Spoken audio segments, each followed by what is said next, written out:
been successful, and now we are also being a recognized UK company soon as Accurex UK Limited. So these are our renowned customers from India and as well as across the globe, what we have. So these are the list of the customers. These are our certifications. We make sure that our certifications are more valuable to us, because unless and until we are certified, we cannot be recognized into the international market. So these are the certificates what we have. So we have ISO 13485, we have ISO 19001, and also we have C certificate. So now it will be more precise certificate from European Union as well, since we are now established as Accurex UK Limited in London. So these are our contact information available. So we have made sure that we reach to our end users with any of the queries, any of the clarifications as soon as possible.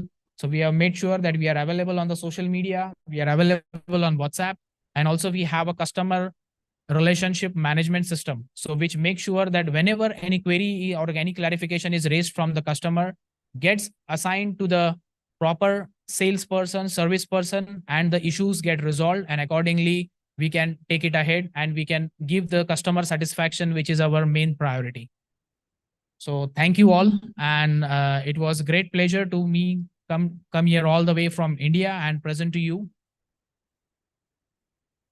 More information. So for any more information you require, you can visit our exhibition stand outside, that is LinaMed Global Links Limited.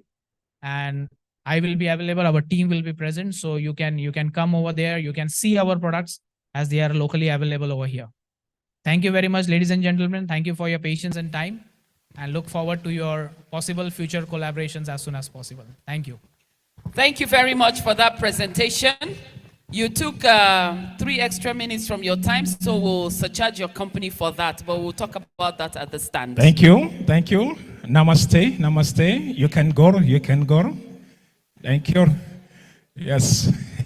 You know, I have a credit in languages after 4 attempts. Yeah?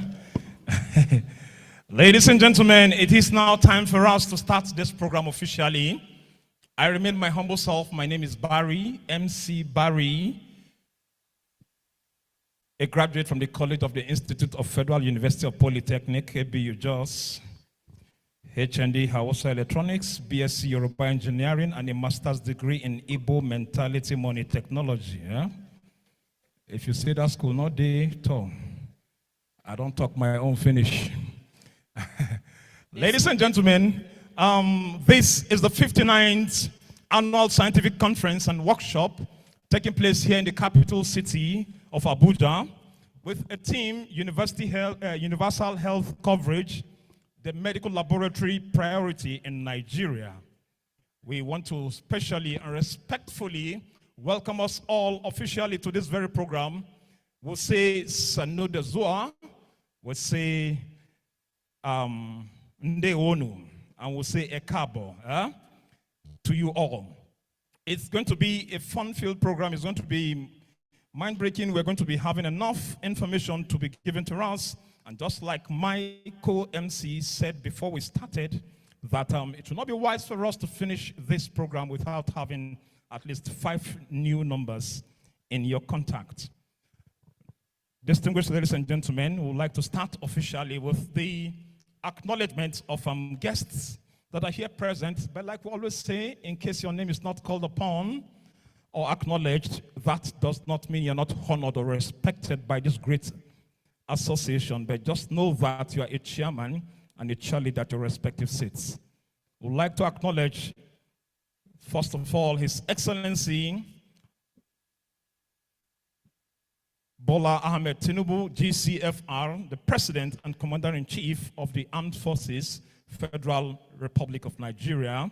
We'll also want to use this opportunity to welcome His Excellency, the Vice President of the Federal Republic of Nigeria, Senator Kashim Shettima, GCON.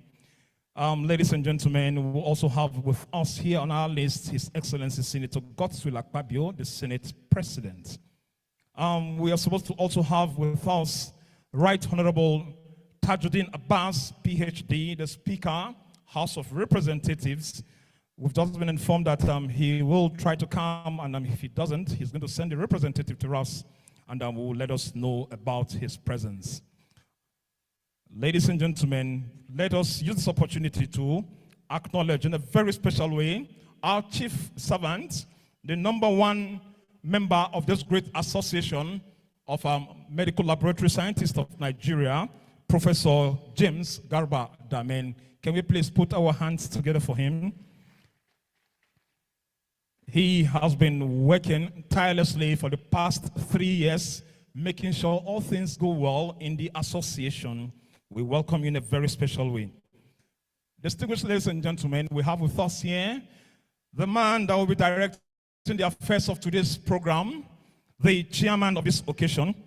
He is a man that has taken so many firsts. You know him as DSP, that is not a police officer, but I know him as Senator Dickett Tato Plank, representing Plateau Central. Can we please put our hands together for him, please? The chairman of the occasion. Plateau Central comprises of Bokos, Mango, Kanam, Pangshin, and Kanke. We acknowledge your presence, the chairman of this occasion. Please, once again, let us put our hands together for him. You're welcome, sir. We'd like to also acknowledge in a very special way the presence of our special guests of honor. We have so many of them here with us. We would like to, in a very special way, let us know that the Minister of Defense is not yet here, but he has sent a representative in person of Alhaji Muhammad Badaru Abakar, the Minister of Defense. He has sent a representative in person of Major General A.T. Jibrin, retired, the SA Technical. He is here with us. Can we please put our hands together for him? And he is also one of our award recipients, which we will be giving something later on too. We'll also like in a very special way to acknowledge the presence of our royal fathers of the day. We have 2 of them. The first one is His Royal Highness Malam Ahmed Nuhu Bamali, CFR, LLD, the Emir of Zazzau, and the Chancellor of University of Jos. Ladies and gentlemen, he is ably represented here today. He's ably represented here today by the Serikin Al-Hazai, Zazzau. Can we please put our hands together for the Serkin Samaran Zazzau that is here with us? In person of Serkin Al-Hazan Zazzau Al-Haji Yakubu Suleiman. Please put your hands together for him once again. We will also like to acknowledge in a very special way the presence of His Royal Highness Al-Haji Dr. Osman Ngakupi, the Sakbei of Gariki. I don't know if he's here, please, but once he comes, we are going to reintroduce him and bring him straight to the high table. We will also like in a very special way and respectfully acknowledge the presence of the Minister of Health in person of Professor Mohammed Ali Pate, and also the Permanent Secretary of Federal Ministry of Health, in person of Deju Kachalom, S, MNI. Please a round of applause for them, though in absentia. We will also like to use this opportunity to acknowledge the presence of the Chairman, Board of Trustees of AMLSN, in person of Honorable Chief Mrs. Adoni Udu. Please put your hands together for her. We will also like to acknowledge in a very special way the Registrar CEO of the Medical Laboratory Science Council of Nigeria, who is not yet here, but the acting registrar is here present with us in person of Dr. Donald I. Ofili, who is the Director and Deputy Registrar, AMLSN Accreditation Services. Can we please put our hands together for him? Dr. Donald Ofili, the acting registrar for now. We will also use this opportunity to acknowledge the presence of our past presidents that are here with us, beginning with Dr. Dennis Edo Agbonlahon, the former Vice Chancellor of Ambrosali University, Ekpoma, former Chairman of the Board also. Please put your hands together for him, Professor Dennis Agbonlahon, a father to us all, a father to the profession. We will also like to to acknowledge the presence of former Registrar, CEO of the Council, and also one of our past presidents, Professor Anthony Emeribe. Please put your hands together for him too. We also have another one again, Professor Francis Use. A round of applause for him, please. Followed by Mr. Manason Rubainu. Please put your hands together for him, a former director with the University of Abuja Teaching Hospital. We will also like to acknowledge in a very special way the man I call my father, the encyclopedia of medical laboratory science. Anything he says is correct. Yeah? Yes, in person of Dr. Godswill Okara. Yeah? You're welcome, sir. Can we please put our hands together for him? Dr. Toyosi Y. Rahim is also another past president. If he's here, we're acknowledging his presence in a very special way. And let us please acknowledge him with a round of applause too. Dr. Basi Enya Basi is also one of our presidents, the immediate past president. Can we please put our hands together for him too? We will also like to acknowledge in a very special way the Chairman Board of Fellows, High Chief Bona Lemadim, and I'm also the MD CEO of Accurex Diagnostic Stroke ABG Group. You're welcome, sir, for all your wonderful support to the association. And from what we saw yesterday, we know for sure that we still have so many success stories to tell to us tomorrow.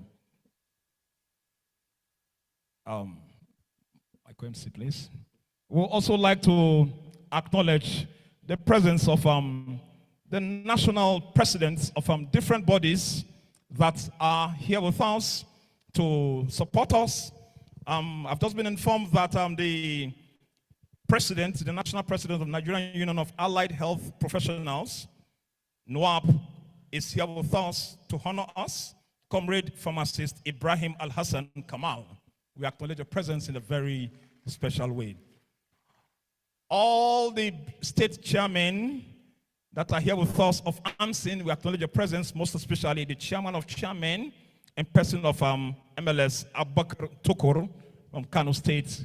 We acknowledge you in a very special way. Can we please put our hands together, please, for him? In a very special way also, and respectfully, we would like to also acknowledge the presence of the former provost of the FCV MLT, VOM, that is here with us in person of Professor Joseph Okori. Can we please put our hands together for him? And just recently, another big fish has also taken the mantle of leadership in my school. In the school there, FCV MLT, a very quiet man, a no-nonsense person, a man of principle, in person of Dr. Chuku O. Chuku. Can we please put our hands together for him? The new provost of FCV MLT. Ladies and gentlemen, we also have to respectfully acknowledge the presence of a man that started as a clerk, a clerical staff, and then has risen to the top of that very organization. That's in person of a Federal School of Medical Laboratory Technology, just in person of Professor N.S. Etukudo. Yes, he is not tired to be doing good things, and we know for sure that he still has a lot in stock to do to the growth of this very association, and one of the highest employers of medical laboratory scientists in Nigeria. We acknowledge your presence, sir, in a very special way. Can you please continue from here?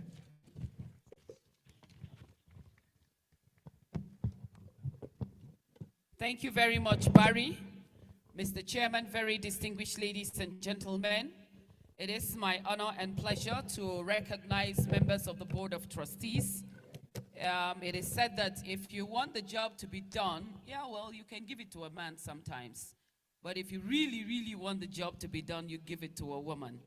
It is my honor and pleasure to recognize the chair of the Board of Trustees, Mrs. Aduni Udu.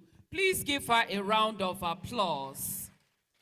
We also have the member from the North Central Zone, Mohammed Haruna A. Please give him a round of applause. Representing the Northeast, Audu Ayuba Kudi. Please, a round of applause for him. And representing the Northwest, Alhaji Badamasi Musa. Let's thank him with a round of applause. Representing the Southwest, Julius Odelola Odegbami JP. Please give him a round of applause.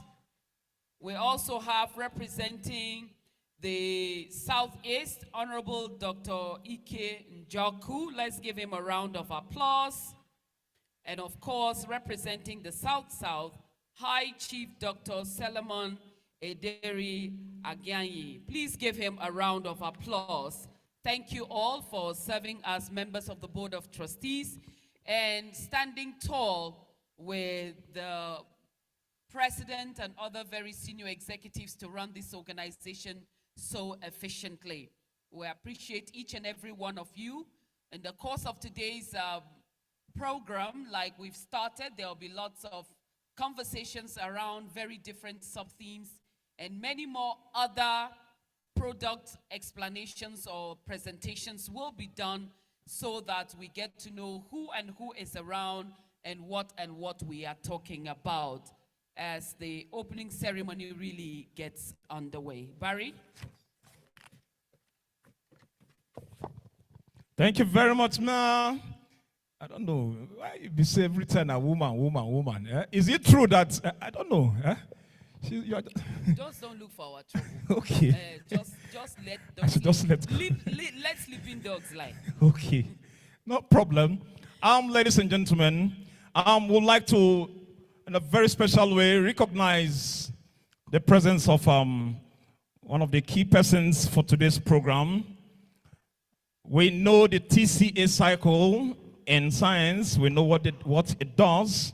When you talk about efficiency, you talk about integration, you talk about adaptability to things, and you talk about balance when it comes to reactants and products to make sure energy is gotten.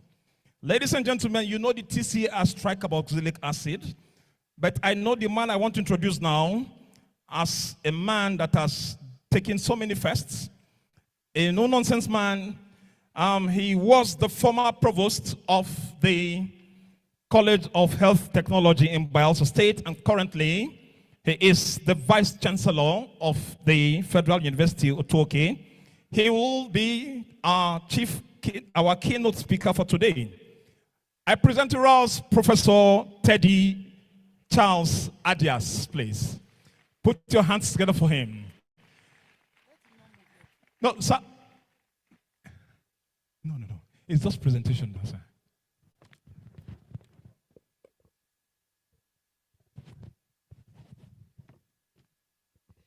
Please give our keynote speaker a round of applause. In my journey around the country, I've been to all states except Bayelsa. And I hope that this year or by next year, my journey will be complete when I visit Bayelsa State. Sir, you're welcome, and thank you for accepting to be our keynote speaker.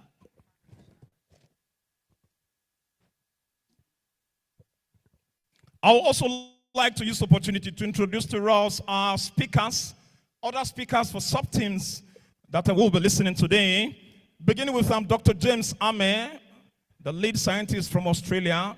We also have Mark Paul Okoye. Dr. Chris Elemowa has already made his own presentation. Dr. Kingsley Odiabara will be speaking to us later on. Then, in a very special way, we want to recognize the scientific committee, beginning with Associate Professor Ishaku Adamu Akiala, the chairman of the committee, Dr. Onyeka Chukwu Okeke, Dr. Moses Lugos, Dr. Jonathan Madukwe, and also Dr. Isa Abubakar Aliu. The NOC want to thank you for a very special job for making us see this day and for making this very program a success. We are still on it, and we know all hands are on deck. Beginning with Ambassador Ibrahim Omar Fewudu, the chairman of the committee. Please a round of applause for him. Serki Adamu Musa, Amos Dangana, Hawa Bako, and Ebuzeme Linda Ogechuku. The LOC committee members will also acknowledge your presence, most especially the chairman and the FCT branch chairman, Dr. Ironkwe. We acknowledge your presence, please. Let's not forget that awards are going to be given out today, and they are in different categories: Distinguished Merit Award, Institutional Award, and also Appreciation Award. So we want to acknowledge their presence also. His Excellency, the Governor of Sokoto State, will be one of the award recipients. His Excellency, the Minister of Defense, His Excellency, the former Governor of Adamawa State, Bala James Ingilari, Professor Bassi, M.M. Bassi, the CMD of University of Uyo Teaching Hospital, the Emir of Zazzau, Dr. Betta Chimobim Edu, the current Minister, Humanitarian Affairs, and also Dr. Abdullahi Belel, former Executive Chairman of Adamawa State Primary Healthcare Development Agency. The institutional awards are going to be given to U.S. Center for Disease Control, Nigerian Center for Disease Control, NCDC, APIN Public Health Initiative, and also American Society for Microbiology. These persons are going to be given awards to.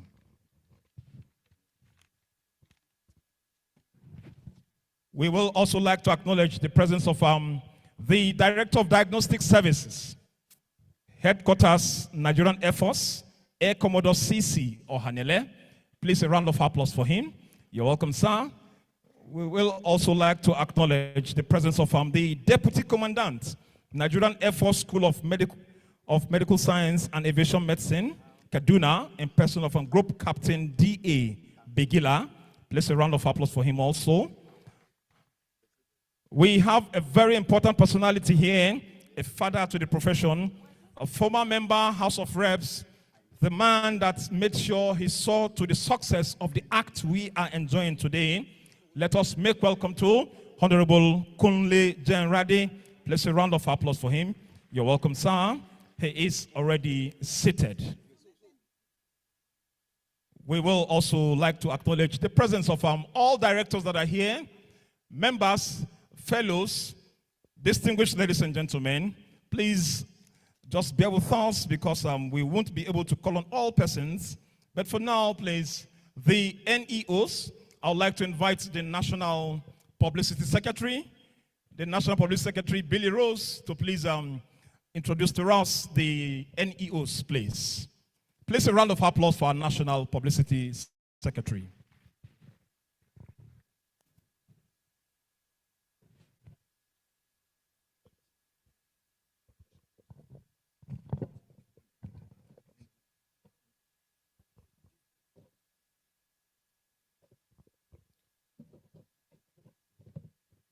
Distinguished guests, distinguished speakers, ladies and gentlemen, it's my great pleasure to introduce the 14th National Executive Officers of our great association, men and women who have served over the past 3 years and have dispensed service to all of us with the greatest sense of responsibility and ability. I want to start by recognizing the presence of our leader, the national president of our great association, a professor of repute, distinguished eminent scholar, Professor Garba James Damen. Please put hands together for him. The NEO is enriched with scholars and professors. The national first president is no other person but Professor Miriam Onachukwu. Please can you stand for recognition wherever you are? Thank you.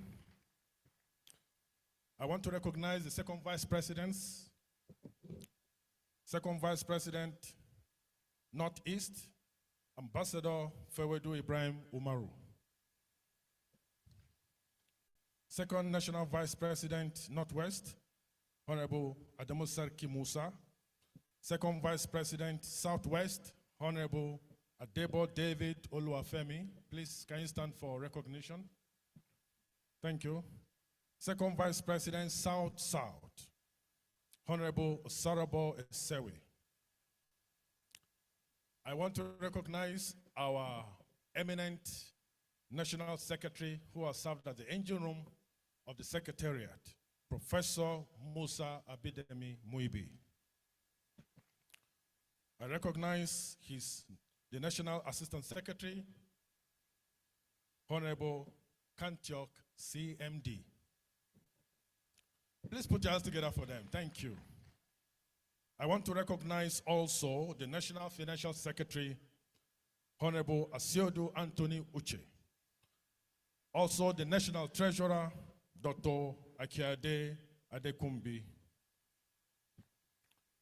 The National Auditor is Dr. Kabiru Adamu, who is also here. Please stand for recognition. Please put your hands together for this distinguished son of our profession. Also, someone who has brought the feminine energy and the youthful strength to the NEO. I want to recognize my sister and friend, Honorable SN Indogesi Emmanuel. Please stand for recognition if you're here. Also, Dr. Basi A.M. Basi, immediate past president.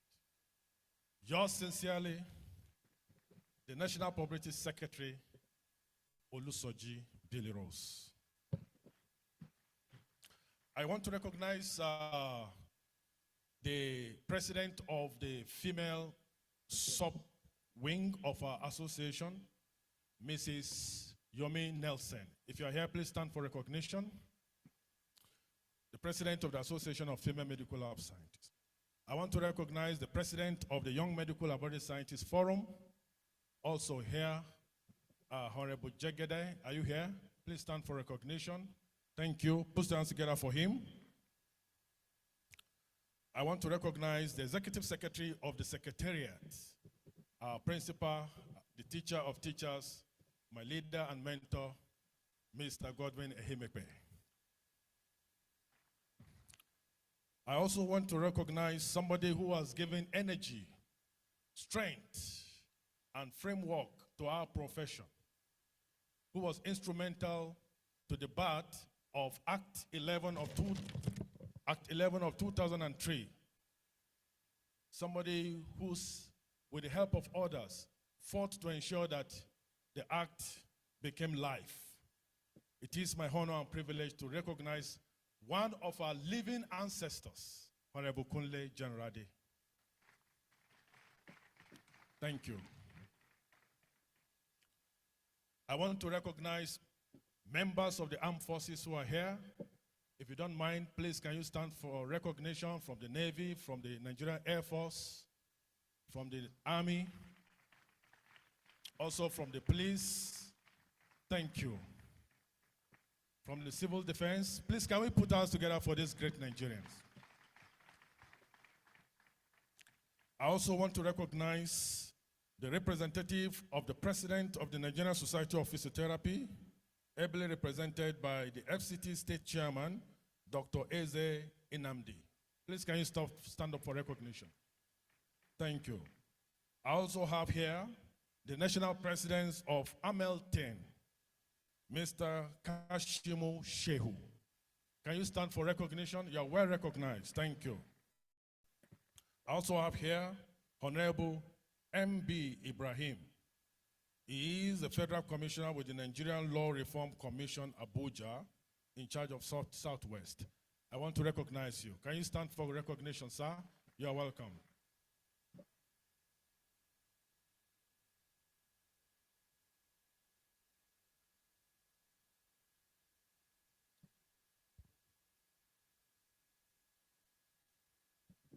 Distinguished guests, we want to commence officially, and in doing this, I'd like us to all rise as to take the national anthem of our great nation.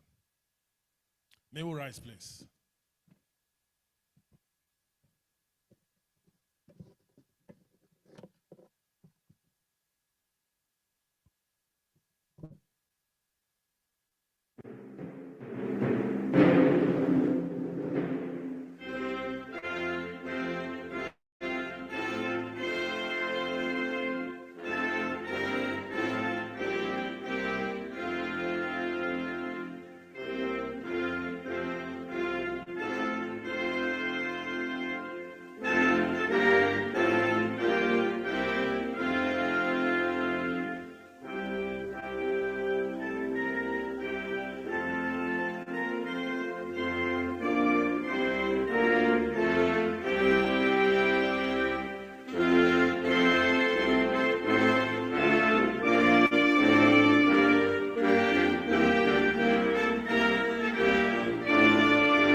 Let's remain standing. I should take the AMLSN anthem together.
Thank you for good singing.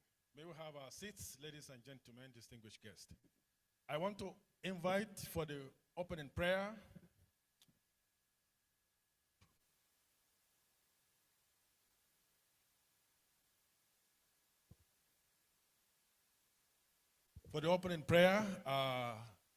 Dr. Alhaji Aziz. Please, sir, if you don't mind, come for the opening prayer. Thank you. Put your hands together for him.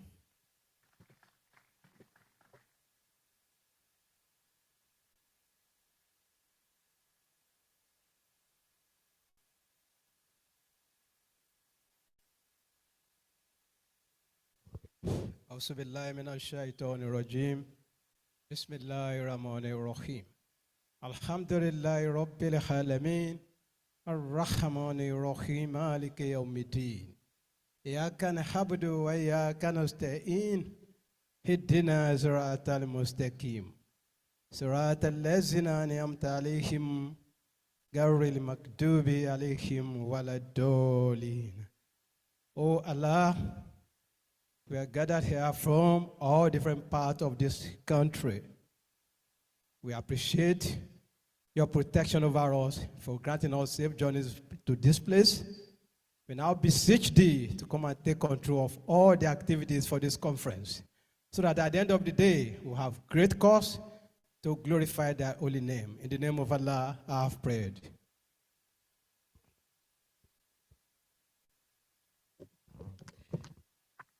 Thank you very much. And now that we've handed this event into the hands of God, we'll get on with the event proper. Mr. Chairman, President of AMLSN, very, very distinguished ladies and gentlemen, we're gathered in this hall today for the 59th annual conference of the Association of Laboratory Scientists of Nigeria. And we're looking at universal health coverage, the medical laboratory priority in Nigeria. Our country needs a lot of attention in the medical sector, and having the best laboratory diagnostics helps us in knowing what is wrong and what we should do. Considering that we have spent a lot of time already this morning, we'll get straight into the program as I invite the chairman of the National Organizing Committee for his opening remarks. And this will just be like 3 minutes. I'm inviting Ambassador Ibrahim Fowedu to please come forward for the opening remarks, as I put on standby also the chairman of the local organizing committee to also be on standby. We are going to be as prompt and as fast as we can, and please let us be strict with our timing so that we do not overshoot the runway. I will step down on the NOC chairman and call the local organizing chairman, Dr. Eronkem, to please come and welcome all of us to the 59th annual conference holding in Abuja, the Federal Capital Territory. Please give him a round of applause. You only have 3 minutes for your presentation, and we thank you for a job well done. We are happy that people traveled from distant places to be in Abuja, to celebrate, to network, and to connect. LOC Chair, sir.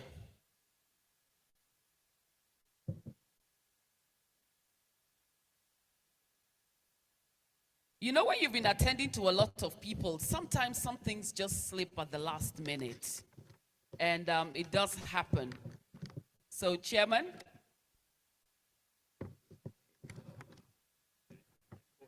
Thank you.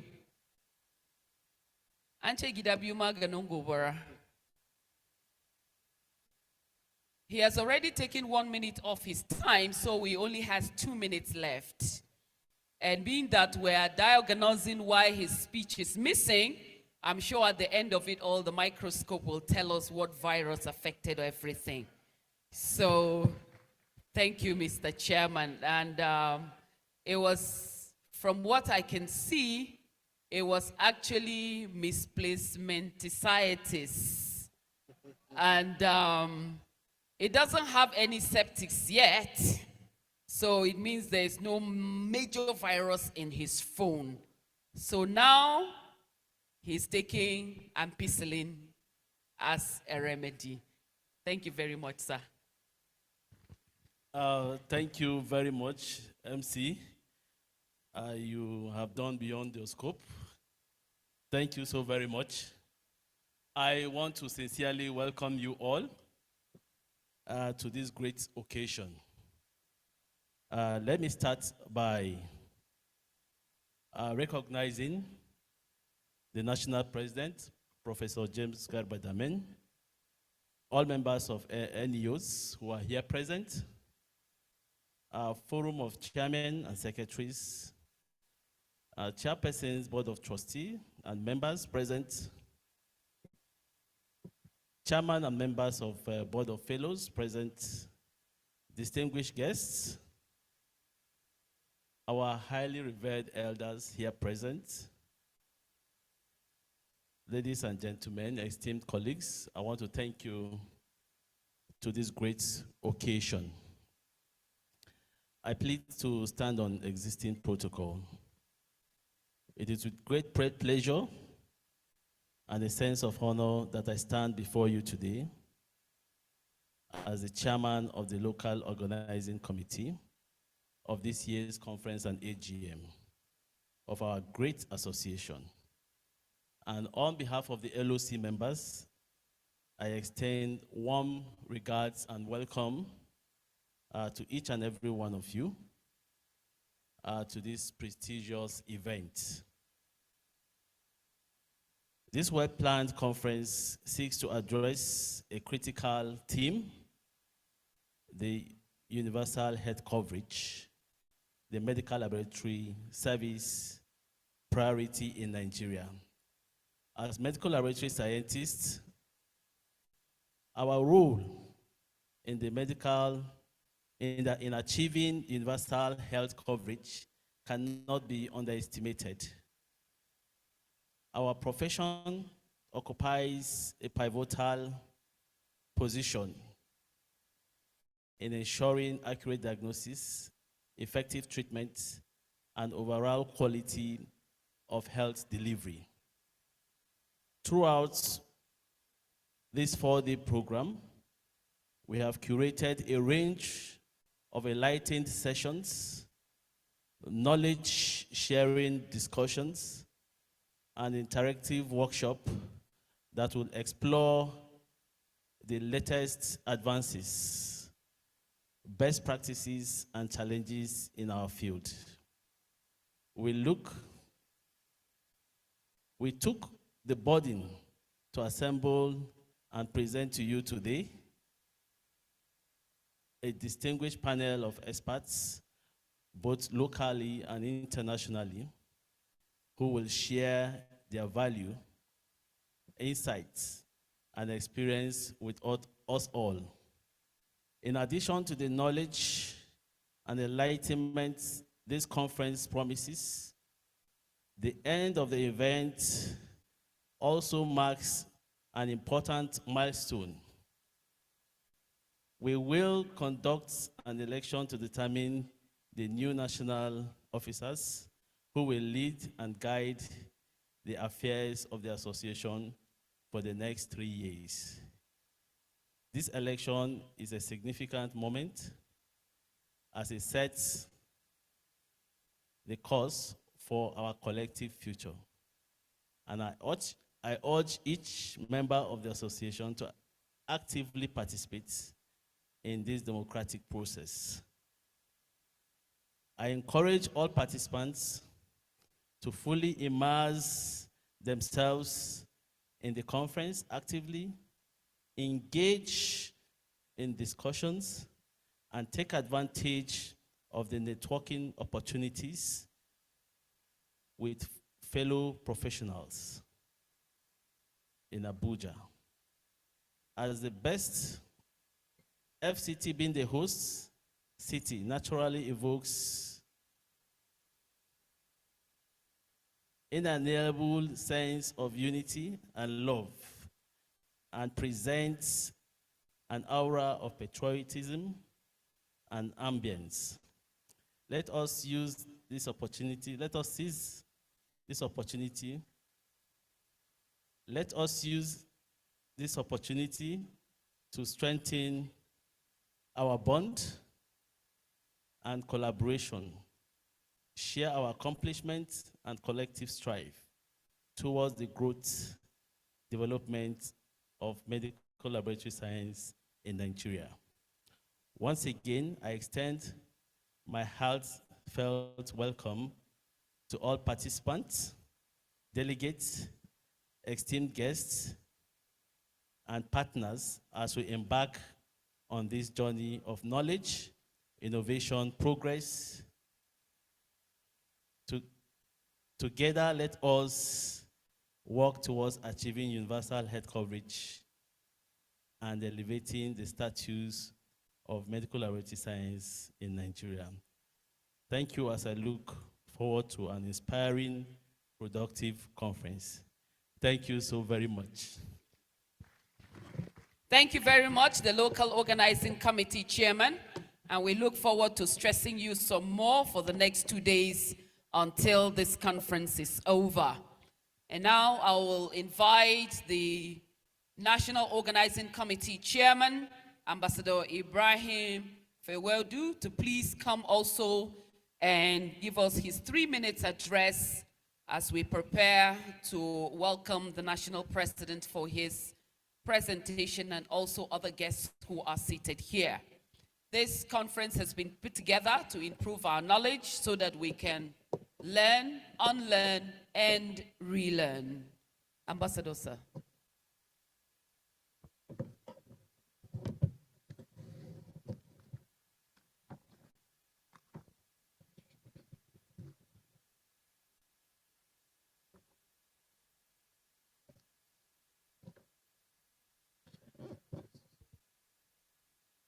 Yeah, there's a virus going around, definitely.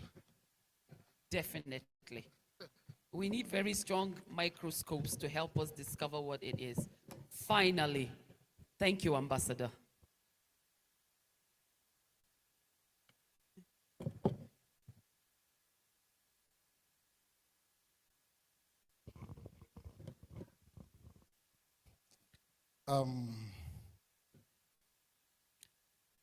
Let me use this opportunity to use the British way of welcoming our people to a program. I want to use the opportunity to stand on the existing protocol. If I should run down through the protocol, it will going to take us some couple of time here. But permit me to use this opportunity to recognize the presence of the national president of the Association of Medical Laboratory Scientists of Nigeria, Professor Garba James Tamin, who have so given us this responsibility to see that we chair the activities of this conference. I recognize every dignity, the dignitaries who are here, and every member, medical laboratory scientist, captain of industries, personalities, regional leaders who are here, and traditional leaders. My fellow colleagues, you are most welcome to the 59th Annual and General Conference of the Association of Medical Laboratory Scientists of Nigeria. Your Excellency, distinguished guests, ladies and gentlemen, it is a pleasure to welcome you to this 59th Annual and Scientific Conference tag, the capital city, with the theme, the universal health coverage, the medical laboratory priority in Nigeria. I would like to thank you all for coming to this historic event. It goes with saying that good health is essential for quality of life. At the same time, healthy population is key to achieving inclusive and sustainable growth. Universal health coverage ensures that quality health services are available to all those in the need without undue financial hardship. In many countries of the world, individuals bear a high burden of the cost of health care. It's increasing as countries move from low to middle and high income status, and as the disease profile changes from communicable to non-communicable disease in an aging population, this becomes more difficult for citizens across the nation. The main thrust of this year's conference is to x-ray the critical role of medical laboratory scientists, which we play in strengthening the healthcare system. As a major stakeholder in Nigerian health sector, the medical laboratory scientist profession is an integral part of even the national planning to implement health coverage. In the most part of the world, however, diagnosis is either lacking altogether or of poor quality, do not produce results in timely manner, or unaffordable or large part of population. More recently, a number of findings have increased recognition of the essentiality of medical laboratory services in healthcare system at national and international level. These have described the essentiality of diagnostics in healthcare, started to analyze the barriers to increase and improving access to diagnostics, describe some of the solutions to solving those barriers, and created some proposed pathway forward. This has provided information decision to ensure the responsibility of the diagnosis in universal health coverage. I want to tell us this morning that indeed, this year's conference, from the theme, it was well slated. And no wonder, seated among the crowd is one of our renowned chairman of the AMLSN Primary Healthcare Development Agency, Dr. Abdullah Belel, who is well seated here. He has played a vital role. Please, is he around? Please, can I have your hand for recognition? Dr. Abdullah Belel has served as the pioneering chairman of the AMLSN Primary Healthcare Development Agency. I want to use this point to tell the crowd that in 2015, when he was appointed as the executive chairman of the agency, he did see that there was a missing link in the primary health care, not in Adama, but in Nigeria. He happened to be the first to institutionalize the Directorate of the Medical Laboratory Science Services in the Adama State Primary Health Care Development Agency. And today, it has given birth to about 17 states in the country who are now having Directorate of Medical Laboratory Services. Fellow colleagues, our role cannot be ever overemphasized.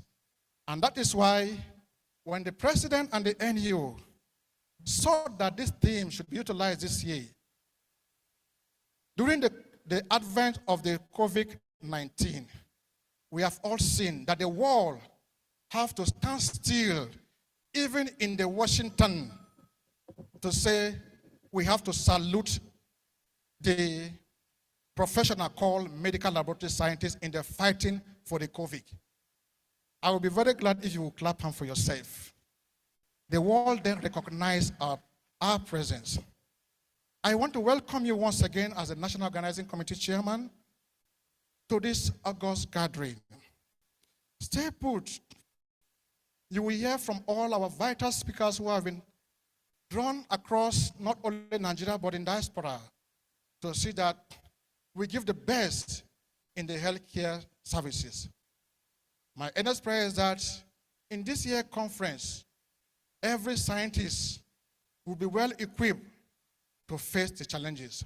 Once again, on behalf of the National Organizing Committee member, I welcome you to Abuja, to the 59th Annual and Scientific Conference. Thank you, thank you, thank you, and God bless you. Thank you, Ambassador. And we really appreciate this welcome. We know that with a doctor as the LOC chair and an ambassador as the NOC chair, our time in Abuja will be excellent, will be memorable, unforgettable, and really, really exciting. So we say thank you for putting this all together for all our benefits. Before we invite the president, let me welcome Dr. Ifidayo Adetifa, the Director General NCDC, ably represented by Mrs. Olajumoke Babatunde. Please give her a round of applause. You are welcome and thank you for representing the NCDC at this important occasion. The last time we gathered as laboratory scientists was during the celebration of the Celebrate Lab West Africa here in Abuja. It gave us another opportunity to sit and take a look at laboratory sciences within the West African sub-region and in Africa generally. Today we're focusing on our country, a nation of over 200 million people, very talented, very smart, highly educated, resilient, creative, and innovative. On top of it all are members of the Laboratory Association in Nigeria who are working tirelessly in institutions, in hospitals, in PHCs, as was promoted this morning, to ensure the laboratory services are given to our people. And heading this wonderful association, the Association of Medical Laboratory Scientists of Nigeria, is someone who has served the association locally, statewide, and is today sitting on top of the pack. He is a leader amongst equals as the national president. He is someone where we're really proud of in Plateau State and has served diligently in different spheres of life within his community and Plateau State as a whole. It gives me great pleasure to invite to the podium the National President, Association of Medical Laboratory Scientists of Nigeria, Professor James Garba Damen, to give us his own 5-minute speech as he also joins his voice to the others to welcome us to Abuja. Mr. President. Thank you. Thank you very much, the MC. I want to start by acknowledging the presence of God Almighty for bringing everyone here successfully. I want to, in a special way, appreciate the presence of the chairman of the occasion, distinguished Senator Dikete Plang, who is the chairman, Senate Committee on Labor and Employment. He is also the deputy chairman, Senate Committee on TED Fund. Thank you very much, sir, for being here. I want to also recognize the presence of the representative of the Minister of Defense. I want to also, in a special way, recognize the presence of the representative of the Emir of Zauzau, who happens to be the chancellor of my university. Thank you very much to be here, sir. Our keynote address speaker, in a very special way, Professor Teddy Charles Adias, the Vice Chancellor, Federal University of Tuke. Sir, we are happy that you are here. When we are actually planning this, we thought of many people to actually come and give us a keynote address.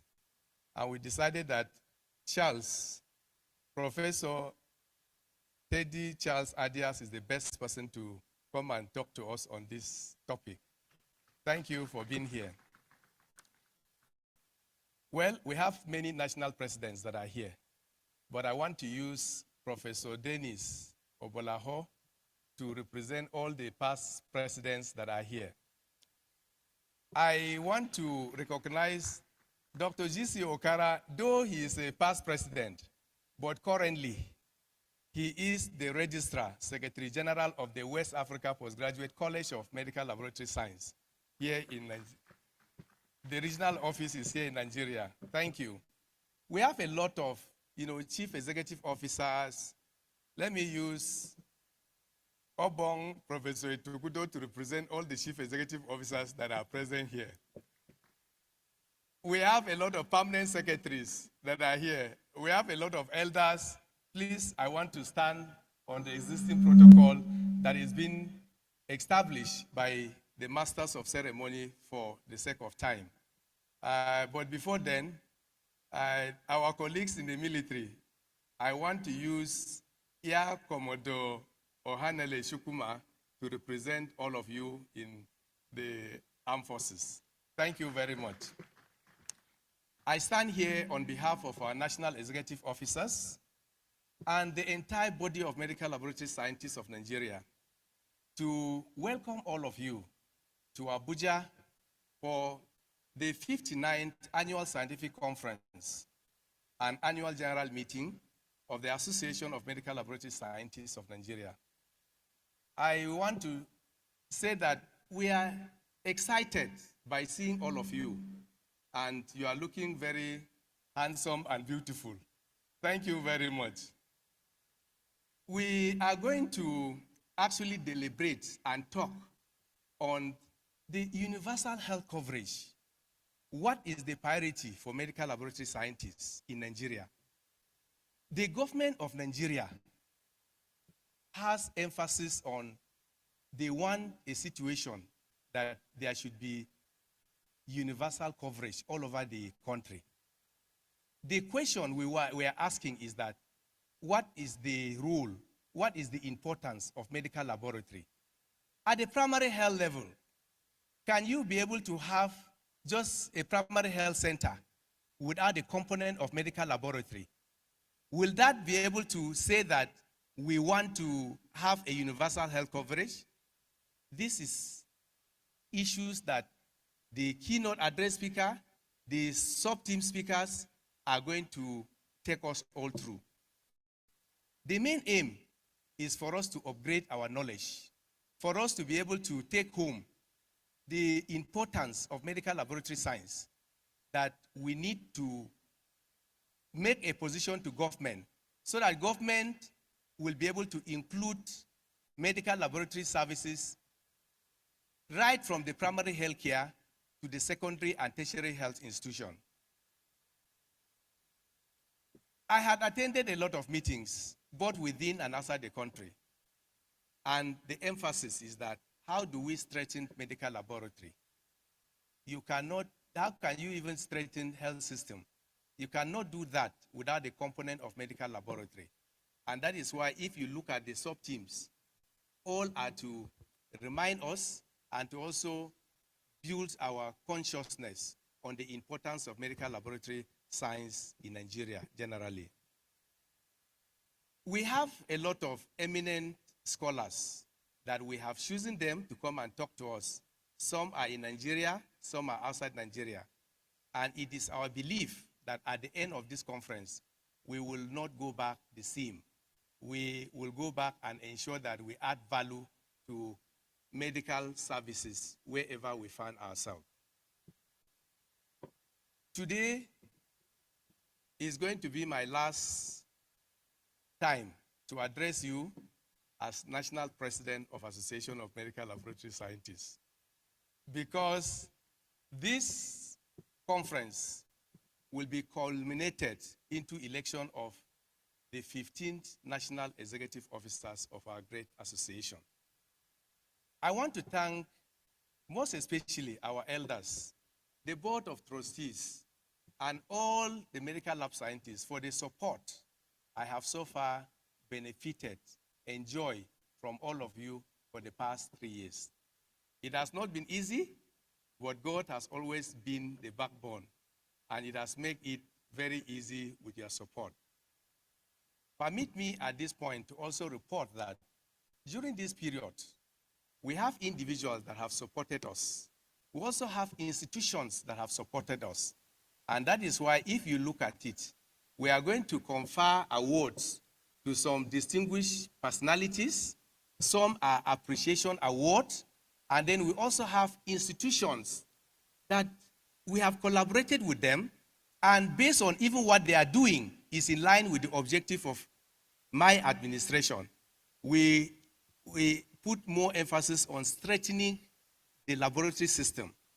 And here we are. We have the United States Center for Disease Control and Prevention. Their responsibilities and what they are doing is actually strengthening medical laboratory services in Nigeria. We also have the Nigeria Center for Disease Control, which the director is heavily represented by our colleague, who happens to be the Director of Public Health. They have also been doing well in terms of strengthening medical laboratory. EPIN Health Initiative, we have collaborated with them, and they have also supported all that we are doing. And we want to use this opportunity to appreciate them. Most importantly is American Society for Microbiology. They are not here, but they got a grant and they invited us to help them in implementing the grant. And just of recent, they appointed me as their technical consultant, and they asked me to even go and represent them in a meeting. And to me, it's a plus to all of us.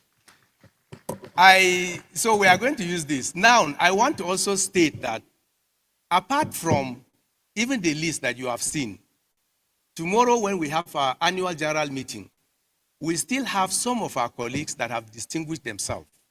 We'll also use that opportunity to also confer some awards to them. So for those that you did not see your name here, the names are not concluded. We still have more names. Thank you very much. We have wasted a lot of the time of our invited guests. They have been here so long. So on behalf of the National Executive Officers, we are happy that you are all here. We pray that you will pay attention to all the presentation so that at the end of it all, we'll go back very sound. Permit me before I go to the table. I belong, Association of Medical Laboratory Scientists of Nigeria, belong to a union, Nigeria Union of Allied Professionals. My president is there, Pharmacist Kamal Ibrahim. Please, you are highly welcome. Like I said, please, I will not be able to mention you one after the other, but the protocol has been established. We recognize everybody that is here. Thank you all, and God bless you. Please a round of applause once again for my national president, Professor James Garbadamen. You can see him adorned in baggy attire. We are going to give you a title very soon. Ladies and gentlemen, colleagues in the profession, would like to, at this juncture, invite our chairman to please speak to us. You can remember one day we talked about an elder that was invited to speak in a gathering, and he now requested that he will go and speak English there. And the wife told him not to. He said, no, don't worry. When I go, I'm going to speak the English. And when he was given the microphone, he said, the chairman has speak, the celebrant has spoke, it's now my turn to speak. So, ladies and gentlemen, I would like to invite Senator Dickett Sasoplank, the chairman, to do what? To speak for us. You're welcome, sir.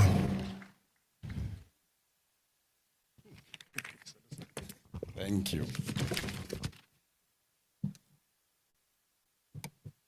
The national president of the Association of Medical Laboratory Scientists of Nigeria, distinguished invited guests, distinguished laboratory scientists, ladies and gentlemen, good morning. Permit me to stand on the existing protocol already established by the National Organizing Chairman of this occasion. I thank you so much, Mr. President, and members of your ESCO for finding me worthy to be the chairman of this conference, a conference whose topic is very important and vital to us at times like this. I'm very grateful. I'm equally a scientist in my own way. I read applied physics in the university and a postgraduate in mining engineering. So a physicist, particularly optical section of physics, has a lot to do with medical physics. Radiology is from us, and I know that I can easily be part of you. I'm also the chairman, Senate Committee on Labor, and the president belonged to a union, a labor union. I'm the chairman of the Senate Committee on Labor. And therefore, all your workers are my people. Yeah, because their welfare, their security, their safety is my own legislative responsibility. Then, I'm also the Senate Committee Chairman on Productivity, Labor, Employment, and Productivity. And I know that conferences like this is to improve productivity in the medical laboratory scientist field. And as you come together to talk, this will go a long way to increase your productivity, efficiency. And therefore, you are coming here encapsulates my function, and I'm happy to be here. Permit me to reiterate to you who is a medical laboratory scientist. I would put it this way. When I was contesting for my election, I went for various prayers. I went to the church and I wanted God to speak about my election. I went follow my friends to the mosque, and I'm looking for God's message to me about my election. And when God speaks in the church, or if God speaks through the clergy of our religion, you feel happy. If they say you will win, your hope increases. The chemistry of our body, the man that knows the chemistry of our body is not the doctor, but is the medical laboratory scientist. The medical laboratory scientist is the one that hears from the gods of the chemistry of our body. And when the voices of the chemistry of our body speaks, it becomes simple for the doctor to direct. But if the gods of the chemistry of our system have not spoken, the doctor will do guessing.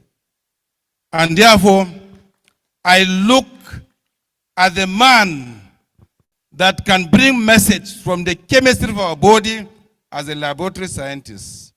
And when they speak, the doctor directs. And therefore, if you will have true voice from your church, from your mosque, a very sincere message from heaven, then it is cheaper for the man bringing the message to meet the needs of his followers. And in the same place, if we perfect our medical laboratory scientists, the doctors will do authentic, straight, and perfect jobs. And therefore, any legislation, any effort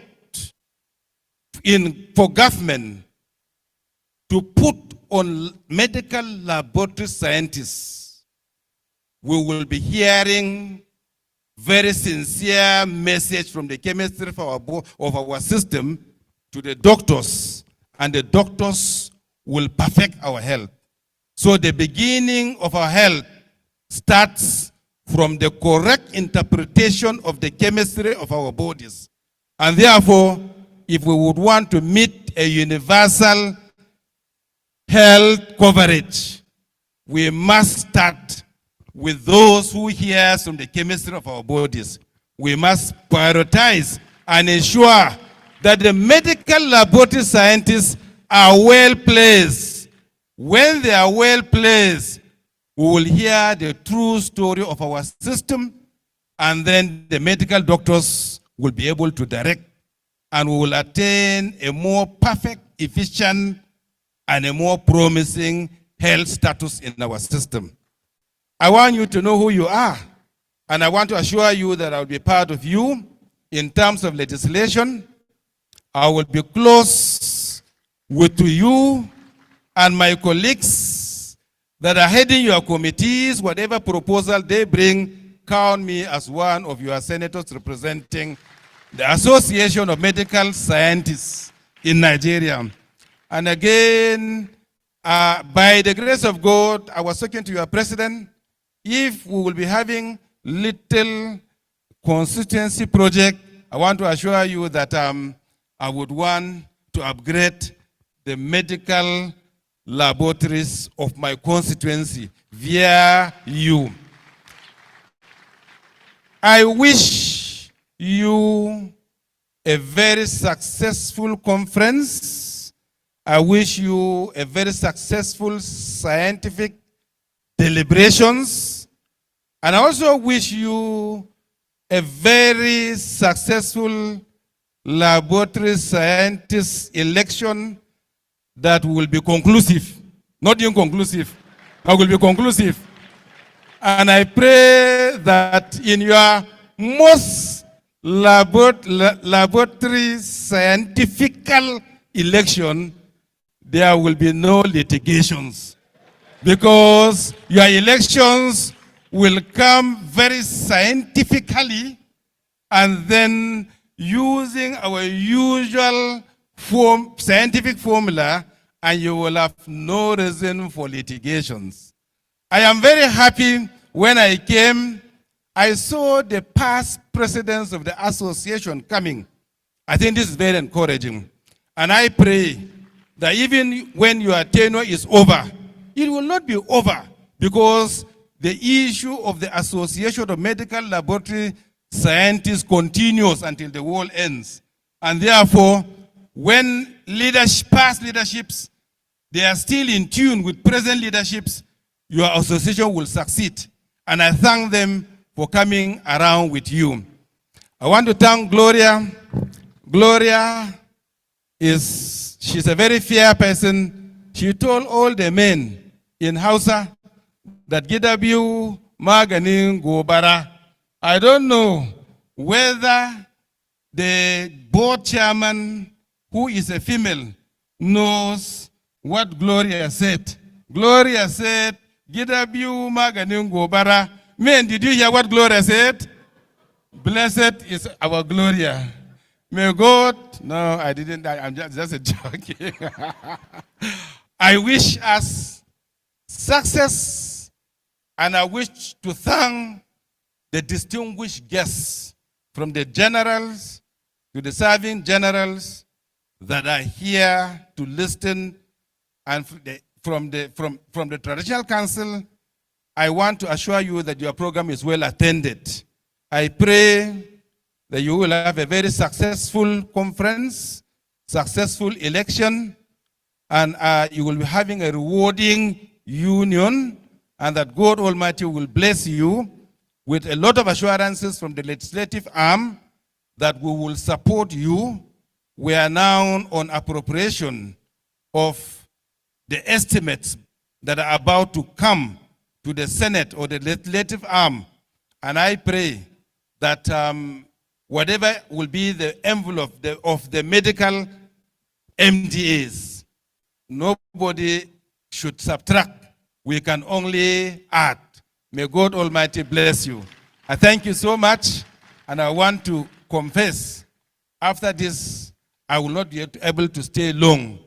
But our guest speakers and all our technical persons, I wish us a very, very successful, progressive, and rewarding deliberations. Thank you, and may God bless us. I'm very grateful.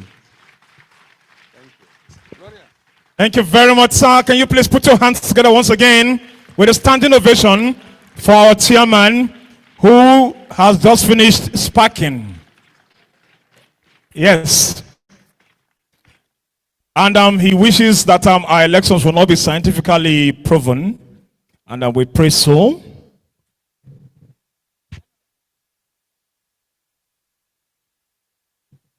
Thank you for declaring the conference open.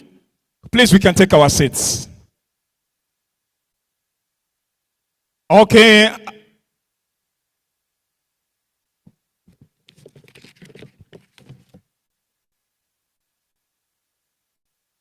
I didn't know. I'm so sorry. I looked twice. I thought the man in court is the FCT minister when he came. So you look like him, sir. And may you be close to him, sir. On behalf of all of us, I wish to declare the conference open to the glory of God Almighty. I thank you so much. Thank you so much. No, sir. Yes, so he has said it all.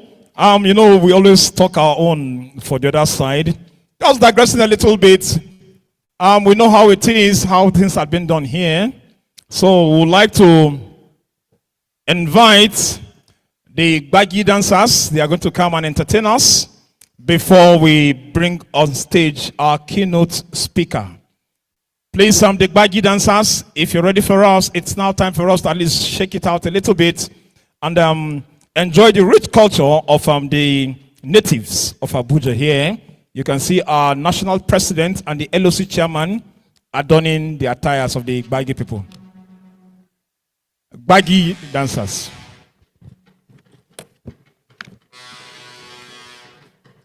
Mr. John Ewart, representing Director of Global Health, American Society of Microbiology, Washington, USA, we acknowledge your presence. Alhaji Mustafa Marafa, the Executive Secretary of Health Service Management Board, Zamfara State, will also acknowledge your presence in a very special way. Association of Medical Lab Scientists and Academics, Professor Matthew Olaniyong, and the board chairman, Professor Yingbe, we also acknowledge your presence. Elder Sam and also High Chief Dr. Mbata, we acknowledge all your presence. Thank you.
Bibi hola sito, bibi hola shikalala, aredi chakataga babio, hewa goji.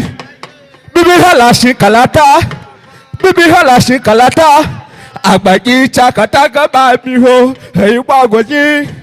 Bibi hola shikalata, bibi hola shikalato, bibi hola shikalala, bibi chakataga babio, hewa goji. Bibi hala shikalaku, bibi hala shikalaku, ami chakataga babiho, hey wagwagi. Bibi hala shikalata, bibi hala shikalata, ami chakataga babiho, hey wagwagi. Bibi hala shikalata, bibi hala shikalato, bibi hala shikalala, ami chakataga babiho, hey wagwagi. Bibi hala shikalata. Bibi hala shikalato, bibi hala shikalata, ami chakataga babiho, hey wagwagi. Bibi hala shikalato, bibi hala shikalato, ami chakataga babiho. Bibi hala shikalata, bibi hala shikalata, ami chakataga babiho, hey wagwagi lo hey. Bibi hala shikalato. Bai chakataga bai miwo, hey bagwagi. Bibi hala shikalato, bibi hala shikalato, chakataga ge, hey bagwagi. Bibi hala shikalato, bibi hala shikalato, chakataga bai miwo, hey bagwagi. Bibi hala shikalato, bibi hala shikalato, ami chakataga babiho, we wagwaji we ye. Bibi hala shikalato, bibi hala shikalato, bibi hala shikalato, ami chakataga babiho, hey wagwaji. Bibi hela shikalato, bibi hela shikalata. Ami chakata gaba mi ho, hey wagweki. La la la la la la la la la la la la la la la la. Aga igi shige yinya, awa igelo ige. Agwa ikunu ko fe nyaro. Agbaje kunu fe amoya fe igba. Apega mi bi fe kalo. Abe mi bi fe kalo. Ayen gago wa ni da o wo malike he jila ni la. Malike mi kala to. Maybe we should galo. Akma ibala shikalato. Akma ibala shikalato. Abi chakata gaba ibio. Dr. Chuka. Bibi hela shikalato. Bibi hela shikalato. Bibi hela shikalato. Abi chakata gaba. Ami ho he wagweki he. Bibi hela shito. Ada. Bibi hela shikalato. Ada. Bibi hela shikalato. Abi chakata gaba. Dan maliki ta kushara Dr. Chuka ya ce ga ila gode mun ce mun gode Allah zai baka rai Allah zai jama zamani shakoba shi hobwa Dr. Chuka machi ya ci ga iko gode Abi. Thank you. Doctor Chika Ibagwado ho isahamlo obahashi itase hamu abe anu itaje ho anu itaje. Please, can we put our hands together for them? Thank you. We will greet all of now. We will thank you all. Thank you. Thank you, sir. I don't know say you dey hear English, oh. Because just hear la gatunsu, la gatunsu. Please put your hands together for them. That was a good one from the Gbagi indigents here in Abuja. Ladies and gentlemen, we want to come to the high points. The keynote address presentation that is going to be made now. I would like to invite the National Publicity Secretary, Soji Billy Rose, to please take the citation of our TCA, that's Professor Teddy Charles Adias, as I invite him to come here and stand as the citation is going to be taken. Please put your hands together for the Vice Chancellor of Federal University, Otuoke.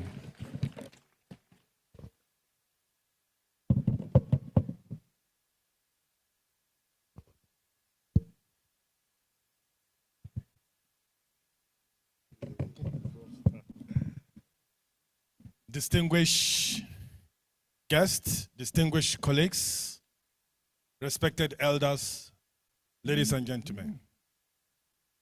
Today I stand before us all with a lot of emotions as I present the citation of Professor Teddy Aldias.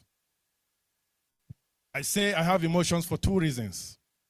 Number one, because this is going to be my last assignment as the National Publicity Secretary of our great association.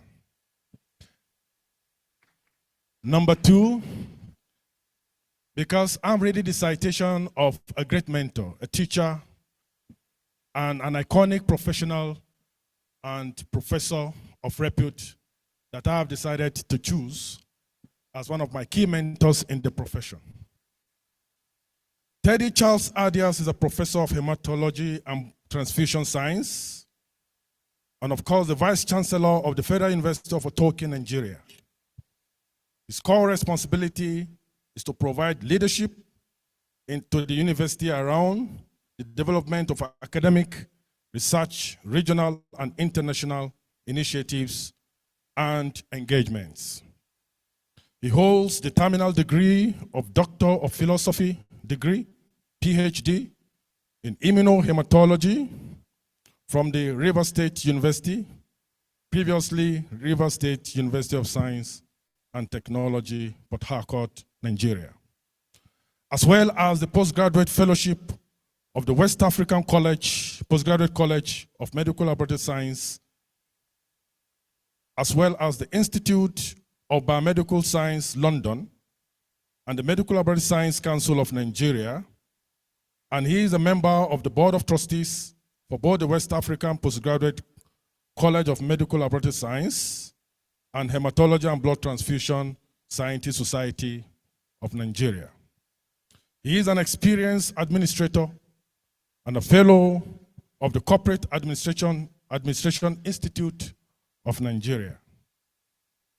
His current research interest is on molecular dynamics of hematopathological processes, blood transfusion, immunology, blood safety, as well as alternatives, and also hematology of infectious diseases.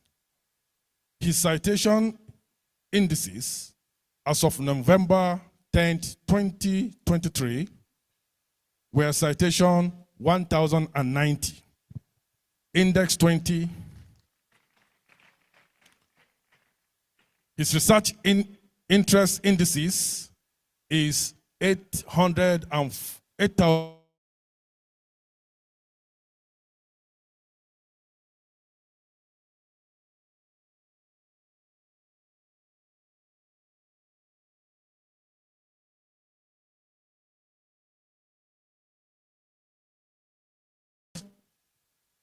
Click Pathology and Laboratory Medicine International, HIV/AIDS Research, and Palliative Care, International Journal of Women Health, Human Antibodies, among others. He has also authored several books, which included, amongst others, okay, not cited here. I mean, those books have been indexed with the Library of Congress, USA, and made several chapters contribution in edited books, which are very visible and available via the Amazon and the W.H. Smith outlets worldwide. He has several years of cognate higher education institution administration at apex level, as he was the provost of the Bayelsa State College of Health Technology, Nigeria, for 2 consecutive tenures before his appointment as the Vice Chancellor, Federal University, Otoke. He also has demonstrated mentorship in postgraduate teaching and supervision. He is an external examiner to some universities, including the Cape Peninsula University of Technology, South Africa. Professor Aldias has been involved in several public engagement at national and international levels. He is married to Dr. Mrs. Lolo Aldias, and the marriage is blessed with 3 children, to the glory of God. Ladies and gentlemen, I have here to speak and to present the 59th Annual Scientific Conference of our great conference in our association, today holding at the International Conference Center, an erudite professor, an iconic personality, a mobile intellectual, Professor Teddy Aldias. You're welcome, sir. Thank you. Thank you. And thank you.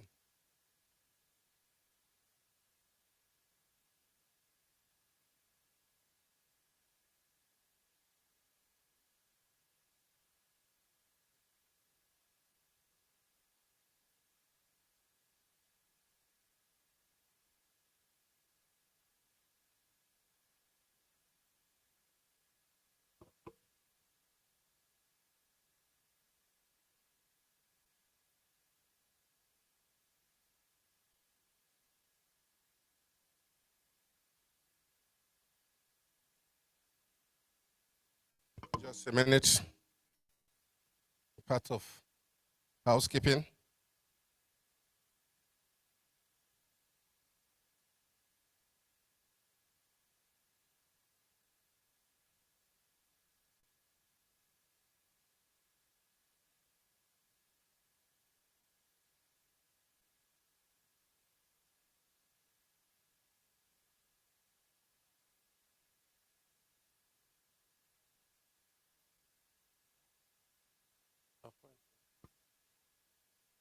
Thank you.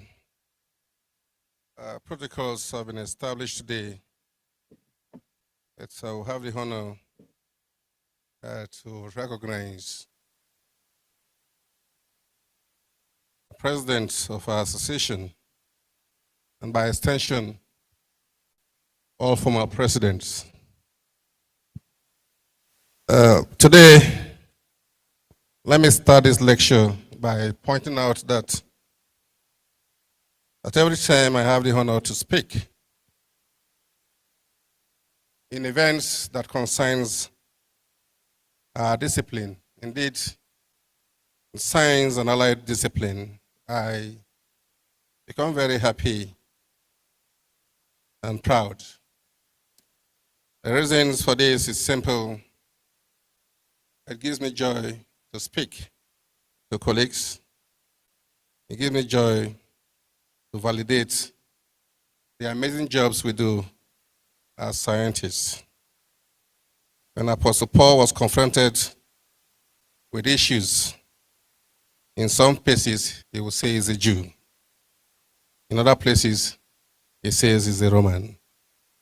I tell you today, I am proud that I'm one of you today, and that's given me joy to speak.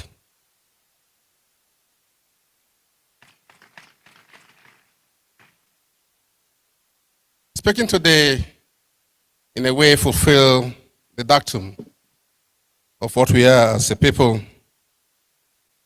For those of us who are not aware, it's good to remind you that it is not by accident that we are called into this profession. And we can look at this at the doctrine, looking at our motto, a searchlight of the healthcare system. Indeed, that is what we are. And this is perhaps important for me to state this foundation by extending my gratitude to the organizers for the choice of this theme at a point that is so critical in existence: universal health coverage, medical laboratory priorities for Nigeria, indeed for all of us. I wish I'm required to keynote as a keynote speaker today. The role I have today is to forerun other speakers that have been so selected to speak, and I intend to do that by making it very brief. I have looked at the content of our lectures today.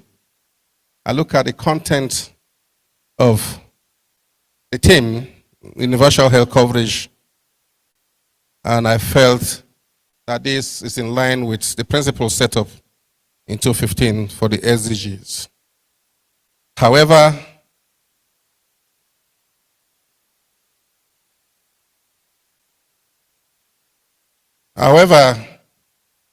having considered the theme today, I kindly seek permission to make an addition to this theme by adding the word sustainability.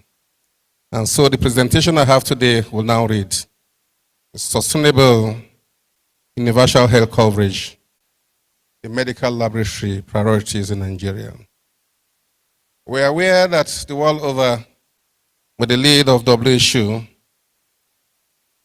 the speech at every corner is that of access to healthcare, universal health coverage.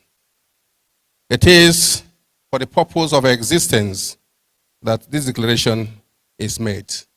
And for us to be sure that we can really deliver, it means that we must look for methods in which we can sustain it.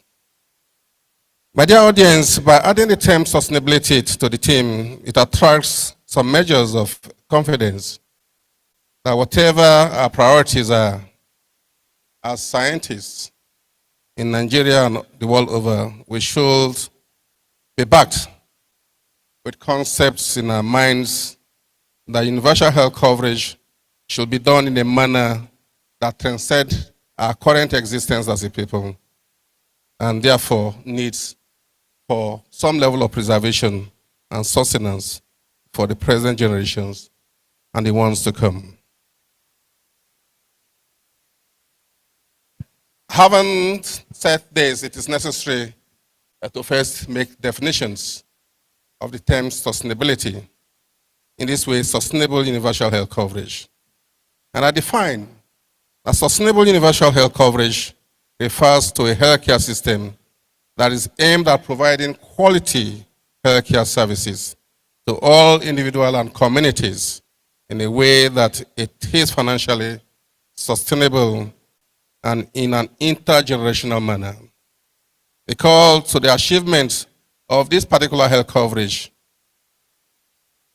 is key given the fulfillment of principles set up in 2015 by the SDGs, because it is strongly believed that with the sustained realization of universal health coverage, all other goals, and I repeat, all other goals of the SDGs are easier to be met.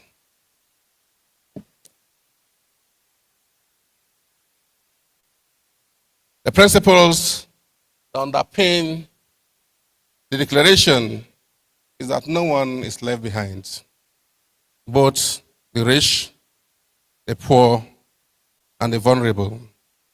Sustainable universal health coverage, in essence, signifies that every person, every community should have access to healthcare service that they require, with an emphasis on high quality of services that has qualitative value and is financially affordable. In my current view, this can only be achieved if it is planned towards the future. This strongly aligns with the broader objective of SDG 3, which aims to ensure good health and well-being.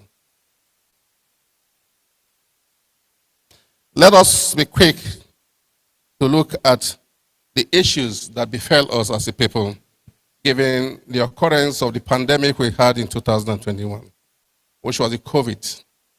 We are aware that COVID pandemic occurred at a point in which the world has made serious efforts in achieving some of the laudable aims of the declaration of 2015, who had reported at that time of improvement in coverages measured by the coverage index that has moved from 45 to 68 in 2019. And this significant rise in coverage was so pronounced within the continent of Africa and sub-Saharan Africa. However, when COVID-19 occurred, these gains were reversed. And at the end of 2021, about 2 million people faced catastrophic health spending. Within the lines of 2021, essential services were so disrupted to the extent that 92% of countries were affected, with more than 25 million children under the age of 5 missed the defining requirements of routine immunizations. And in 2022, 84% of countries had reported disruptions. By the end of November, the figures for 2023 will be made public. And I'm sure that with the efforts in which we have made in combating COVID-19, obviously there will be a lot of gains this year. From the previous 95% disruptions to the 84%, which showed some significant reductions. We hope that this year we'll have better responses by measured indices. WHO recognizes the paramount importance of sustainable universal health coverage in expediting progress towards the achievement of SDG 3. And nonetheless, apart from this established impact of COVID-19 pandemic, there are numerous challenges which I'm sure we are all aware of. The obstacles to the path of achieving this, especially in Africa, and particularly in Nigeria, is enormous. The challenges include, but not limited to, suboptimal operational and financial expenses required for us to fulfill these goals. Even though we celebrate today that COVID is out, as those of us in our society, we should also look at the issues of the parity and the difference between the exchange differential between the naira and dollar and how that will affect health outcomes.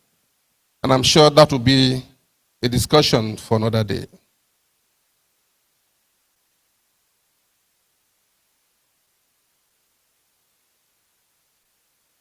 Having set the pace for the effects of COVID-19 and effects of some other events in disrupting health equations in our society, I believe that the question that set the theme for this presentation, and indeed this keynote, is what are the priorities for us as scientists for Nigeria?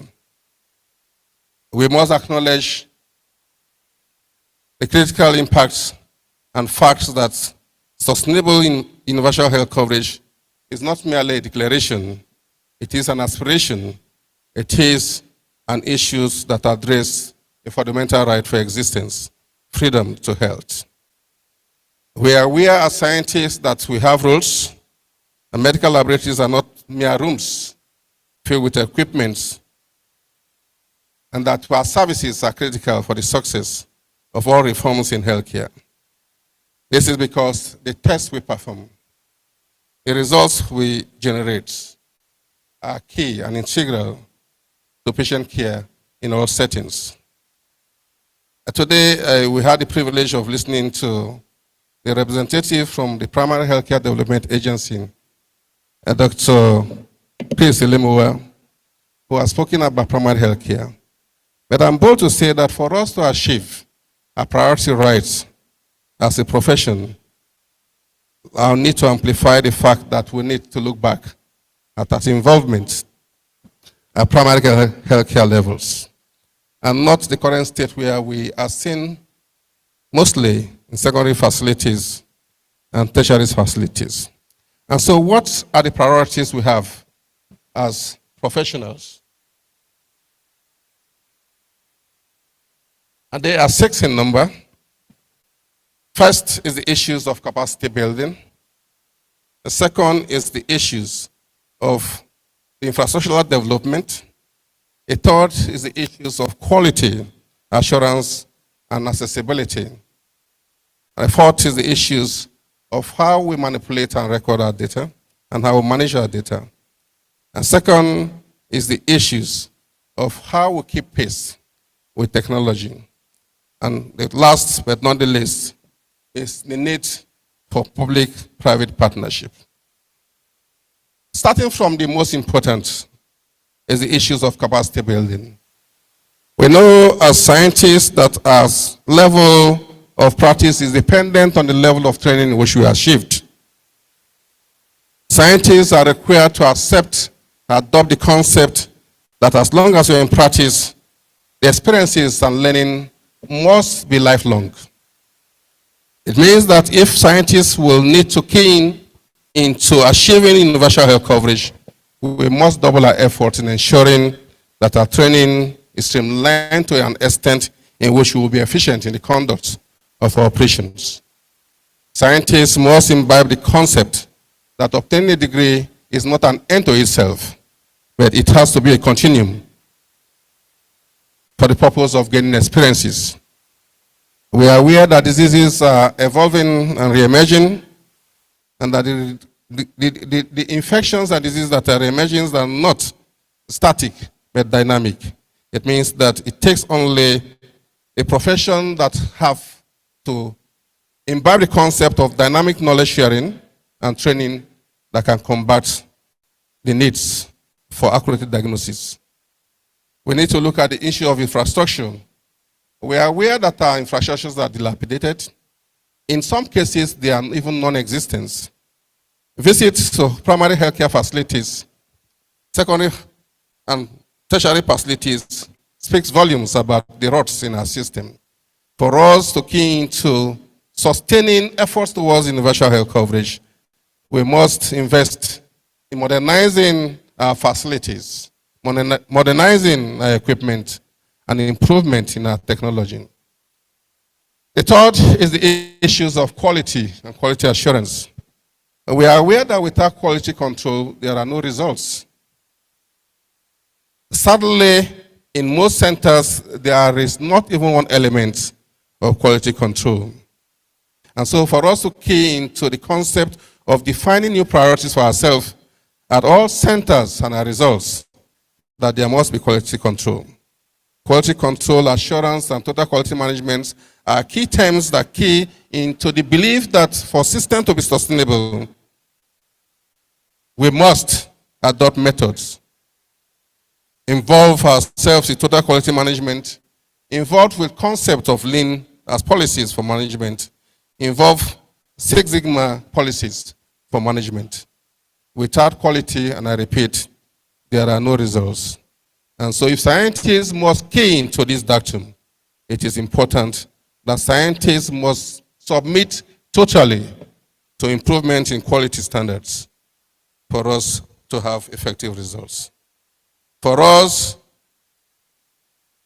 to key into this doctrine, there is the need for us to look at the amount of data we generate in the laboratory and how robust we are able to archive and manage these records. It is important that scientists in Nigeria key into the concept that our data is big and we have to manage our data in that big threshold. For us to implement and be efficient in our approach in keying into universal health coverage, there is a need for us to update our technologies. The eras of tick films for malaria diagnosis are gone. The eras of gram staining for speciation of organism is obviously gone. At the point of genomics and molecular diagnostics, the times for us to key into these centers for operations are also very important. And so we must key technologically to the current trends of things in the society. Point of care testing is important, but how do we validate point of care testing is also more important to the scientists. There has been struggle between scientists and other healthcare providers that indeed they are taking over the roles of scientists. And that I say is not true. Point of care testing are implements of tests that are adopted closer to the patient. It means that the patient has a right to implementing point of care testing for himself. What is integral to us is to see how we can validate. By real connectivity, we can validate point of care devices. It is also important that we appreciate the fact that the government might not be able to fund the public laboratories. It means that we must upon ourselves for private-public partnership. If we come together as a people and look at the harmony that can exist on how private partnership can be achieved, I'm sure that the frictions and the fears we now have as a people for the implementation will also ease down. Distinguished audience, ladies and gentlemen, let me say that the keynote lecture is not expected to be very long. My journey today is to forerun John the Baptist, the major masquerade that are coming to speak today. If keynote lectures are long, they become very boring. It might even be an avenue to replacing the sub-teams. I have carefully looked at the sub-teams today and those that are presenting these sub-teams. I have no doubt that we will live here fully acknowledging the fact that medical laboratory sciences is driving a process for sustainability. In this regard, sustainable universal health coverage for Nigeria. Having looked at the distinguished speakers today from the pools of multi-sectoral organization that cuts across public and private sector, this obviously suggests that partnerships are key for delivery of robust initiative for the implementations of sustainable universal health coverage in Nigeria. Looking at the US CDC, which I'm sure is willing to enlighten us on the expanded access to quality diagnosis services in Nigeria through integrated disease management and testing. That obviously set the pace for the Nigerian Health Insurance Authority discourse on leveraging National Health Insurance Program for sustainable medical laboratory systems. And this will give rise to the Federal Minister of Health, who will join the conversation with emphasis on the importance of strategic human resources management and development for medical laboratories, while NCDC will expand our knowledge of medical laboratory system strengthening for early disease detections and pandemic preparedness. Similarly, I hear the call from Ibadan, who will address the issues of artificial intelligence key to existence today and quality medical laboratory services, opportunities and challenges. This obviously will find resonance from them that clears the air on local diagnostic manufacturing for equitable access to quality medical laboratory services. And lastly, the primary healthcare development agencies will excite our minds on the sub-themes of decentralization of quality diagnostic service for effective primary healthcare delivery. I have a firm belief that these presenters have prepared so hard and will gain so much from their discussion. So before I leave the podium to my seat, I should also add that this is not just a regular conference packed with lectures. It is a call for action that must start from ourselves as people, then to the practice before the society. A vision for a healthier and more equitable Nigerian is possible, and that can start with us. Let us take the advantage of all the presentations. I want to thank the organizers for the choice of theme again.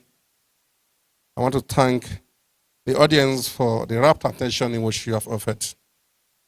I want to say that the lecture is as good as the tempo of the listener.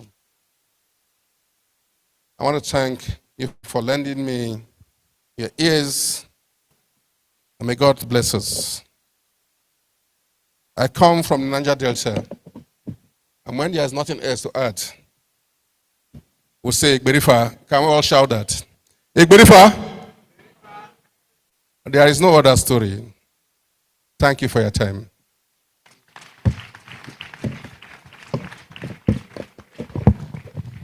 Egberifa.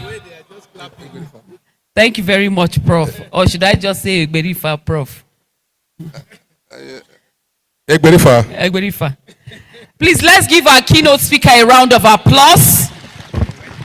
Thank you very much, Professor Teddy Charles Adias, the Vice Chancellor of Federal University Otuoke, Bayelsa State, Nigeria. And the President will make a presentation on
we want to not only to congratulate you on the way you have just handled this team for this year's conference,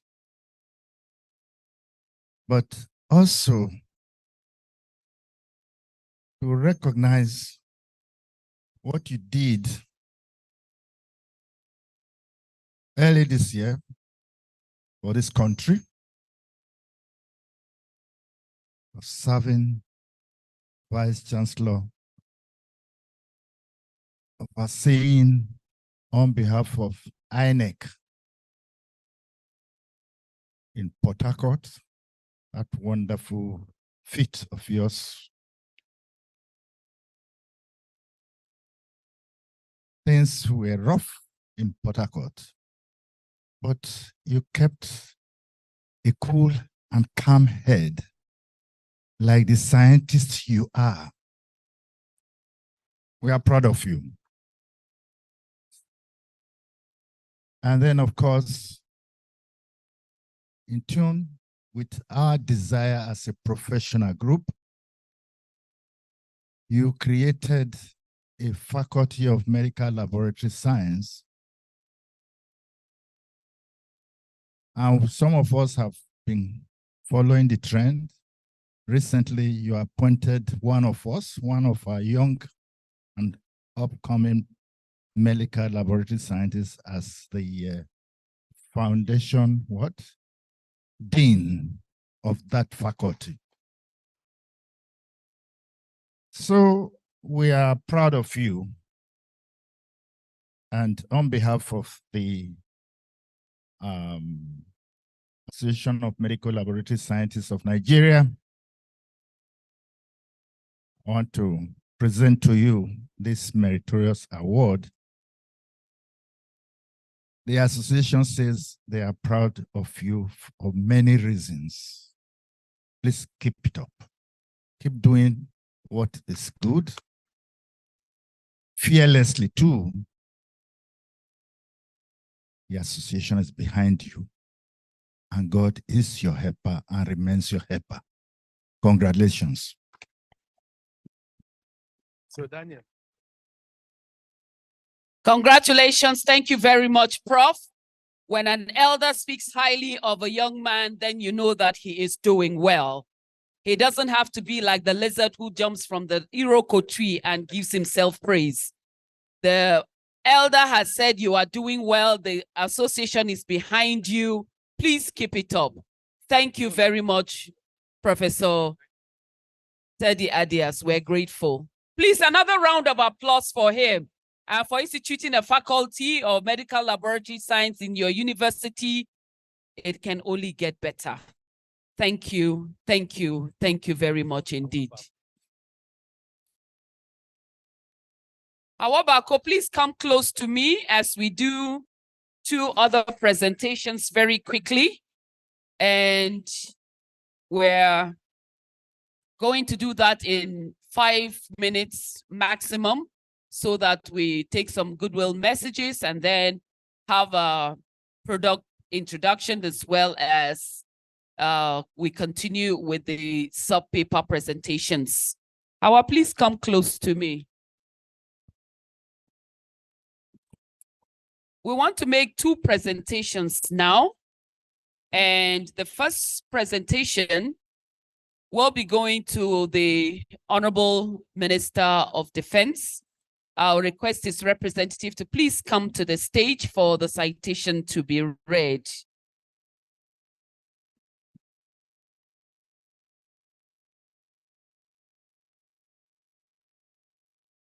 So Hawa will read the citation and then we do the presentation. Thank you very much. You're welcome, sir. Thank you.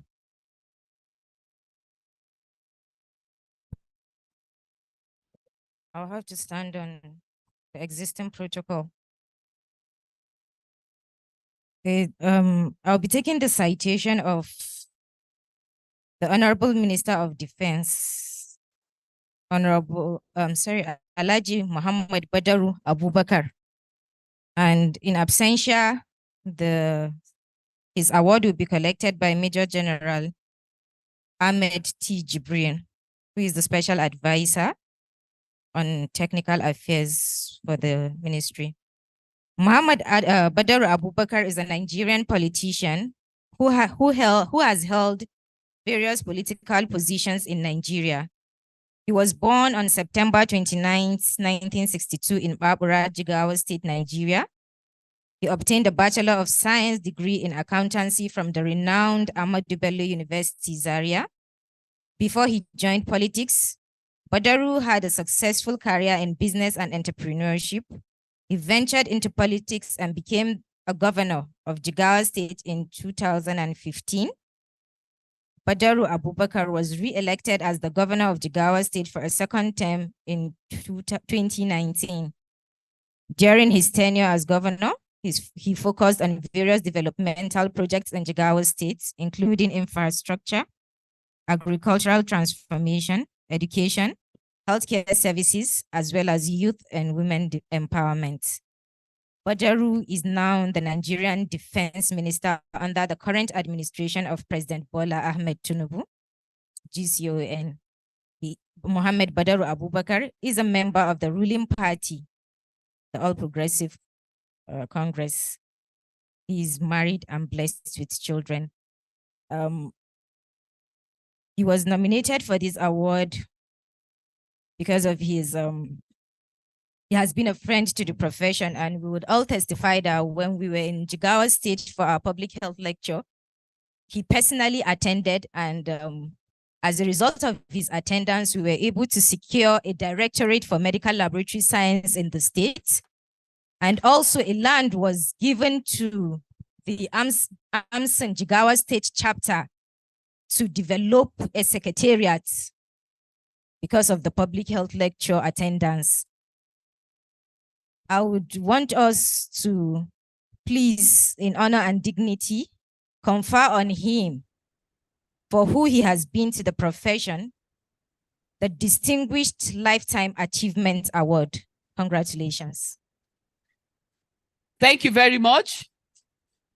Professor Anthony Meribe, please come up and help us make this presentation to the Honorable Minister of Defense, His Excellency Muhammad Badaru Abubakar, MON, for his contributions to the growth of medical laboratory sciences in Jigawa and Nigeria as a whole.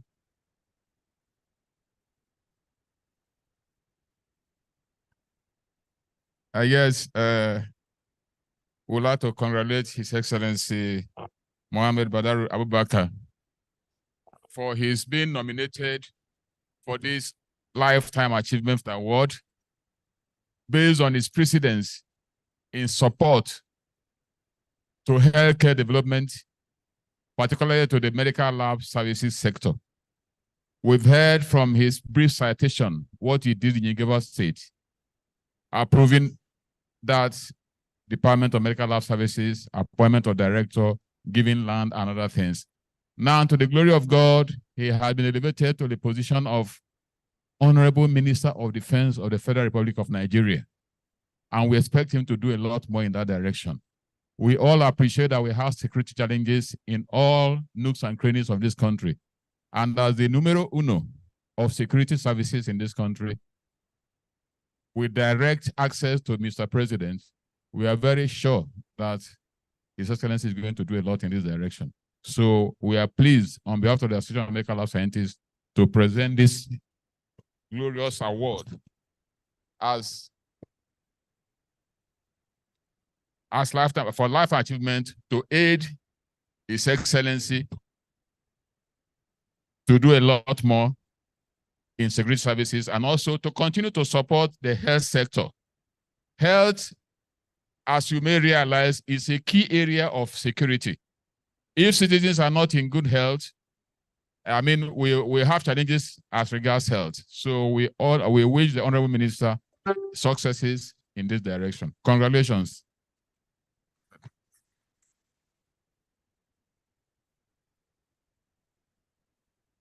Thank you very much, Prof. And the representative of the Honorable Minister will say a few words before he returns to his seat, please. Thank you, sir. We can hold this for you if you wish. Thank you, sir. Please come to the podium.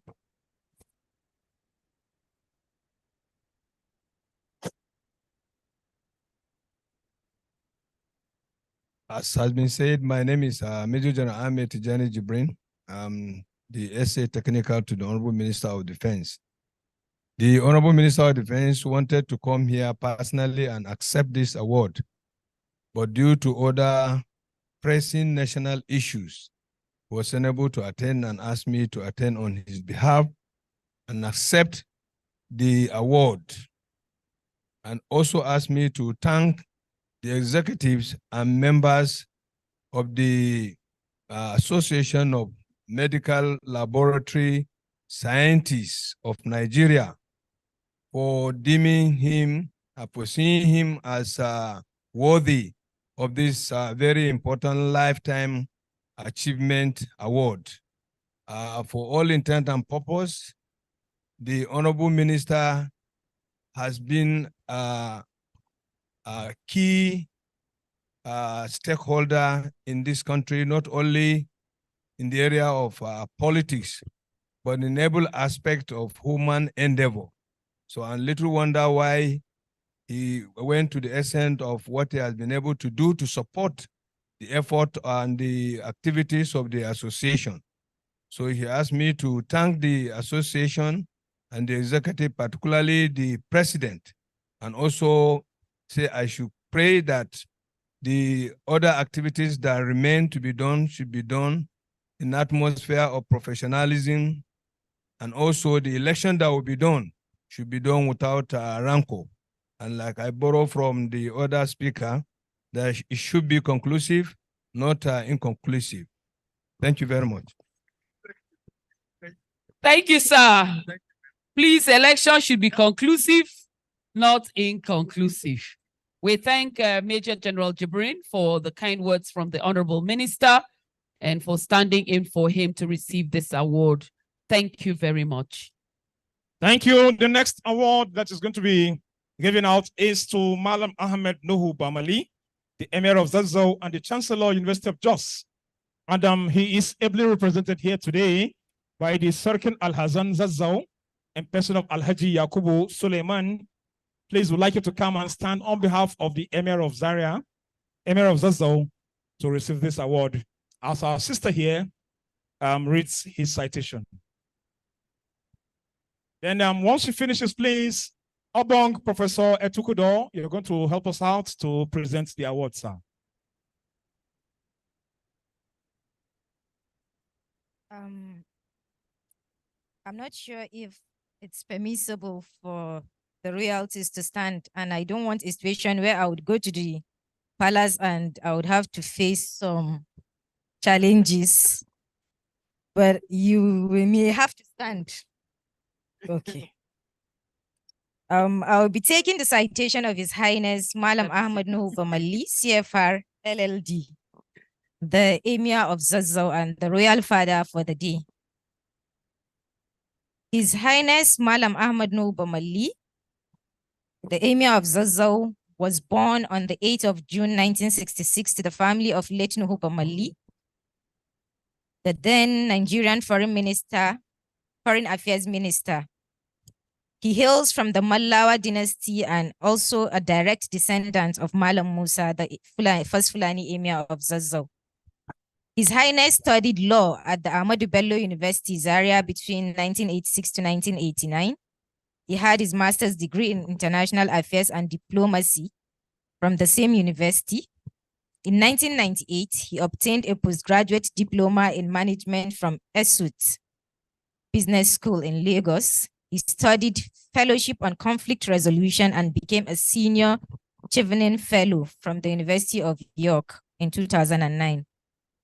His Highness was at the Harvard Business School in 2011, where he had his general management program that qualified him to be an alumnus of the Harvard Business School.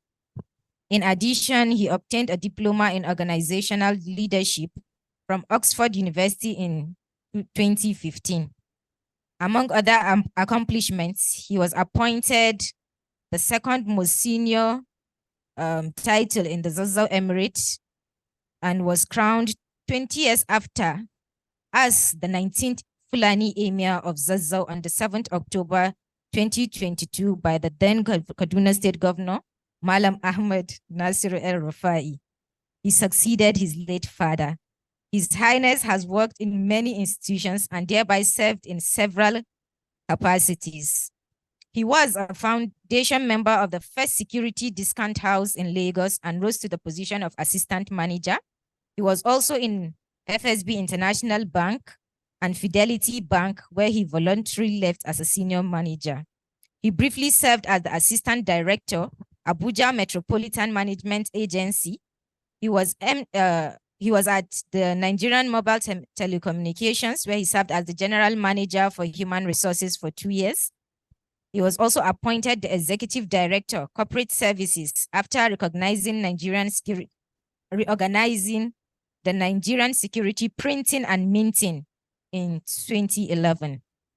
In 2012, he was elevated by the board to the acting managing director and CEO, and he was the acting MD CEO until 2014.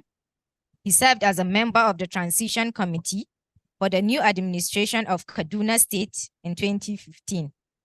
He was appointed the Nigerian ambassador to the Kingdom of Thailand with concurrent accreditation to the Republic of the Union, Myanmar. He served between 2017 and 2018. On October 7, 2020, he was enthroned as the 19th Fulani Emir of Zazzau, thereby occupying the coveted seat of his great-grandfather. He is presently the current Emir of Zazzau. He has served as the president of the African Banknote Association, the chairman, board of directors, Sawada Limited, director, Lawman Limited, director, Riding Oil and Gas, director, Harvard Business School Association of Nigeria. He is a member of the Transition Committee for Kaduna State, appointed the Chancellor of University of Jos, appointed Chancellor of Capital University, Kano, appointed Chancellor of Greenfield University, Kaduna. He is a commander of the Order of the Federal Republic, and I would gladly say he is a friend of medical laboratory science, because for all the outreaches, I think the national president who is an eyewitness. Whenever we go there with a medical outreach, he would look at the list of the healthcare professionals and say, where are the scientists? So he is a friend of medical laboratory science. May I also, in honor and dignity, confer on him the Distinguished Meritorious Service Award. Congratulations. Thank you. Obong is going to make the presentation on behalf of the association to His Royal Highness, the Emir of Zazzau.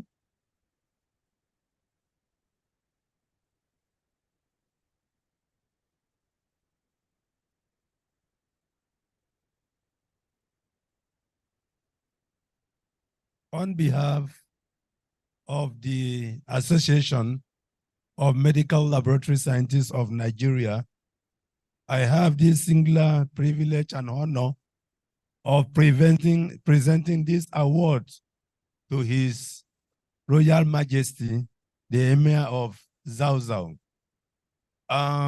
His Royal Majesty, sir, you are the coconut tree for medical laboratory scientists. And we have chosen you because we want to succeed and live long. On that note, I present this award to you.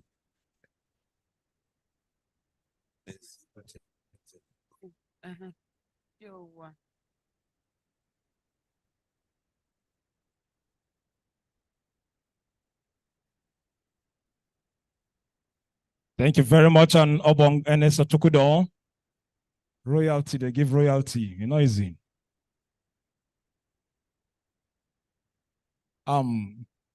The Saraki Al-Hazan Zazzau, I don't know if you have a word or two for us.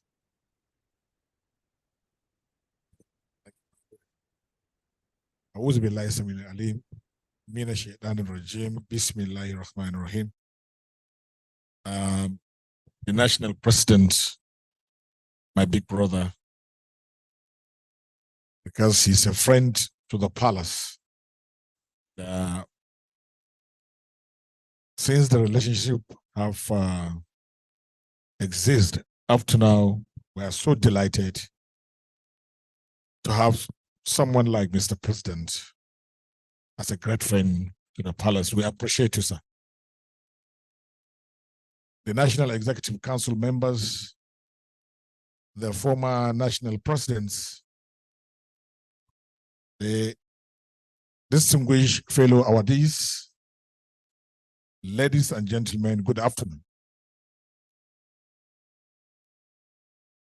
The Emir of Zazzau, Alhaji Ahmed Nuba Mali, is supposed to be here, but due to some unavoidable absence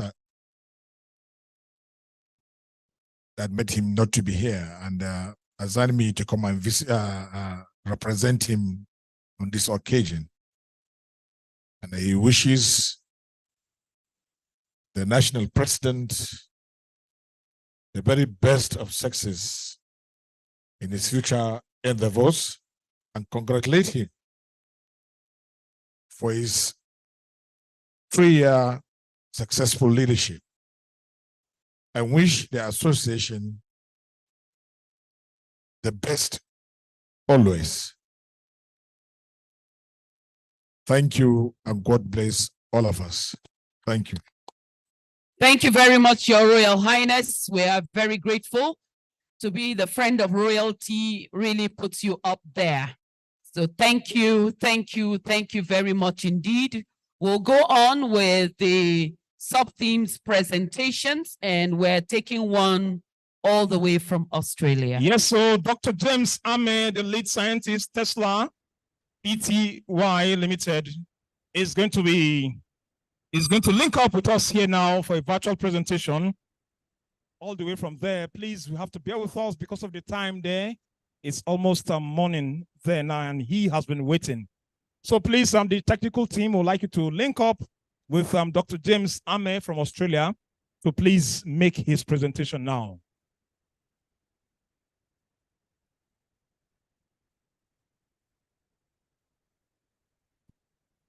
Hello.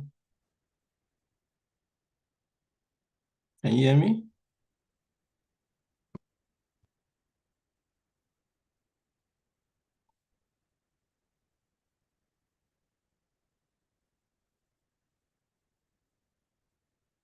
Hello.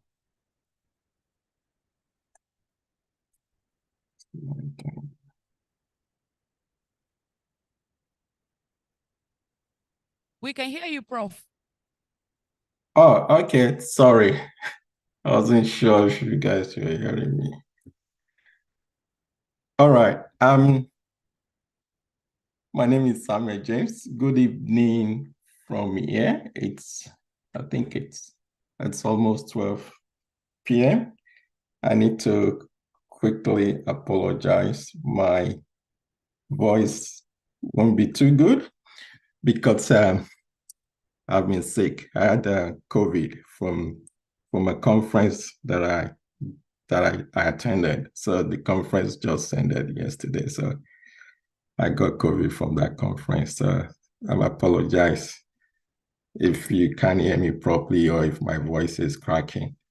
Anyway, so I'll just be sharing my experience regarding this topic, production of 5ED. So essentially, everything I'll be saying here, it's based on my experience here. And the long-term plan for me or for the company is to be able to translate or to replicate what I've been doing here back home. That is the long-term plan. That notwithstanding, the experience I'll be sharing with you, if someone out there is interested, you can do it as well. That is why I accepted the invitation to speak on this topic.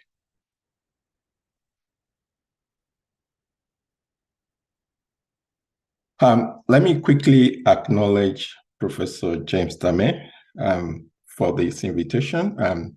He reached out to me and had a quick chat with me about this topic. I really thank him for, reaching out to me to talk on this topic because I'm really passionate about this. All right. As we all know, we all have ideas of what we want to do, ideas regarding, manufacturing IVD in Nigeria. I've had the opportunity to speak with some friends, and they've always told me, James, I want to manufacture this. I want to do this. But let me clearly tell you this, that you've got an idea, it's not equals to IVD product, neither is it equal to a company or an IP. So an IP is intellectual property. And this intellectual property could be a patent or proprietary. So you have an idea, doesn't mean that it's equals to that. And you don't own an idea. However, you own a product, you own a company, and you own an IP. So let's have these assumptions. Let's assume that you own a product plus a company plus IP.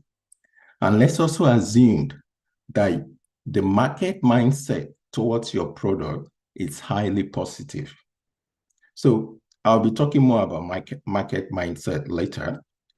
And let's assume that these assumptions equals to cash flow. And when we talk of cash flow, it simply means increase in the amount of money that gets into your business account and decrease in the amount that leaves your business account. That is cash flow. If we have this assumption, that simply means every week or every fortnight or every month, your business account will be, will be great because you've got a great cash flow, because you've got all this in place. But let's ask ourselves these important questions. How do you create IVD product plus IP? And how do you change market mindset? Let me tell you my story. I went into production before COVID. How? I was in the lab. I was working with the university then. And I remember someone from Just reached out to me, Professor Imade. He said, James, can you do this? I said, yes, sir, I can do it. That was how I started. I developed the assays they wanted, PCR assays. I shipped it to them. They used it and they were happy with it. Subsequently, they kept coming back to me. So it got to a point, I stopped doing it for free. I started asking them to pay 20 to 30% of the cost plus shipping, because shipping from here is quite expensive.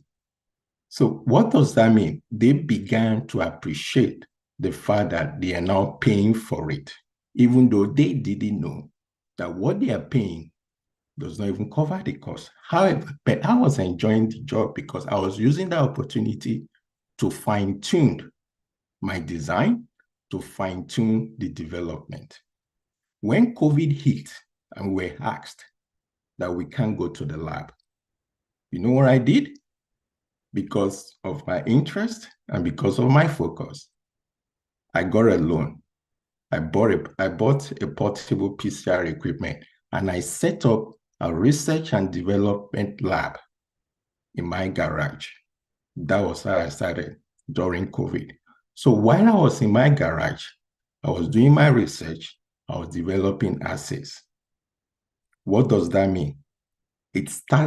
I started from R&D, that is research and development, by developing all of this. Let me quickly say this. When I was doing that in that garage, I was not using clinical samples at all because that is not ethical, it's not right. I was using synthetic DNA. What that means, you can't be infected with it, it's not transmissible. That was what I was using as my template. So when I was doing all of that, what was I doing? I was generating IPs for this product, for the company I was looking forward to in the future. After COVID, I got another loan, and that was when I started a company officially. So before I got to that point, I've already created IPs, and the IPs I created were proprietary. So that was how I started.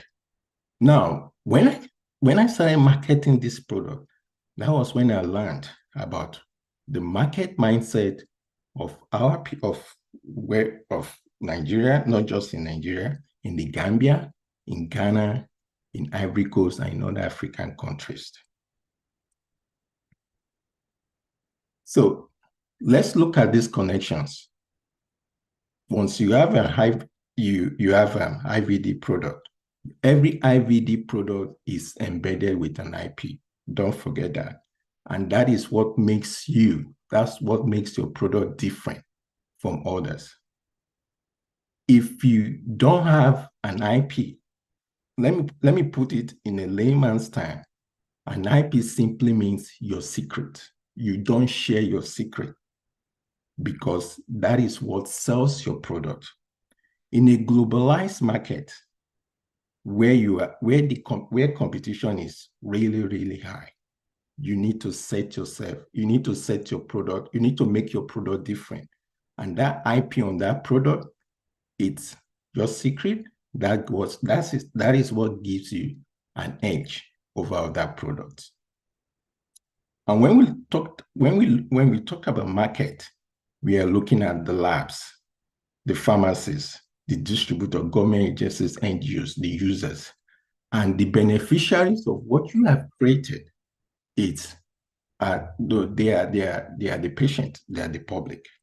So you always see there's usually an interaction between your product and your market. And that product with your market is a two-way traffic because the market will always come back to you for so many things. We'll talk about that later. Now, when I asked those two questions, and this is my take on starting IVD manufacturing in Nigeria. I believe in starting small. I don't believe in starting big, because when you start small, it involves, there are a lot of things that you don't know, but if you start small, you begin to realize, oh, I need to do this differently. I need to change this. I remember having this conversation with someone not too long.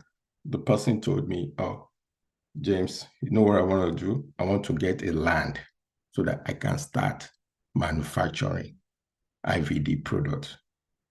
I said, no, you don't need a land to start. You can start from that lab, because manufacturing does not start from having a land, having a big infrastructure. No, it starts from a small place where your R&D needs to be perfected. If you cannot fine-tune your R&D, you don't have a product. That is why I'm of the opinion that you can always start small. And when you're starting small, you can start with one product. Let's look at the labs. Maybe you're from ChemPad, you work in ChemPad, microbiology, or wherever. Look within that lab. Look at all the reagents, all the products that you are using. Ask yourself, are there any products that I'm using at the moment that is being made in my country, in Nigeria? No. Now, if there is no product from Nigeria, let's take Leishman as an example.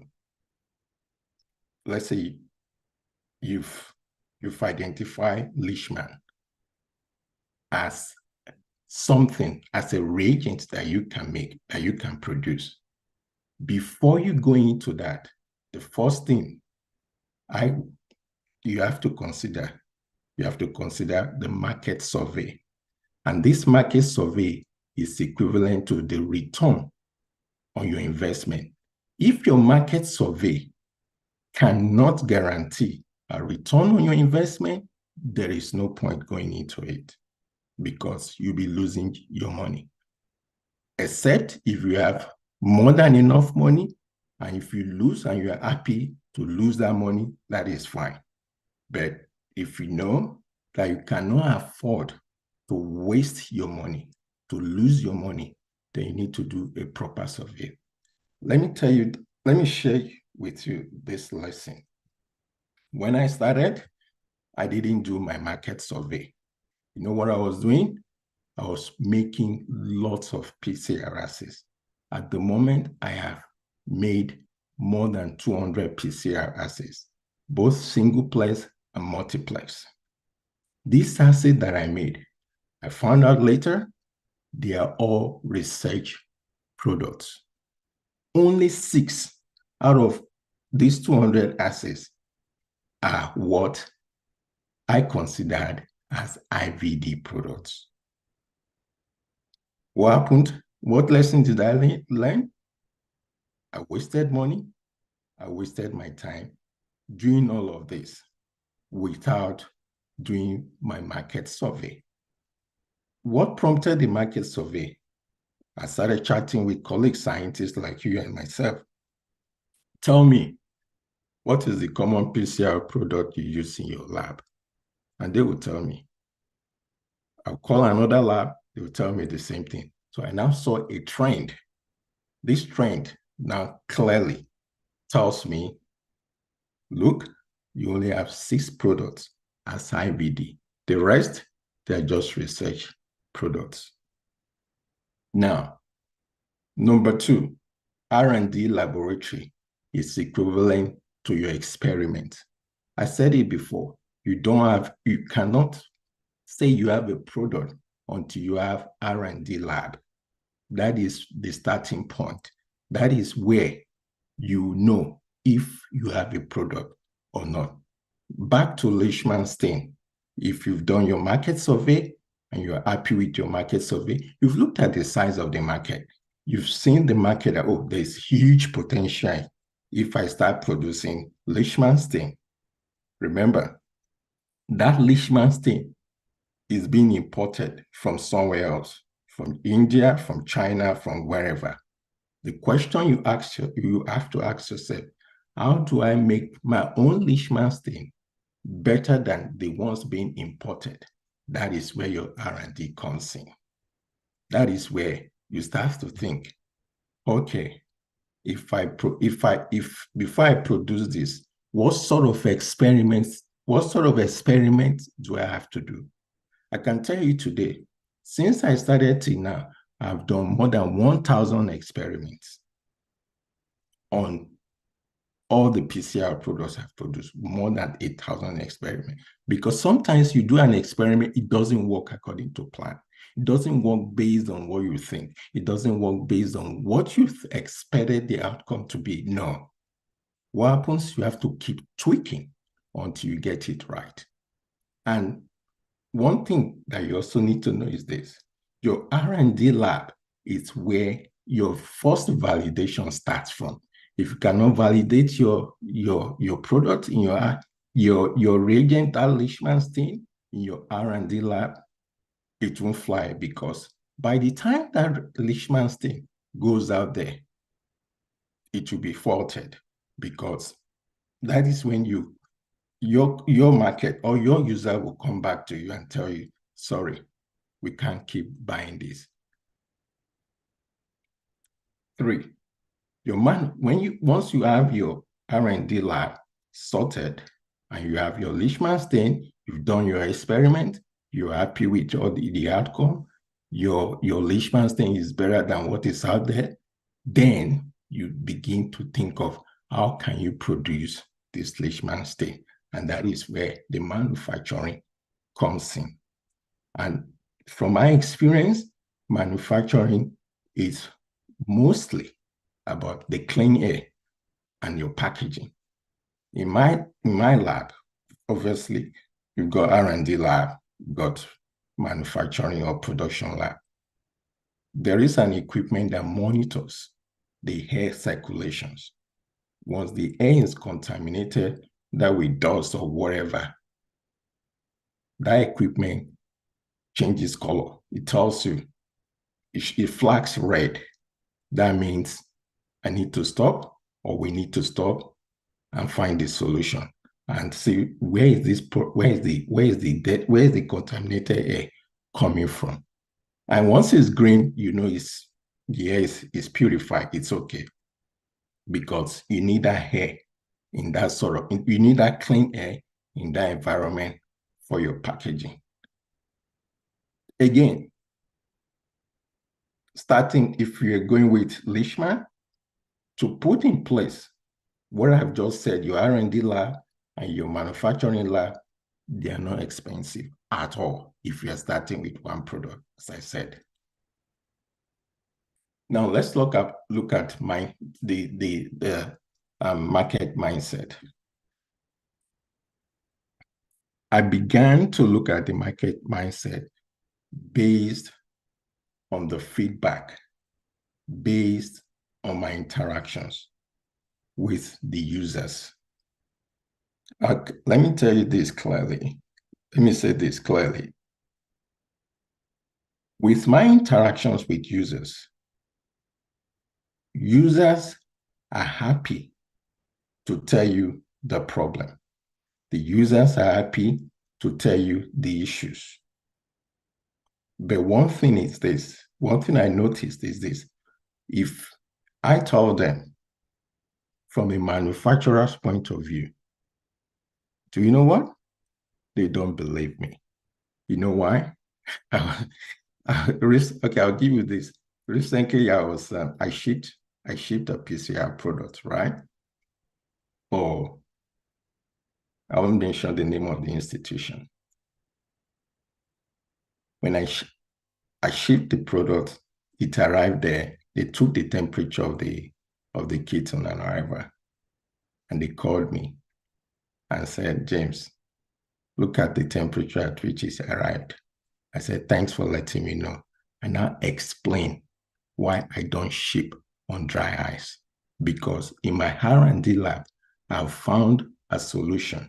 I've found some reagents that you can add, and that reagent will protect your enzymes, will protect everything from deterioration during shipment.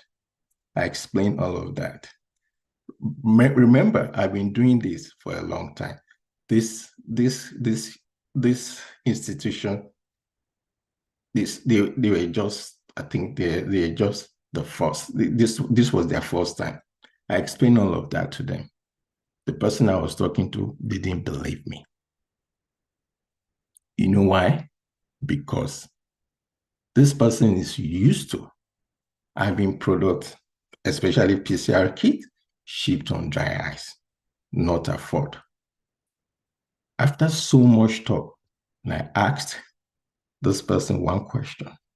I said, assuming I'm a white manufacturer, will you argue with me? This person kept quiet. What does that tell you? You face that challenge of, because I know this person, I don't trust this person. I don't have confidence in what this person is telling me, because because they don't know that you've done your work. They don't know you found a solution. They don't know you solved a need. And when you explain that, they still don't believe you. They still don't trust what you are saying. That is my experience. That is one. Two, quality issues. That is number one. I'll share this experience with you. When I started, a friend called me, and jokingly, he said, "Oga James, I know you as a quality person. Your products are good, but your packaging, no good at all. And we jokingly laughed about it. But this guy sent a message to me. What was the message? I need to go back to the drawing board and change the whole thing. And that feedback completely changed the packaging of the product. I'll talk more later on that. Your manufacturing lab needs QMS certification.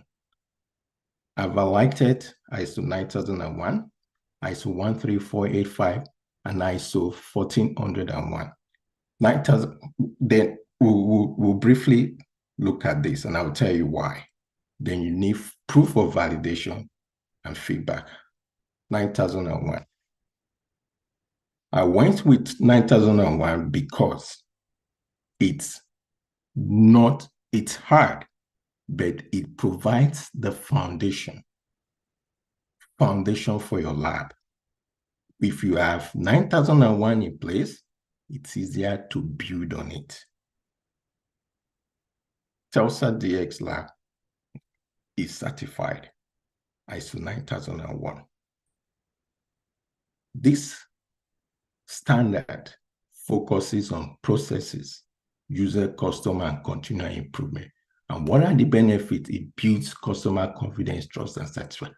I've experienced that, and it ensures effective complaint resolution, feedback, process improvement, ensures ongoing optimization. That is regular audits and reviews. That is number one thing.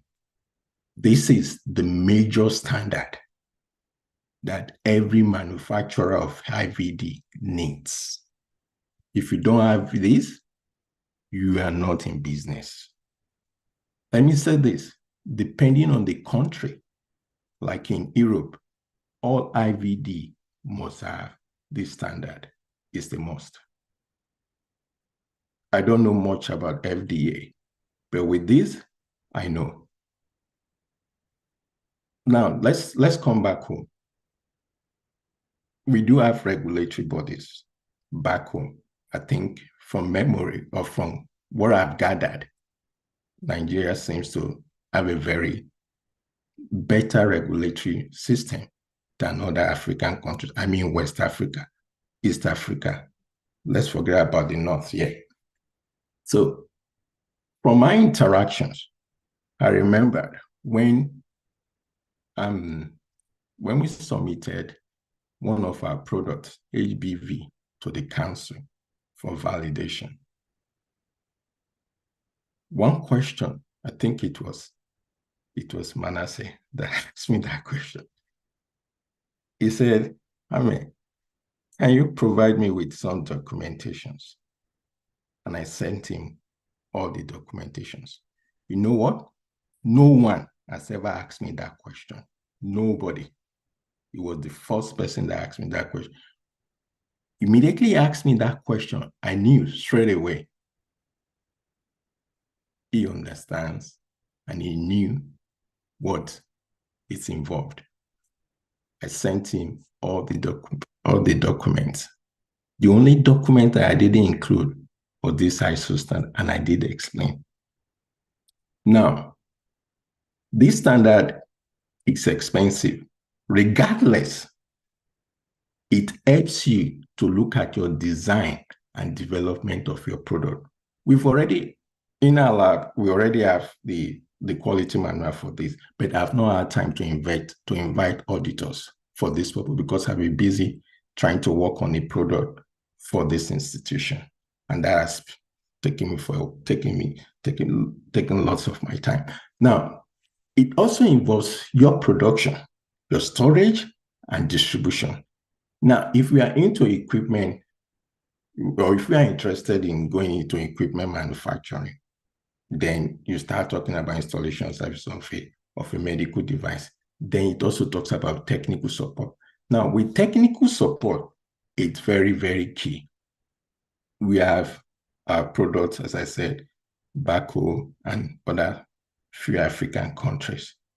In all these places, I do have someone that provides that technical support. That notwithstanding, I always tell the users, please talk to me, the manufacturer, because it's much easier and it's faster if they relate to me directly.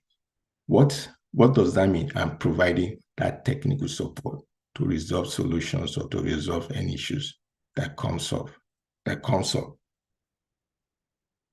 So this is the main standard for IVD, that's production.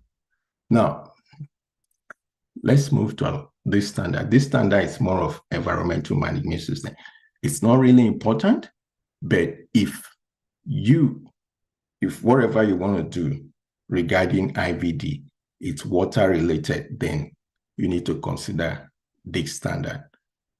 I picked interest in this standard because the last audit that we had, the auditor that came, the guy told me something. He said, Amen, I'm not here to audit the environmental conditions, but let me quickly say this.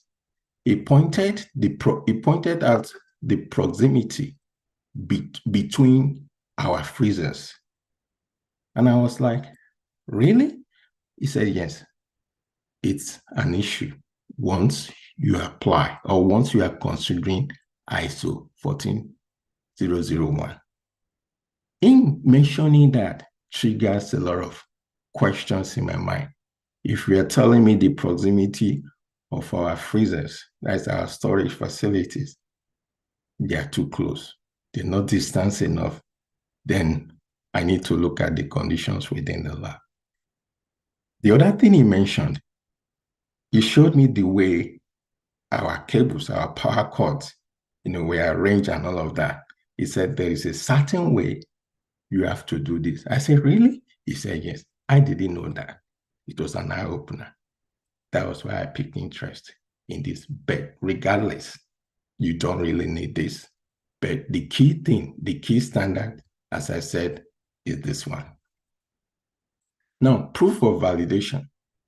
Let me share this with you as well. If a manufacturing company has this ISO standard 13485 in place, what happens in Europe is this. They do paper verification. That is, they don't ask you to send your product for them to validate. No. They don't do that because they know you've got these standards in place. Our country, council, is the only regulatory body that I know that will ask you for samples, that will ask you for your products for validation. That is the best thing. Because, I'll tell you this, because some of these manufacturing companies, they can cook up stories. That is why when you get a product, you don't go with what they are telling you on paper. What do? You validate it in your lab. And that's why I'm happy with council, because they validate your product by testing it themselves. That is in-country regulatory conditions. That is how they want it, and that's how they are doing it. For me, I think that's the best approach. I was chatting with my supervisor the other day, that's my PhD supervisor, after a long time. When I was doing my PhD, I remember I gave her the idea to start this company and all of that. Now she's back to university because she didn't know what she was doing. I'm sorry to say, but that's the reality. So we're having this conversation. And I told her, we're shipping this product because this needs to be validated. And the question she asked me, paper validation? Is it? I said, no, Joan, it's not. And she was shocked that even from an African country, this is what we are doing, because she knows that with validation by a regulatory body elsewhere, no. Submit your document, we go through your document, and that's it, full stop, approved. Proof of validation by the council, it's important. I also respect the market feedback as well. I've received so many feedback, and those feedback really, really helped the product development. Some of this feedback that we received, they are all documented. During our audit, we were asked, and we had to show them this. One question, I remember the auditor asking me this question. He said, "Do you mean you get all this feedback?" I said, "Yes." And once you, of course, obviously, once you resolve any issues, it's documented as well. So he saw the resolutions and all of that. The guy was highly impressed. But he pointed out something. He said, the way this is structured, when you are getting feedback and you're providing resolutions, there's a structured way of resolving it. That was a big lesson for us.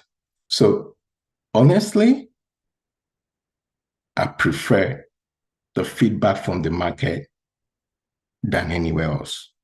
That doesn't mean, I'm on directing or I'm saying the council validation. No. But in reality, the market feedback is key towards your product development. Now, this is our test kit. This packaging you are seeing was based on the feedback we got. That's it. If not for feedback, we wouldn't have had this packaging. So feedback is very important. Let me give this warning signs. Once you get, if you are thinking of if you're already, producing something, because I think I'm aware.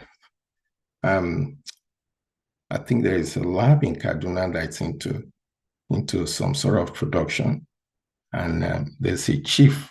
I think I was opportunity to listen to listen. I was online. I was listening to someone from the East. I can't remember his name now.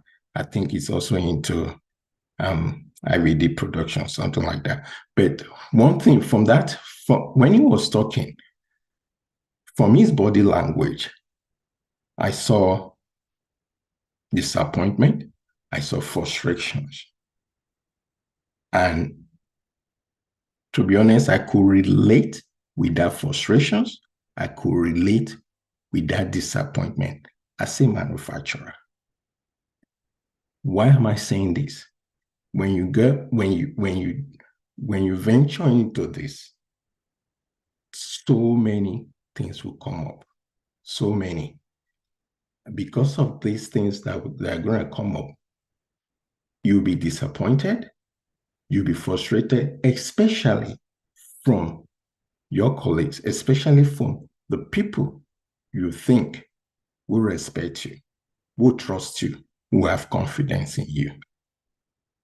Now, if we are involved, if as a producer or a manufacturer, you are the CEO, you are the founder, you are everything. So you are involved in all, everything. Now, some of the mistakes some businesses make, I've seen it here as well. When they start a business, because they think,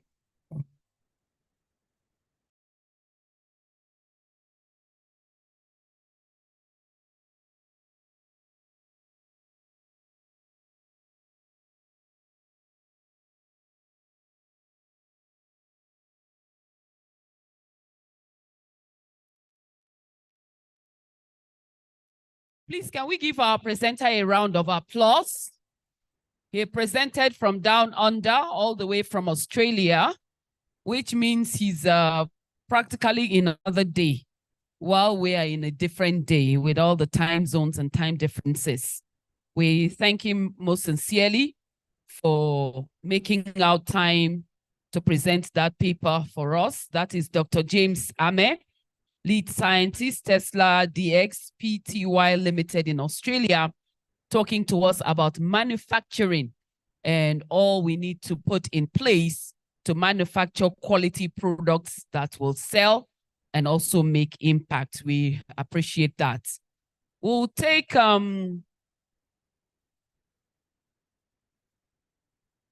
we'll move on now. We did announce that we have a total of 6 sub-themes. We've taken 2 already, and we have 4 pending. We'll take those and also take some goodwill messages. We are aware that there are product presentations, but let's please be patient as we take care of the scientific aspect of this conference before we go into any product presentation. Let the products manufacturers please be patient with us. We'll get across to them and we'll invite them to come present their products one after the other.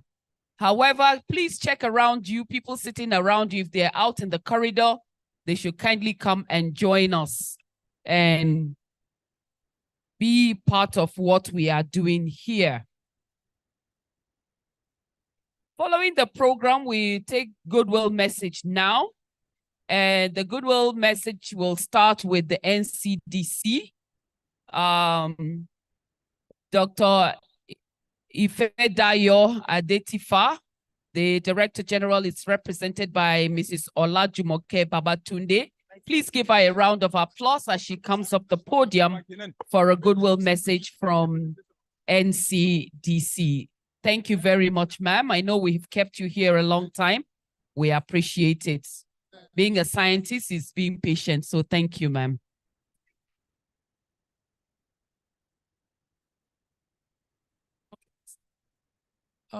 Good afternoon, everyone.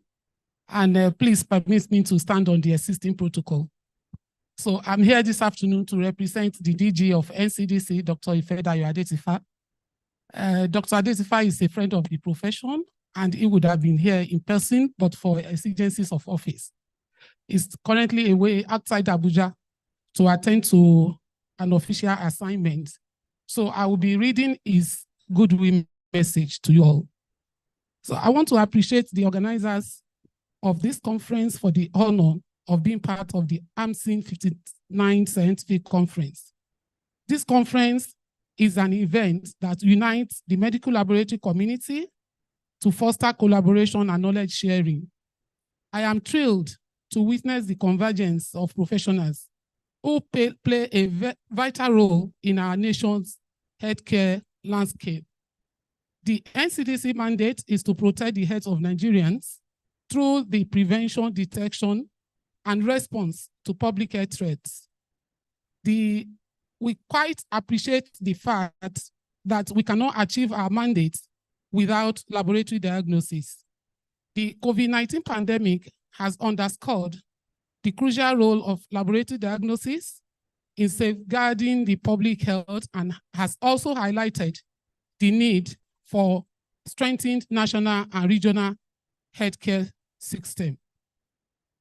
I encourage all participants to actively engage in the various sections, try as much as possible to network with fellow professionals, and take advantage of the knowledge sharing opportunities offered by this event.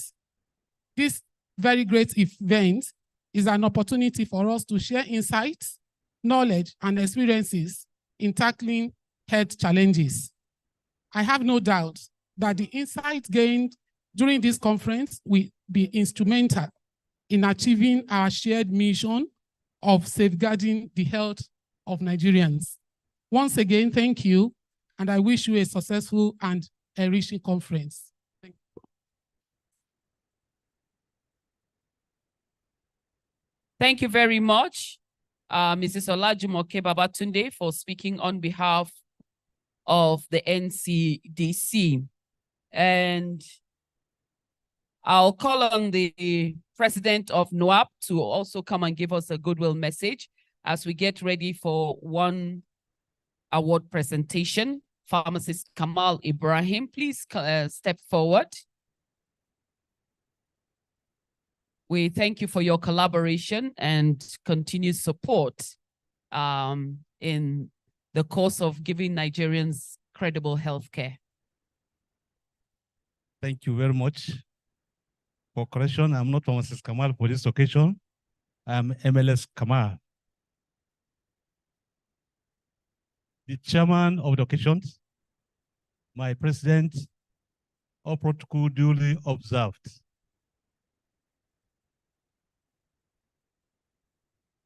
On behalf of the National Executive Council of Nigeria Union of Allied Health Professionals and entire member nationwide, I bring you solidarity greetings. Let me start by appreciating the leadership of AMLSN for honoring me to come here to witness this great occasion.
totally depends on the kits and the equipment that are available to us. This was one of the challenges I encountered as a medical laboratory scientist. And I had a very bitter experience, and I said never again. I went into importation and distribution of IVDs in Nigeria. Dr. Ophili is here. He knows what I have done as a person and as a company in pushing to make sure that Medical Laboratory Science Council of Nigeria takes the big role of not just regulating the training and practice of medical laboratory science in Nigeria, but also regulating the importation and distribution of IVDs in Nigeria. This is a very key role. I'm calling on Professor Damen, though he's outgoing, but this should be a strategic blueprint that you have to lay for your incoming successor to pursue vigorously to make sure that Medical Laboratory Science Council takes its place of pride in making sure that all the IVDs, equipment that are available for medical laboratory practice in Nigeria is duly regulated. All of us at one time or the other must have had experience of, mine was actually, a friend of mine came to my lab, a newly wedded couple, to run a pregnancy test for the wife. And then I did the pregnancy test, it was negative. 2 months after, I saw my friend with the wife, and the wife was having a protruded belly. I said, oh boy, what is happening? He said, you gave us fake results. I said, really? I went back to my lab, and I discovered that that period, almost 40% of all the pregnancy tests that was done were all negative. And I had to bury my head in shame. And I said, never again. And I can categorically tell you that since then, we have been championing the cause of making sure that we have quality, accessible, affordable tools to work with as scientists. The Medical Laboratory Science Council started with calling on all IVD providers to come and register with the council. And I can tell you that Patrick Diagnostics was the first IVD provider that was registered by the council, having a registration number of 001. And since then, we didn't stop there. We meet top-notch manufacturers. Manufacturing is one thing that is difficult to do in Nigeria. So our role as an organization is making sure we meet top-notch manufacturers, give them specifications, especially letting them know. For instance, I'll give you an example. Our weather kit, precision weather kit, has been validated by the council. Accelerated stability testing was done on the weather kit, exposing the antigens to temperature of 45 degrees Celsius for 5 days. And after 5 days, the antigens are still active. The singular reason for this is that we go an extra mile to pay extra for stabilizing agents that are compatible with our temperature here. You know, Nigerians live very close to the equator, so the temperature here is always high. These are the steps. I'm taking this step because I'm the pioneer CEO of Patrick Diagnostics, and I happen to be a medical laboratory scientist by training. Next slide, please. So that's about Patrick Diagnostics. Next slide, please. Now, these are some of our clients. On top left there is AirLab. I can see Prince Elochukwu Adibo. He is the CEO of AirLab. Our work has been partnership in progress. For a very long time, we have been partnering with them, providing them Air Lab has an ISO. It's the first ISO certified laboratory in Nigeria today. And we are happy to be part of the success story by making sure that we provide them with top-notch diagnostic tools that has put them at the place of pride today. Next slide, please. Next slide. Some of our esteemed partners, our foreign partners, Snipe. Snipe has one of the broadest CLI in the market today. URIT is known for its rugged machine, are very reliable. We have Uremex, we have Ambio. Today, I'm going to talk deliberate much on Ambio because before now, sometimes when you send out your laboratory tests, some of them may take 1, 2, 3 weeks before the test comes out. And sometimes by the time the test is coming out, the patient is either discharged home or discharged to the morgue. Next slide, please. So this is our product gallery. We have we are a company that is so tailored that whether your practice is a small laboratory or a medium-sized laboratory or a tertiary institution, we have something that is suitable for your practice. Next slide, please.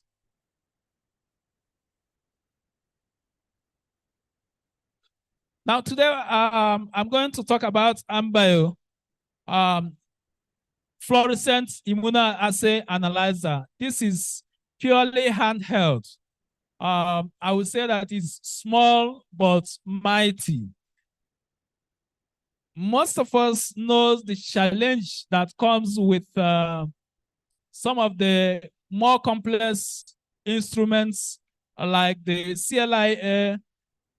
Not all the laboratories can actually afford the CLI, the throughput, and other things. That's why I say that we have every equipment tailored for your practice, whether your practice is small, whether your practice is medium size, or you are in the tertiary institution.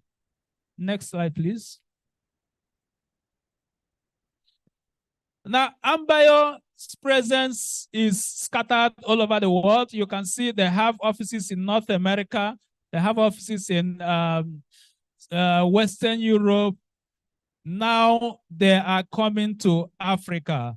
And because of our reputation in African market, they decided to come to Nigeria and found Patrick Diagnostics suitable to partner with. Next slide, please.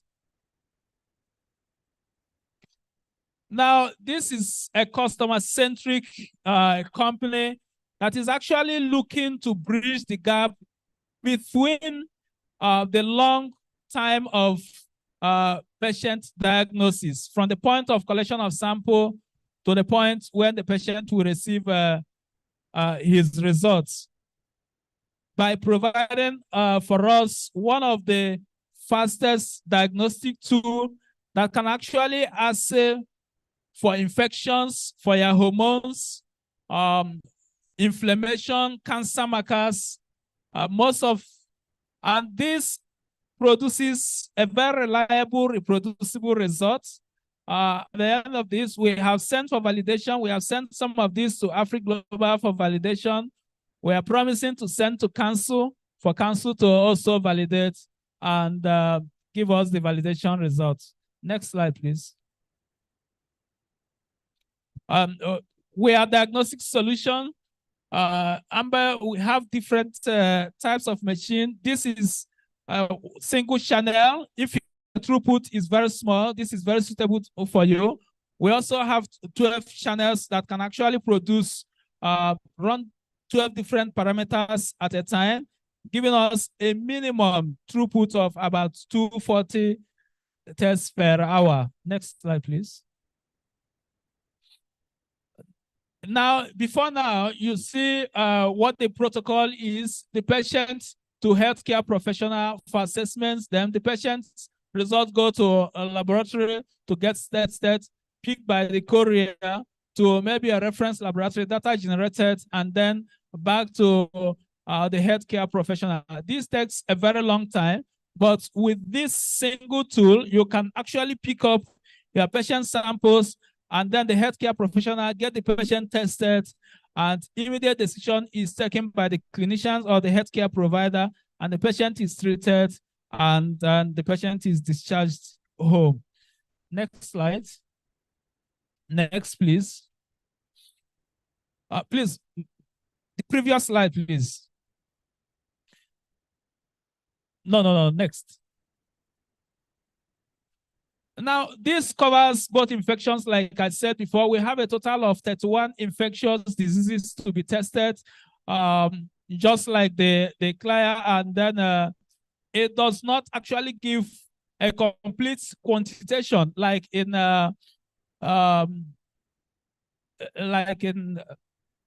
PCR and the rest of them, but it will give you a clue of what you're having there. We have a total of 20 cancer assays on this particular platform, the CL125, CL153, CL199, the ferritin, the fecal occult blood. All these are actually available on this, but with different cartridges. Next slide, please. Then I talk about hormone, like your thyroid, T3, T4, free T3, free T4, TSH, the fertility hormones like anti-malarial hormone. All of them are available on these kits. Next slide, please. Now, this is the different types we have. What I'm holding here is a single channel, which is the handheld. We have the 12-channel system. And the good thing about this machine is that it is highly, highly affordable. And then presently we are running a program that if you have any other fluorescent immunoassay that you are finding it difficult to get the cartridges or it has become too expensive, we are directly behind the hall. You can come register with us. What we need to do is to retrieve the one you are having, and we'll give you this for free. For free, no TNC attached. All you need is bring your old one. We give you this for free, and then you start buying reagents on this platform. Next slide, please. So this is exactly what it looks like.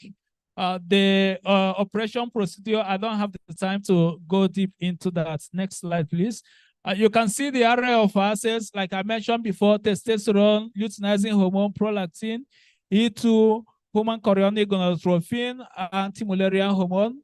Then the cancer markers, the CL125, alpha-fetoprotein, and so many. Inflammation, you have the CRP, and also drug of abuse.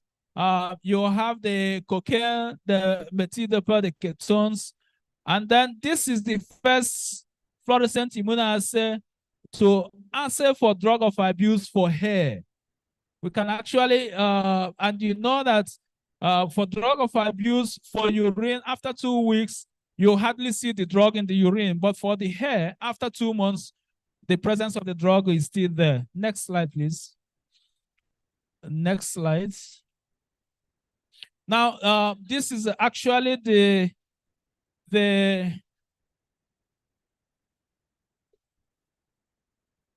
okay.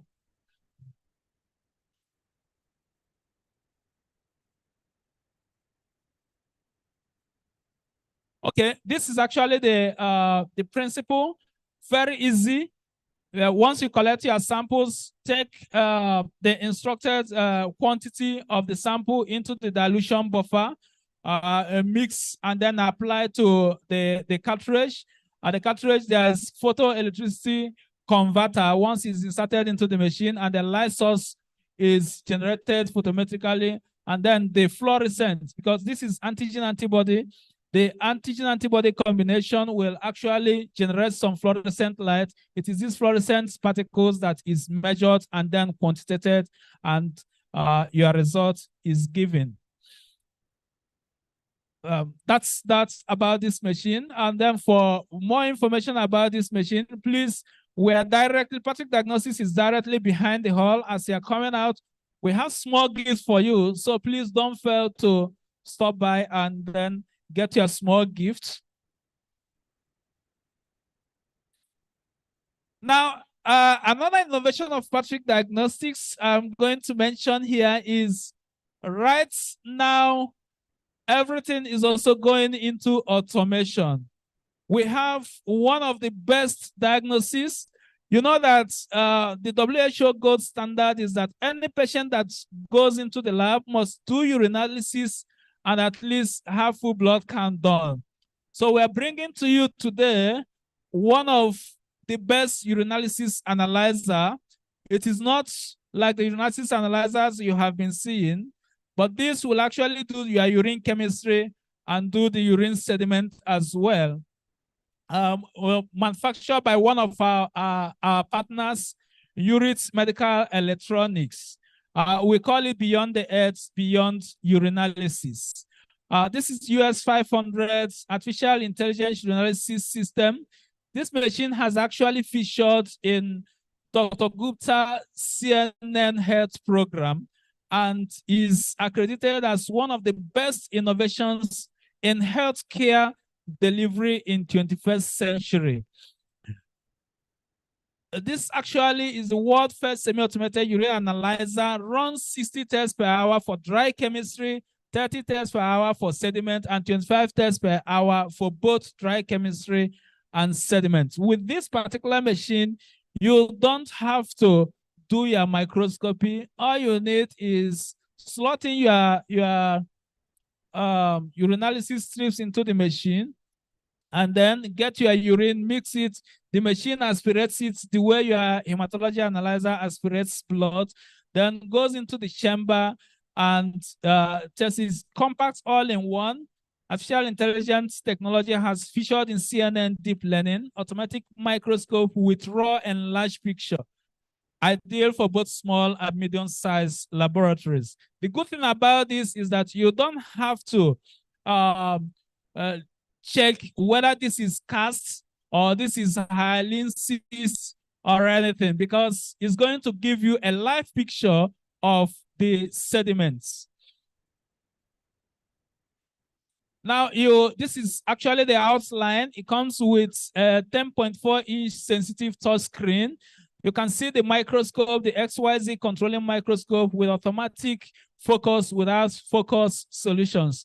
The chemistry module is also incorporated into this, and then the microscopy module, and then the conductivity and osmolality module. Artificial intelligence combining the central processing unit with graphic processing unit integrated all in one to give high resolution image. And then you can also have a voice when you connect it to a Wi-Fi.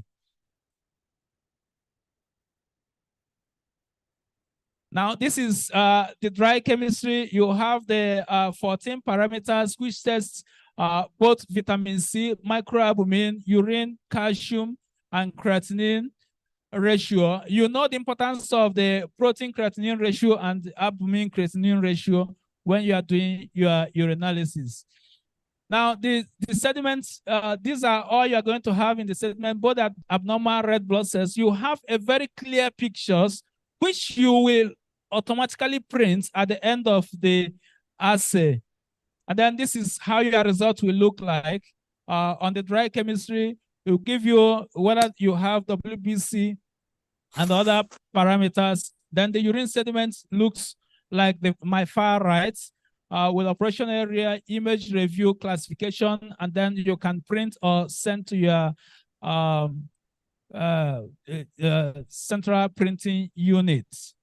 And then before now, this is what our urine bench used to look like. You have the manual refractometer, the microscope, the manual result record, urine scattered all over the bench, strips scattered all over the bench, exposing the health worker to contamination and infection. But I will tell you, with our US 500, this has completely been eliminated. Good. Okay, now the automated, it gives you a very ultra clear pictures. This is what your automated microscopy will look like. High definition images, accurate identification, original picture viewing, true restoration of microscopic view. You can see here that by the time the printout is done, you yourself can actually look and see, oh, what I'm seeing is hyaline cast, what I'm seeing is granulated cast, and the rest of them. And these pictures give you a clear image of what the urine looks like. And the good thing is that I have been on the bench. On the bench, if you are viewing a urine sediment, believe you me, it is only people who are very patient that can actually view up to 10 fields before they write their reports.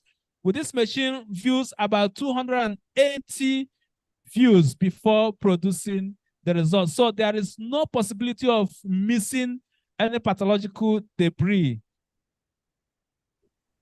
Now, the conductivity, this evaluates the kidney capability of concentrating and diluting urine, help to screen kidney damage at a very early age, giving direct indication of kidney tubules, collecting tubules injury, no interference from glucose or protein, no additional expense. All you need is the detergent and your normal urinalysis strips. And that is all. And then less is more. Routine consumption, detergent and strips only, minimum machine space, liberates more space for the lab. Sampling volume is only 0.6 600 microliters. Thank you very much. And please don't forget to visit us behind the hall. Thank you very much, Patrick Laboratories. Visit the stand and bring your old device. And he has promised you a new one, FOC. And there are other goodies at their stand outside Patrick Laboratories. Thank you. Easy Care, you have 5 minutes, and then we'll do some award presentations before we take on the next item. Easy Care, the young lady was very close by, and now I can't find her. Can we get the awards on the stage so that we do those presentations? Sudabelt, if you are ready, please come to the stage. Sudabelt. Can we please have the awards, the institutional awards on the stage so that we'll start calling them for the presentations? Either Easy Care or Sudabelt Laboratories, please come for your presentation. Sudabelt, please, if you're ready for us, or Easy Care. If you're not ready, please, Sudabelt. Okay, Easy Care, they're coming up. It's an app. They've sold the products to us before. They are here again to give us more information about this app, which you can use to get in touch with different services, medical services, when you are in a place where you need one. Even in my village, eh? Even in your village, okay, you can get one. Priska is here for us. Thank you. Good afternoon, sirs and Maz, the great medical scientists of Nigeria. I'm sure you're proud of yourselves, as we are proud of you. Welcome to the 50th Annual Scientific Conference. I believe that it has been a success so far. 59 great medical scientists. We are so proud of you. Well done, sirs and Maz. My name is Priska and I represent Easy Care. What is Easy Care, you may be asking? Easy Care is the solution we all have been waiting for. Easy Care is a medical app that connects you, a medical lab scientist, to a care seeker. There are various care seekers that are looking for your services all across Nigeria, even in the village, but they can't find you because you are not visible. Easy Care is the solution you've been waiting for. All you need to do as a medical lab scientist is to sign up as a care provider after downloading the Easy Care app on Play Store and App Store. It is very easy to download. Please, the next slide. You can be doing this as we are speaking. Easy Care is spelled EZZYCARE on Play Store and App Store. The next slide, please. All right. So Easy Care is a medical app that connects you with care seekers. There are lots of care seekers all across Nigeria. And on a daily basis, people go out to look for lab tests. And it can be difficult. I'm sure you're surprised. Sometimes people say, oh, there are labs everywhere in the plaza, wherever I go to, there are labs. But unfortunately, these labs are not enough for the population that we have in Nigeria. That's why EasyCare is a bridge between medical lab scientists and patients. It is an opportunity for smart medical practice and revenue generation. You can make a lot of money from patients. People are looking for comforts. Don't be amazed. People go as far as paying a lot of money for comfort. If you can provide comfort to them, they will pay hugely for it. On the EasyCare platform, we have two options for the care seekers. Either they come to the lab where you are, or you go to the lab, to their homes, and collect their lab test results at a charge. It is the easiest way to make money from medical practice. Why? Because before you even deliver the service to the care seeker has paid you already. So the money is in the care seeker's wallet, and after you have completed the order, you don't have anything of saying, oh, the money is too much, the money is too low. No. You have set your own charges, and the care seeker just goes on the app, pays you for your service, and then you deliver to the service. EasyCare helps you on the business side. EasyCare advertises to millions of users all across the country and even beyond. So you can just download the app on Play Store and App Store. For every medical laboratory scientist, there are thousands of patients. So you don't have to be concerned about, oh, there are many lab scientists on the platform, how would I get clients? On a daily basis, thousands of patients use the EasyCare platform. EasyCare is the perfect platform that you already have, but you don't have access to. And that's why we have brought it to your knowledge today that it's available on Play Store and App Store. Just EZZYCARE, EasyCare. On the EasyCare platform, you set your own charges. EasyCare does not set a charge for you. If you want to do malaria test for 5,000, you set your own charges. You have your clientele.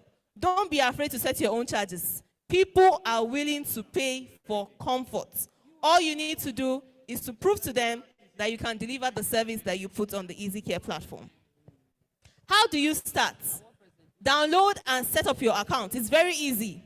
We are outside there. If you need any assistance, we're outside there. Just walk out of the hall. You see us immediately there. Set up your own account by imputing your phone number. Once you get it verified, you're already on your way to completing your registration. Now, on the EasyCare platform, people see a lot of medical lab scientists. So how do you stand out? By using your own clients, first of all. EasyCare helps you to set your time schedule. Let's say you have 50 patients that want to come into your lab in a day. Each of them choose a time slot. They cannot book you for a time you're not available for.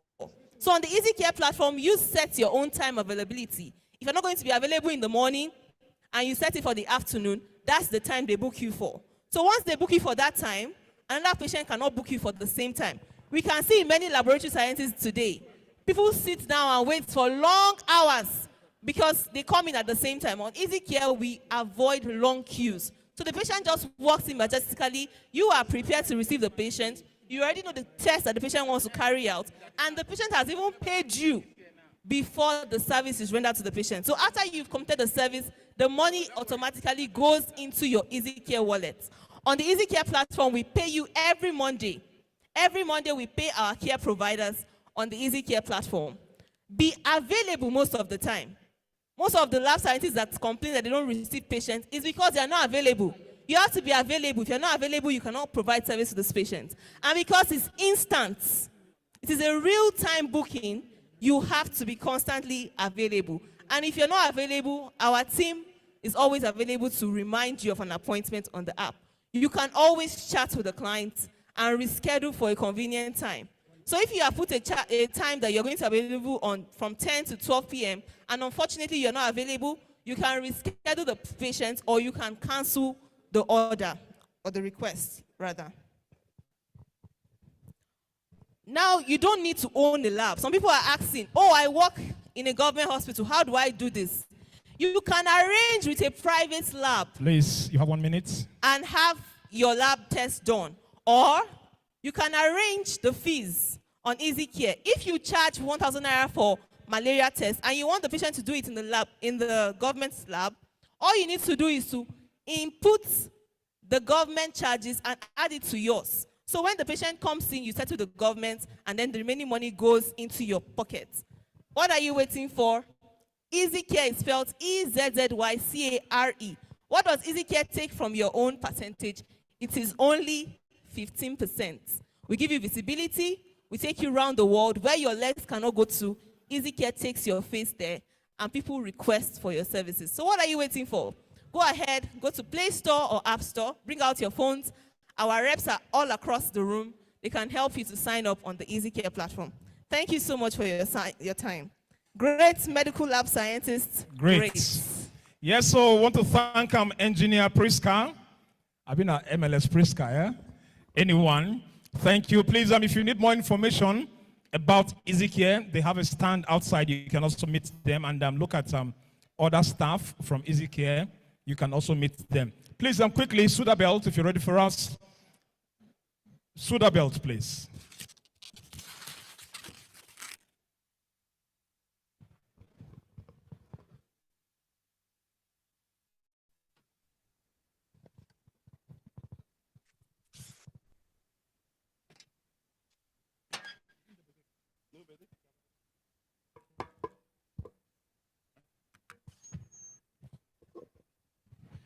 Good afternoon, and thank you for having us today. I'll just wait for my slide. My name is Clement, and I work for Abbott Diagnostics. I represent Nigeria and English-speaking West Africa. Today, we are working with Sudabelt Medicals to actually promote our products and how it can actually help to impact our healthcare systems in Nigeria. Please, could you have the slide up, please?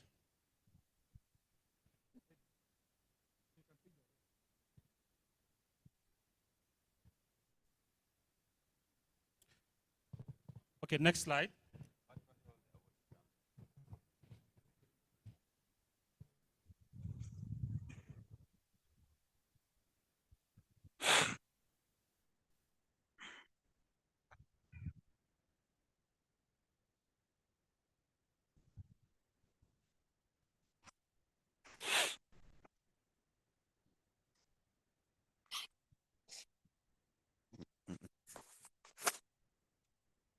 As you say.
Innovation for over 130 years.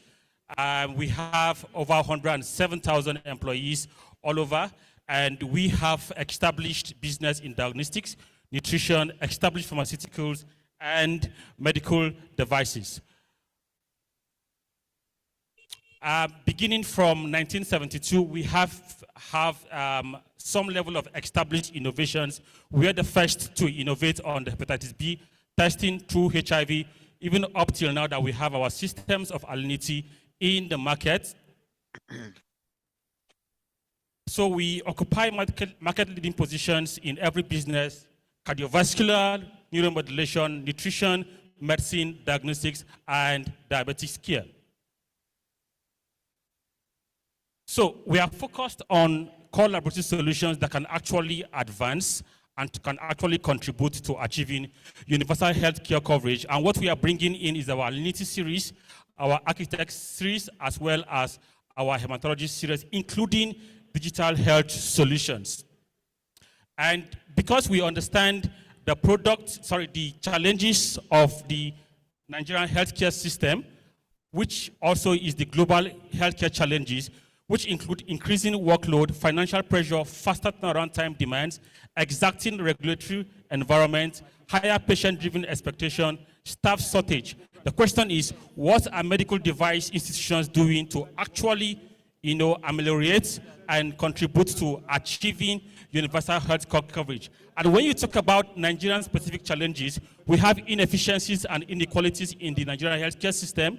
We have major gaps in knowledge and capacity. We have poor knowledge in the demographic transition, and all of this. Because of my time, I will not go through all.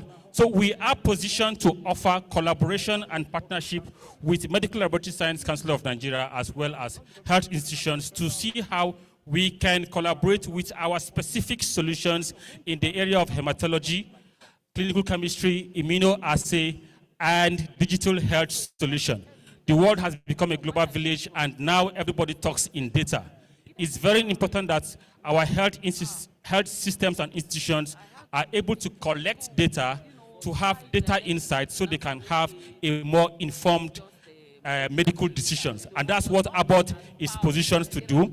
So we are actually around outside there to partner with you in the areas of our digital health solution, to see how we can come in to put in IT enablers in your system, and to see how we can help you to have data insight to effectively manage your position.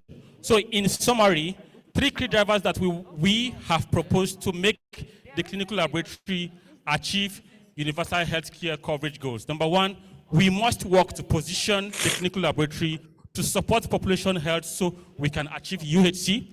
We have to work to elevate the value of the clinical laboratory by demonstrating its benefits to the entire healthcare system.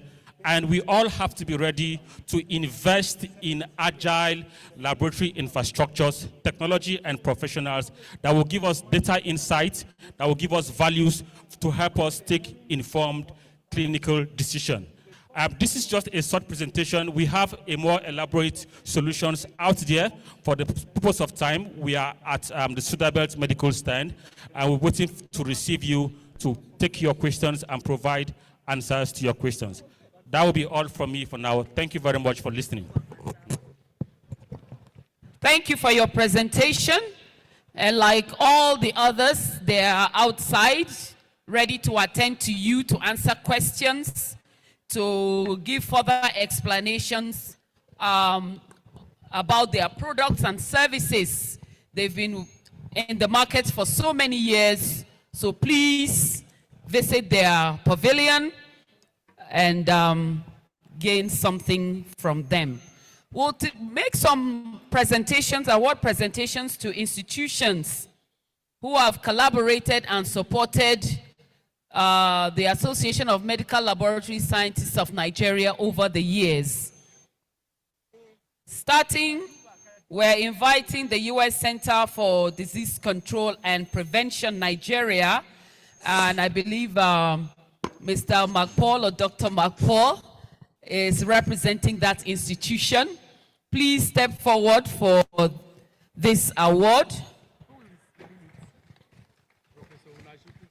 Professor Onachukwu, please step forward and help us make this presentation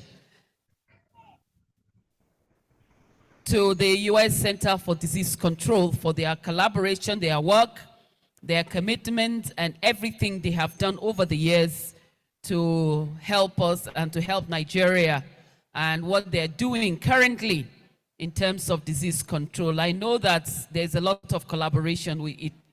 It can only grow stronger. Thank you.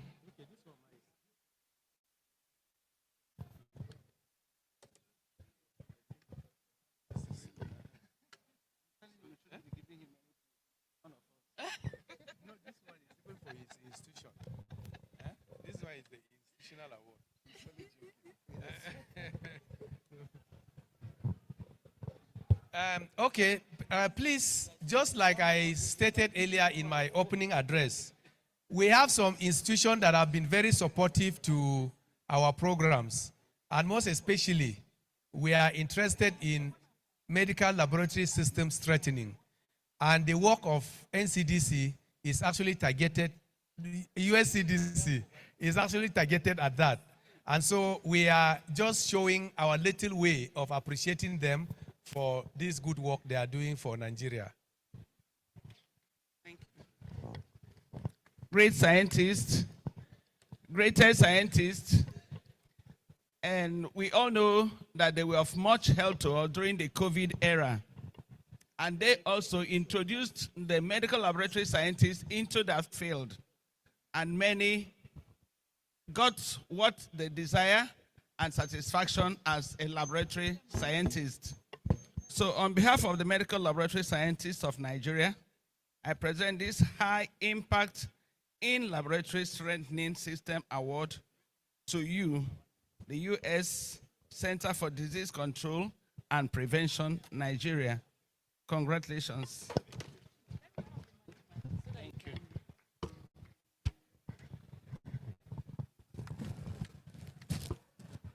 Thank you very much. We know you also have a paper presentation tomorrow.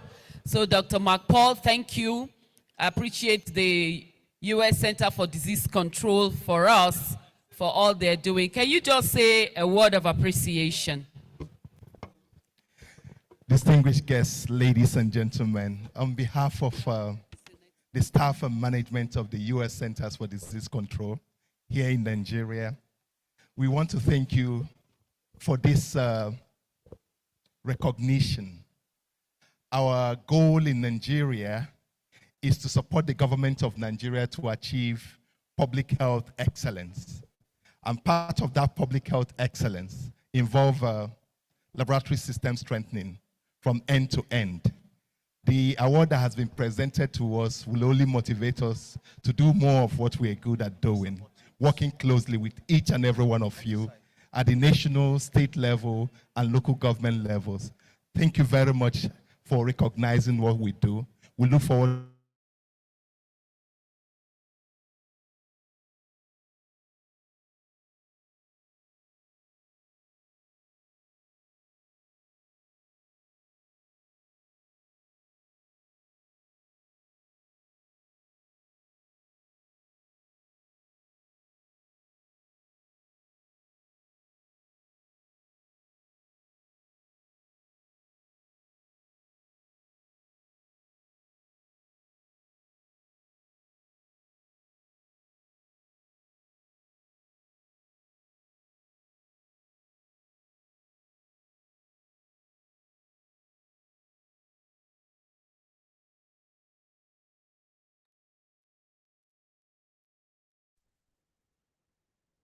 here to receive for the center. Okay, please, Mr. Godwin Ihimekwen would like you to please come and help us out in making this presentation of award on behalf of the association to NCDC, please. The Nigeria Center for Disease Control was on top of situation during the COVID. We know they had been working, you know, assiduously, but COVID really brought them home to us, and we all could know what NCDC meant and still means, and it's really a household name for all the work you did. Thank you. Yeah. Thank you very much. For the past 3 years that I've been national president, there is no year that we don't collaborate and also pool resource persons from NCDC.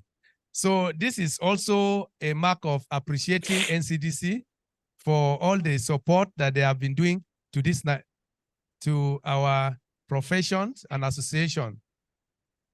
Who do you want? Okay. So we want to thank you. This is just our little way of saying thank you for the good work you are doing.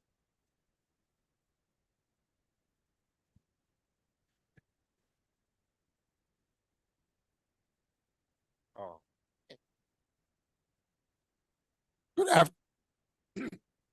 Good afternoon, colleagues and friends, ladies and gentlemen. On behalf of the Association of Medical Lab Scientists of Nigeria, I present this award of National High Impact in Laboratory Strengthening System to Nigerian Center for Disease Control. Congratulations for all that you've been doing since you came on board. And it looks like, the slogan that we have been saying that we should own our own systems is beginning to work. Congratulations once again.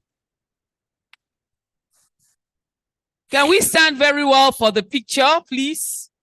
Thank you very much. And congratulations to NCDC. The representative of APIN.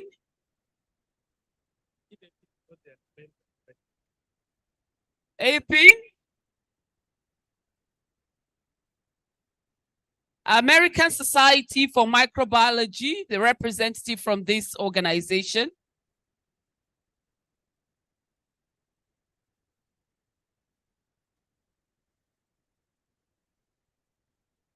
The representative, American Society for Microbiology. Let's welcome our brother John as he steps forward to receive this award. Please, if Dr. Elochukwu Adibo is here, would like you to come and make this presentation, please, on behalf of the association. Okay, he's not around. Okay, please, my chief, Obong NSA Tukudo, have been asked to please call you once again to help us out in this presentation. Please. For American Society of Microbiology.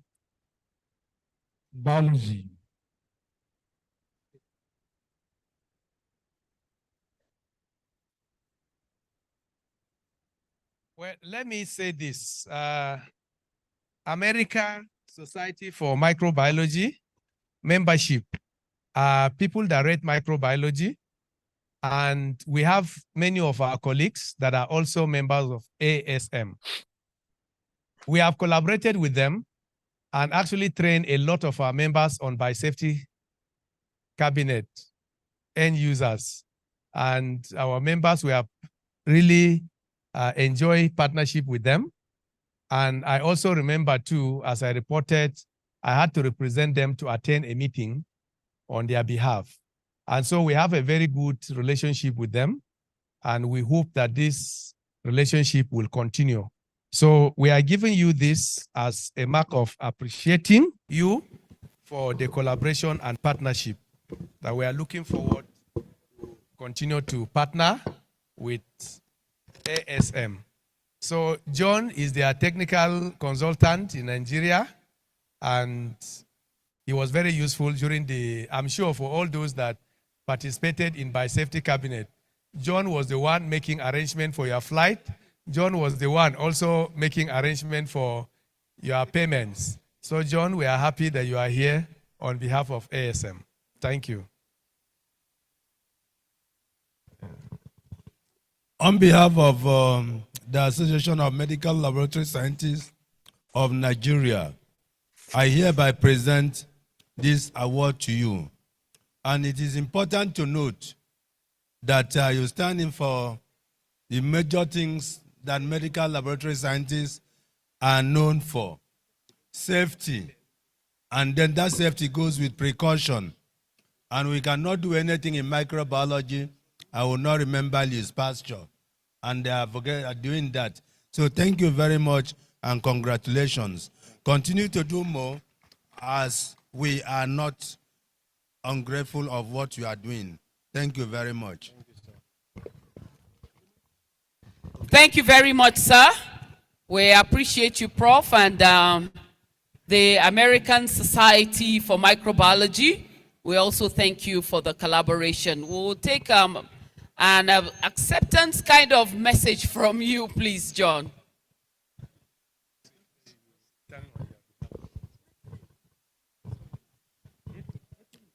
Good afternoon, everyone. On behalf of ASM, a message from the Director for Global and Public Programs, Dr. Wes Kim, and the Programs Officer, Ade. They are sending their regards. They appreciate you for honoring them and giving them this award. Thank you very much. Thank you. Thank you very much for this. The next award is going to be presented to APIN Public Health Initiative, please. the representative of APIN. I would like to invite Dr. Obi and Thomas, if you're here, please. The former chairman, branch chairman, River State. Please, if you're here. Okay, please, Alhaji Aziz would like you to come and help us out in this very presentation, please. Former retired with the Medical Laboratory Science Council of Nigeria. He will present this award on behalf of the association to Open Public Health Initiative.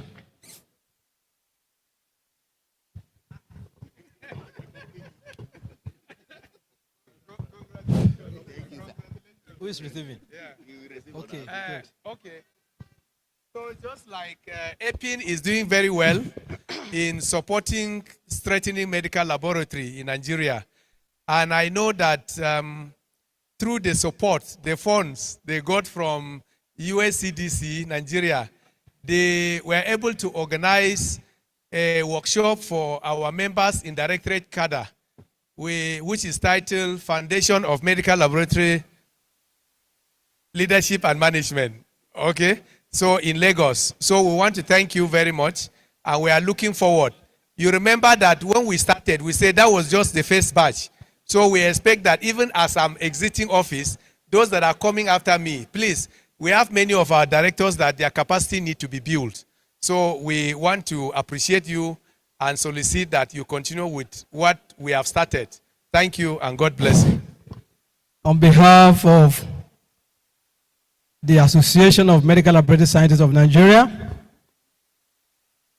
I have the honor and privilege to present to you APIN Public Health Initiative, this award of National Excellence in Partnership for Laboratory System Improvement Award 2023, in appreciation of what we have been doing, and of course, to request for more. Congratulations.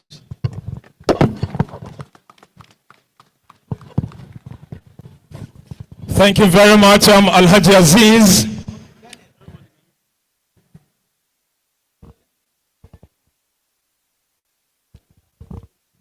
This is a presentation to APIN. Please, I don't know if you have a word or two. A word of appreciation, please. Quickly, please. Thank you. So, on behalf of APIN Public Health Initiatives, our CEO, Dr. Prosper Okonkwo, would like to appreciate everyone for this gift, and it's a call for us to do more to support laboratory system in Nigeria. We also like to equally appreciate our funders, CDC, for the support we've received over the decades, almost two decades now, working in Nigeria to support laboratory system.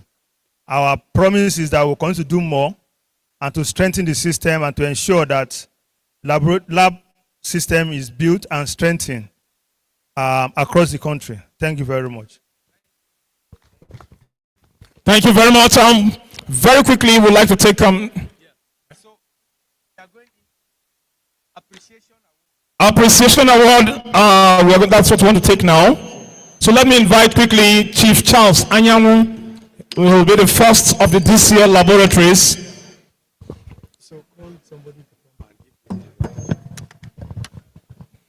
Okay, please, we'd like to invite Dr. Chris Elemoa. Please, you're going to assist in making this presentation on behalf of the association. Hello. Please, I would want you to just stand up and clap for this young man. Please, a standing ovation and also a clap offering. Yeah? Please, for DCL Laboratories. Chief Charles Anyanwu, DCL Laboratories. Apart from, well, everything, he is a Please, you can sit down. He just back his PhD this week. So he's just a brand new PhD holder. So we used to call him Chief Charles Anyanwu. Now he is Chief Dr. Charles Anyanwu. Honestly, I don't know what to say. Chief has been very instrumental. You recall that before we took over, there has always been challenges when we are organizing conferences. We'll organize conference. The next thing is that people that serve us, they will end us taking association to court. So when we came and we had our meeting, we said we must take some deliberate decision to stop this type of menace. And we started by now saying, oh, can we approach people to help us in sponsoring some of the items that takes a lot from our association coffers? He was the first that we approached him when we are having our conference in Bayelsa. All the bags that were provided in Bayelsa was sponsored by DCL. Last year, he also gave us support. And even this year, if you look at all the bags, it's labeled sponsored by DCL. So on behalf of the 14th National Executive Officers, I stand here to appreciate you for standing by us, for supporting us, and we are giving you this award just as a mark of saying thank you for what you have done during our tenure. And we know that the incoming executive, sometimes I even pity you because the pressure is too much on you. So it's just our own little way of saying thank you for all that you have been doing. So, yes. Well, on behalf of the Great Association of Medical Laboratory Scientists of Nigeria, I wish to present this to you. Chief Dr. Charles Anyanwu, MD CEO, DCL Laboratories, for the good job you are doing for your Excellence Achievement Award 2023. Congratulations.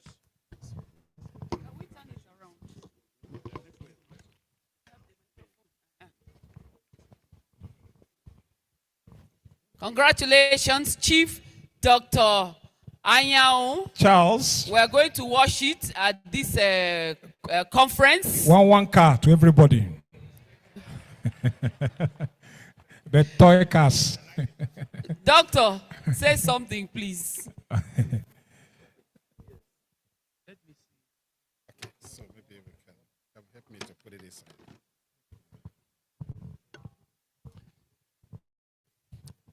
Standing on the existing protocol with special respect to my elders here, and respect to the president and the ESCO.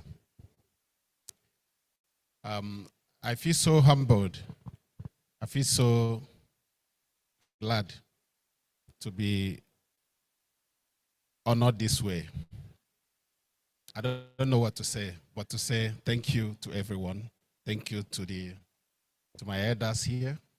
Thank you to the house. Thank you to the ESCO. I do appreciate. Our job is very simple. We are lab scientists in the market. Everybody may not be on the bench. Everybody may not be in the university. But some of us choose to be in the market. Our role is very simple. Our role is to make sure that the products you're using to provide care to the patients are of optimal quality so that patient safety is not compromised, so that patient service is how it's supposed to be. And by the grace of God, we are doing this and we continue to do this. By the way, we have well over 160 laboratory scientists in our employ. We have a total employ of over 200 people, but I can tell you about 160 of us are laboratory scientists. So this is an industry where you have the chief medical director as a lab scientist, the CMAC as a lab scientist, and the all other cadre, senior cadre are lab scientists. Thank you very much for the honor. I do appreciate it. Thank you. Yes, thank you very much, Chief Dr. Christine Anyao. Once again, congratulations. And this is a call to do more for humanity, for Nigerians, and for everyone. Thank you. We are going to be making another presentation now.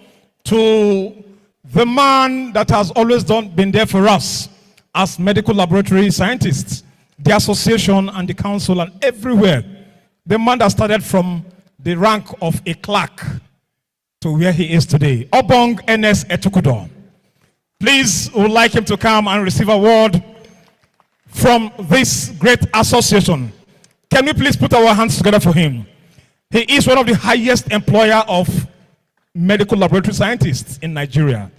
Federal School of Medical Laboratory Technology, JOS. He has that dream and that passion to see this school replicated in the 6 geopolitical zones. Yes, he tell me. Yes, I know that one. If not lie, make I bath naked. Well, who is going to? Yes, sir. Okay, please, I'll be inviting. Okay, call Reverend Sister.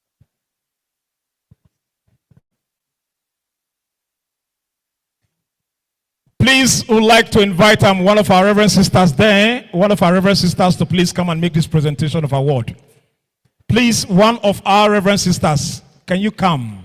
Well, this is also an appreciation award to Obong Professor Sunday N. Etukudo, who is the Provost of Federal College of Medical Laboratory Science and Technology, JOS. Obong has been very supportive to the 14th National Executive Officers. You are all aware of the challenges that we came and face in terms of finances. And he has always been there. If not because of his support, I wouldn't have been able to go to Dublin to go and attend the meeting of the International Federation of Biomedical Laboratory Science. So this is just to say thank you for all that you have done for us. Thank you, sir. Thank you. Currently, the school has been accredited. Sir, on behalf of the medical laboratory scientists, national level, I stand here to say congratulations. We admire you. You are very hardworking, and we say keep it up. God will bless you. May He continue to see you through. May your dreams come through. Thank you very much. Yes, sir. Sister, you for lay anointing. You for lay more anointing for him now, sister. Shaka. You know, if you lay more. Yes. Not be small anointing. No. That's why we invite Reverend Sister, so that the anointing go plenty more. Eh? Yes. Per seconds. Eh? Thank you. The microphone to Chief, to Obong. Let's hear from Obong. Words of appreciation, please. Thank you, Mr. President. Thank you, dignified medical laboratory scientist. You can see this award is unique. Coming from the throne of light, presented by a priest. So, whoever God has anointed, nobody dare touch. I'm really humbled. And you can see that the national president is a great philosopher and is led by the Almighty God. Because in 2012, I went to Rome. The Pope gave me what the Roman Catholic used in prayers, 2. And he stood up to give it to me and said, the world will hear you. Has the world not heard me today? So I want to thank you for all you are doing to me. And this award is dedicated to my Honorable Minister of State, Dr. Tunji Alausa. And I've chosen to do this because just as we got the college as Federal College of Medical Laboratory Science and Technology, which since 1954 had no name. This young man, appointed by a God-sent president, elevated the school by authorizing and empowering us to continue with lot of trainings, including Bachelor of Medical Laboratory Science. We will go also into recertification of a problem caused by a body who did not take cognizance of the head of service regulations and instructions on the practice of this profession. What do I mean? Certificates awarded by regulatory bodies are inconsequential. They are not used in promotion, appointment, or any other thing. So, with the establishment of the college now by Act, those problems are gone. We will recertify them and award them a certificate so that they can be known and also have fresh air, according to my brother, the Senate President. Thank you very much. We continue to work for the development and advancement of medical laboratory practice in Nigeria. Thank you. Thank you very much, sir, for receiving the award. The next awardee is going to be Mark Paul Okoye, Branch Chief, Laboratory Division, USCDC, Nigeria. We'll be inviting you once again. We'd like the chairman of chairmen, please, if you're here, Abubakar Tukur from Kano, to please come and make presentation for this. If he's not here, please, Malam Hassan Gimba, the Sokoto State Branch Chairman, and also the Serikim Baki. Sokoto should please come and make this presentation on behalf of AMLSN, please. Okay, thank you very much. Mark Paul Okoye has become a household name in medical laboratory science. Mark Paul has been very instrumental. He has been very supportive to us. This award is actually given as a mark of just appreciation, though we title it that you are AMLSN National Icon. Okay, but we appreciate you. In fact, two of them that works with USCDC have been very, very instrumental. All the collaborations we have with implementing partners, they are the brain behind it. So we just want to say thank you for all that you have done to us. And we are giving you this as a little way of saying thank you. Thank you. Okay. Standing on the existing protocol already established, and the power conferred on me by the National President of the Association of Medical Laboratory Scientists of Nigeria, Professor James Ndami Garba. Let me start by looking at the recipient of this award. I could recall in 2019 when we were here, you chaired the local organizing committee. And funny enough, all of you that chair one committee or the other, you have open teeth. So it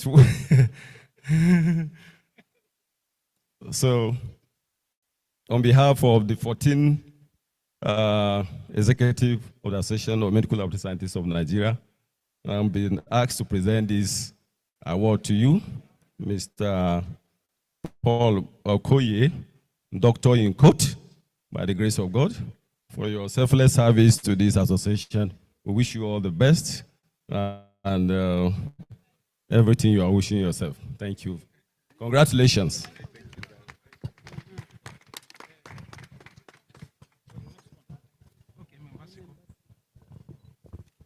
The next awardee is going to be Professor M.M. Bassi.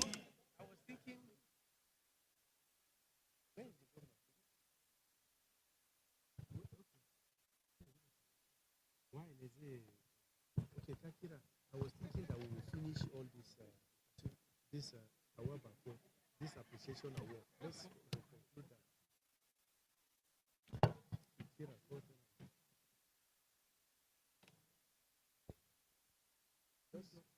Okay, please, we are going to make the next presentation now. Is going to be given to a lady that has been working tirelessly to see to the growth of this very profession in her own axis, in person of Hawa Bako, a senior staff with the Ahmadu Bello University School of Medical Laboratory Science. Please, if you're here, she is a recipient.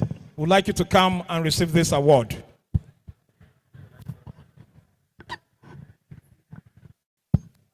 Hawa Bako, please. Is Hawa not in the house? Okay, fine. So we just move to the other one. Obenna Nnadozie. No, okay, tomorrow. Okay, that'll be tomorrow. Okay. It's okay. So the next one is, I don't know whether that prof, that you are a member. He said yes, call him. Please, the next awardee is Professor Bassi Bassi, the Chief Medical Director, University of Uyo Teaching Hospital. Please, I've been told that he has sent a representative. Please, if the representative is here, I would like you to come and receive this award on behalf of the CMD, please. Okay, that's Hawabak Okomin.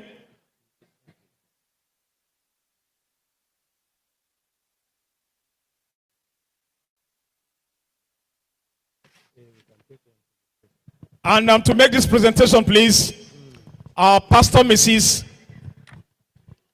Well, let me make this comment. You will see Hawa, she's very smallish. Is that not true? But if you are very close to her, you will know that she's very mighty. so it's not in the structure. Hawa has been very instrumental to whatever achievement we have made so far. Through her, we were able to have the executive governor of Jigawa. She dragged him and he came personally to attend our public health lecture. And she, in fact, you see her like that. I always said people don't know what her word. Most of the sponsors that we have, she's always in the forefront to ensure that we have sponsors from many organizations.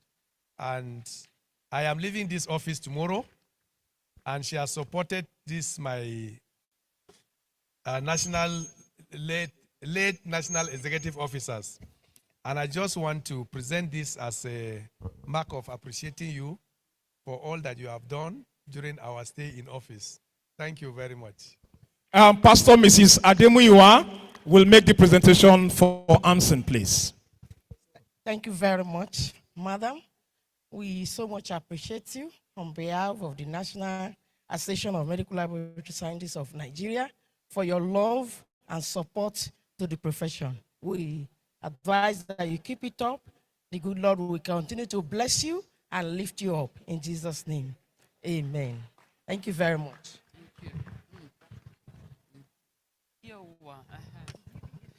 Congratulations, Hawa. It seems we have also given you a new office, and we'll let it pass. It's just between you, Barry, and I. We're the only ones who are into this, but you know what we mean. It doesn't reduce our love for you, nor our appreciation of your efforts and contributions. Thank you very much. We'll continue to stand on your shoulders. And standing on your shoulders, we know we'll see very far. Thank you. Please say something.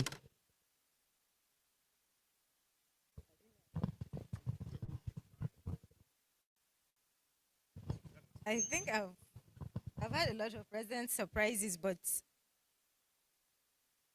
to be very sincere, I wasn't in the picture of this. I'm not mighty, as Prof said. I'm just a medical laboratory scientist and a very junior colleague. We've come a long way in AMLSN, and we hope and pray that we would find unity finally in our diversity. We are a very diverse group. We have our own challenges, we have our own strengths, and we have our weaknesses. The only message I will leave today for colleagues is we should always remember, without the enemy within, the enemy without will do no harm. Thank you. Very powerful words. Thank you very much, Hawa. And may you continue to grow strong every day as you work for, Thank you very much. The next, our Dr. Chris Elemowa. This, we want to give him a token. Don't forget, we started with him this morning. He was the first paper presenter for sub-team. So this time around, we want to make presentation to him to say thank you for sparing our time to make that presentation for us. Please, I would like to invite scientist Bala Auna, the branch chairman, Zamfara State, if you're here, to please come and help us make this presentation on behalf of AMLSN, please. Bala Auna, please. Are you in the house? Okay, the national vice president, and not the second national vice president, please, NVP2. Sariki Adamu Musa, please would like you to come and make this presentation to Dr. Chris Elemowa, saying thank you for sparing our time to make this presentation. Sub-team.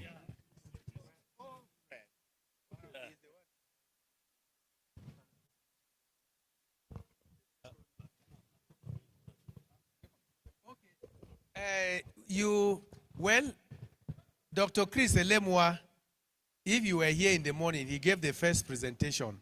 So for all those that gave presentation, we just have a mark of just appreciating them. Yeah, appreciating them for their excellent presentation. In fact, it's not easy to be given a topic because you have to do a lot of research. You bring in a lot of information. And so we appreciate you. And also, you are a director, National Director of Medical Laboratory Services in National Primary Healthcare Development Agency. You have been representing us, so we want to say thank you for all that you have done. Thank you. Yeah, thank you. Thank you very much. On behalf of the national body, Association of Medical Laboratory Scientists of Nigeria, I am here to present to an icon, a well-known guru of medical lab science. I've been with him some 15, 16 years ago as an NEO, so I know how versatile and hardworking he is. He has contributed a lot. Chris Elemwa is a high chief in his community. Can you all put together and welcome and congratulate as well our high chief, Dr. Chris Elemwa, for this gift. Thank you, sir. Thank you very much, Doctor, for being the first to fire the shot. And you gave us the chance to do some very awesome things today. We're very grateful. Thank you for your presentation this morning, and we'll imbibe it and use it for greater things. Other presentations will be done tomorrow prior to the election, so let's bear that in mind. And then now we have to take the next paper, and it will be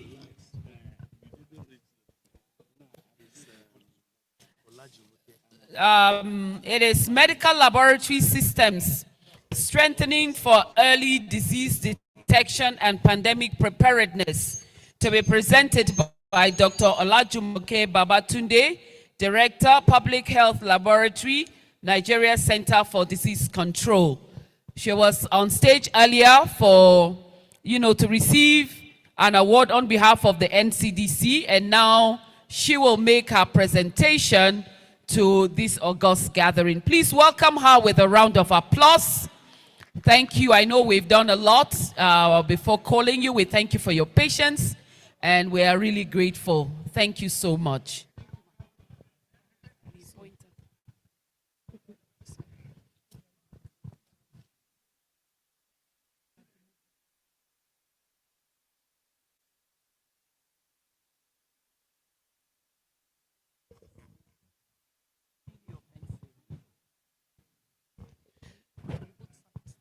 Thank you. We'll need to settle down as we listen to Dr. Olajumoke Babatunde make her presentation. And we need a clear signal to the media station so the pointer can work and the projector can also be changed from time to time.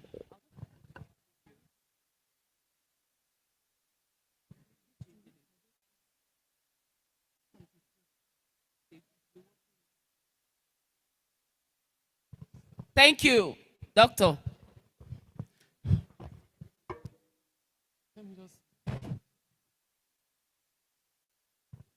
Okay, good afternoon, everyone. I'm here to, first of all, before I start the presentation, I will say that I'm so happy to be in the midst of my colleagues, both senior and younger ones. It's always good and very exciting when you are at home. So I really feel at home to be part of this conference. So I will be making this presentation on behalf of NCDC on medical laboratory system strengthening for early disease detection and pandemic preparedness. So first of all, I would like us to look at our core mandate. And so the NCDC has 7 departments, and then each department is expected to lead each of these mandates. And so laboratory falls within development and maintenance of a network of public health laboratories. So, and so talking about the role of a laboratory in epidemic preparedness, you will also agree with me that our role cannot be overemphasized. So laboratory diagnosis is an essential part of health service delivery and has direct implications on patient management as well as epidemic response and control. And so when we are looking at epidemic preparedness, laboratory is very key.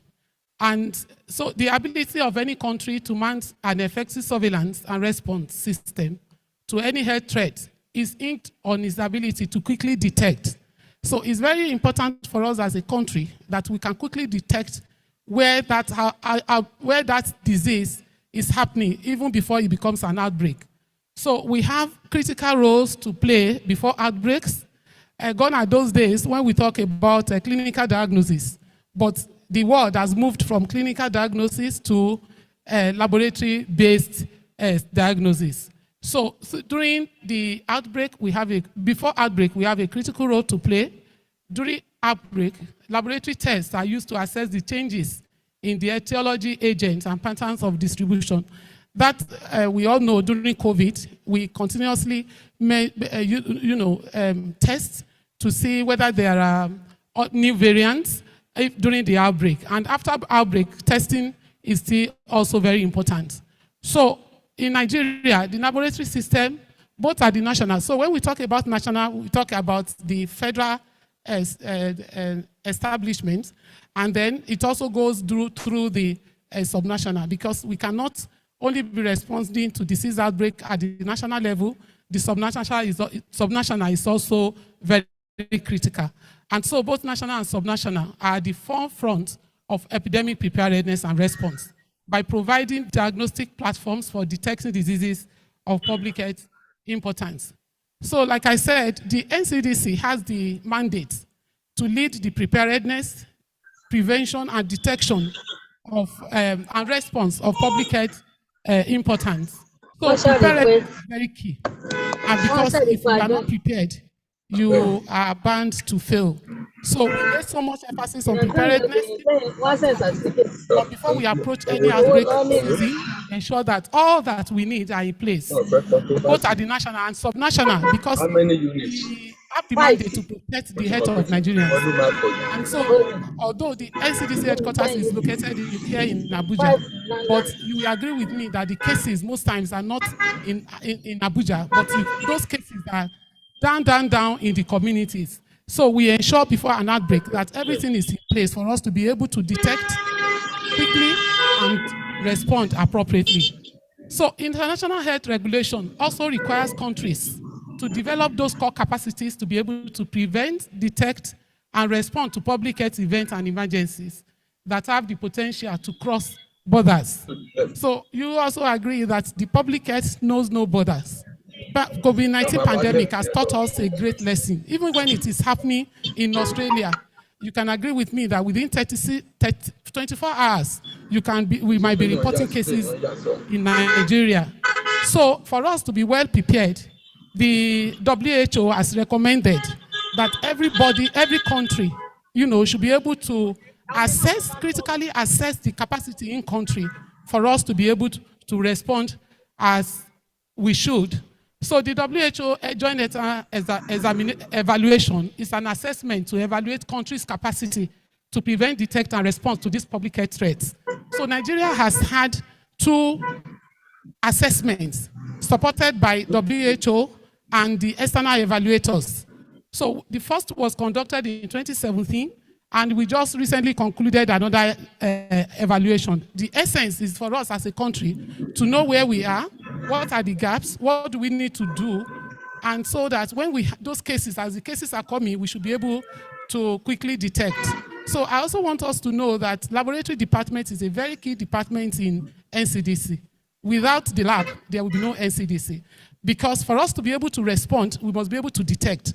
And not just detecting, just to detect, we must be able to detect as quickly as possible. So during the joint external evaluation, the laboratory system is one of the 19 core capacities that outlined in the tool that was used for this assessment. So the tool has 4 thematic areas divided into prevent, detect, respond, and others. So talking about the point of entry. But you will see that national laboratory system is at the domain of detect. We don't only have, when we are talking about preparedness, especially when it has to detection, the emphasis is not only on lab. We also do a lot of surveillance. And like I said, evidence-based surveillance. So lab and surveillance are intertwined. You cannot separate the two. So this is it. 19 technical areas were assessed, and laboratory system is one of those critical technical areas. So when the assessment was conducted in 2017, 4 priority areas were recommended to Nigeria to be strengthened. The number 1 is the laboratory testing capacity. So the tool that was used in 2017 was looking at the number of diseases, WHO priority diseases that the country can detect.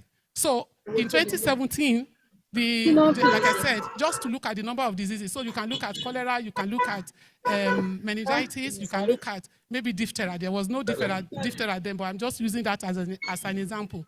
So, but that is just one capacity, which is microbiological capacity.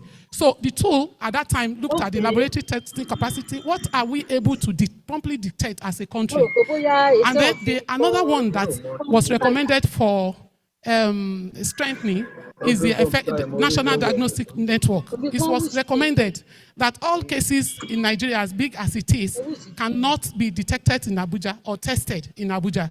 So there was that need for us to decentralize and then have an effective national laboratory network.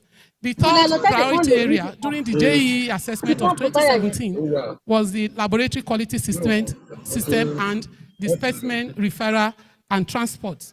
So between 2017 and now, okay, before I go to that, like I said, surveillance, as attested by the WHO chief, cannot happen, it cannot be effective without tests. So for us to have that evidence-based surveillance, we must continue to test and test and test. So that's the key message. So I've just told you that without the lab, there will be no effective NCDC. So, and just get mad. So what have we been able to do between then and now? So I was so happy when I saw that McPaul was giving this award because USCDC has really supported the Nigerian Center for Disease Control in so many ways. And so with the support of federal government, with the effort of federal government and support from our partners, we have been able to establish the National Reference Lab. So prior to 2017, there was no national reference lab. The capacity of the country was very limited for us to be able to rapidly detect infectious diseases.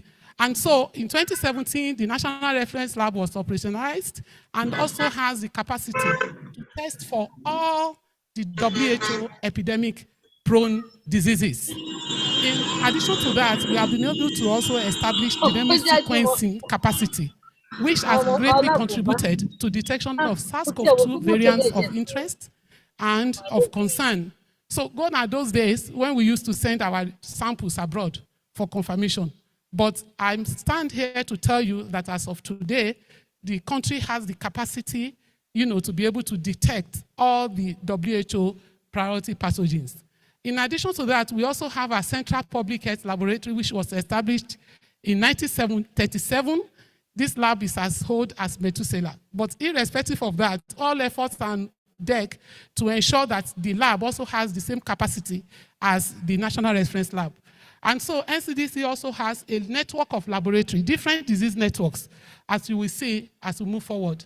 So NRL was established in 2017, as I've said, and has expanded testing capacity for the IDSR priority diseases.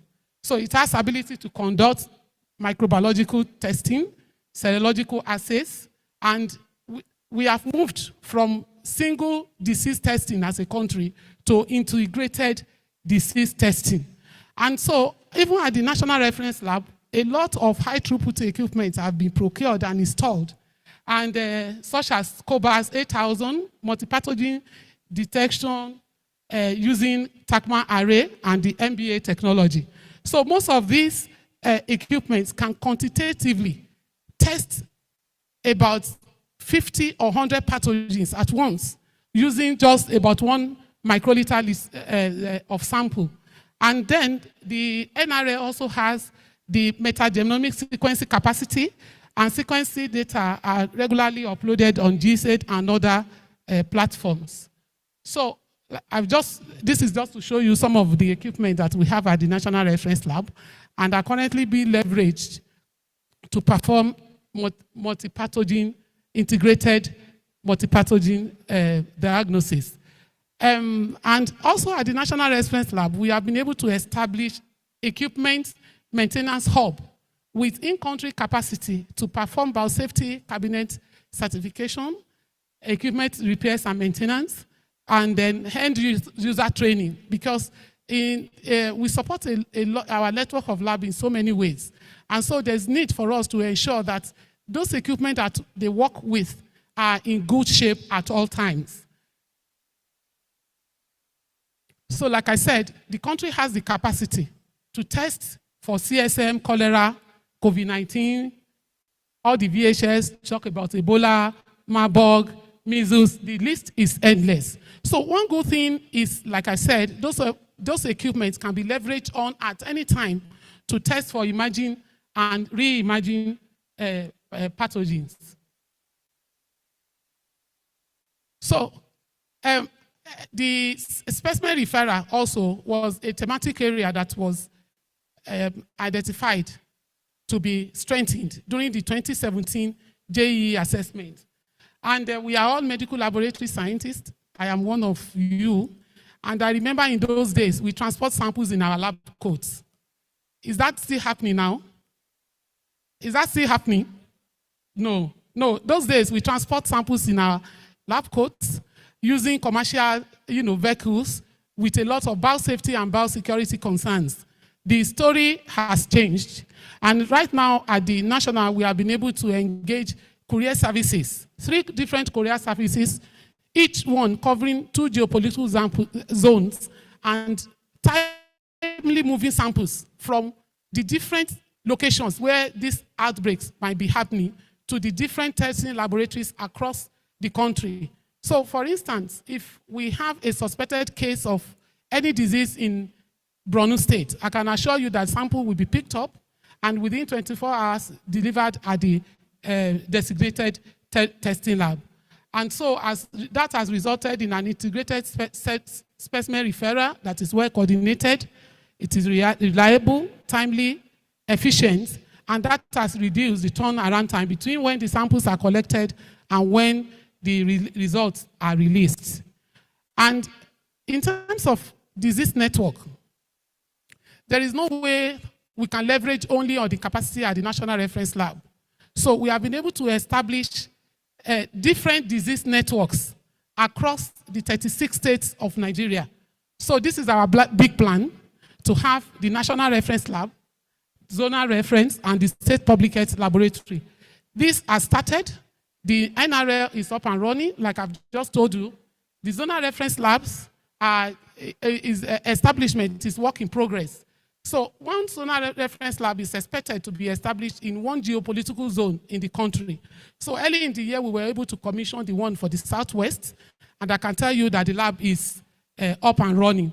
And so the essence of this is to establish a strong linkage of testing labs for priority diseases of public health importance for effective response to disease outbreaks. So no matter where those cases are, we can quickly pick samples and then refer those the 3PLs to the designated testing laboratory within the shortest possible time. So looking at our COVID-19 experience, there's no doubt that COVID-19 has helped us as a country to strengthen the laboratory system. Prior to the outbreak of COVID-19, the country had just about 5 molecular labs. But as a result of the interventions during the COVID-19, we were able to rapidly establish molecular labs across the country. And as we speak today, there's no country in Nigeria that does not have the capacity for molecular diagnostic testing. So, although we have established this laboratory network, we also ensure at the NCDC that these laboratories are functional. So they are supported in so many ways: targeted capacity building, on quality management system implementation, biosafety, biosecurity, and even through the work processes. And then equipment maintenance, I've talked about that. We also ensure that we develop and disseminate SOPs, guidelines, and testing algorithms. We also support all the labs in our network with reagents, consumables, and laboratory equipment that are needed for them to seamlessly carry out the tasks that they are expected to do. In terms of laboratory quality management system, you will agree with me that our results cannot be reliable or reproducible and timely without the implementation of quality management system. So prior to 2017, implementation of quality management was greatly suboptimal. So between then and now, we have been able to institutionalize quality management system in our laboratories.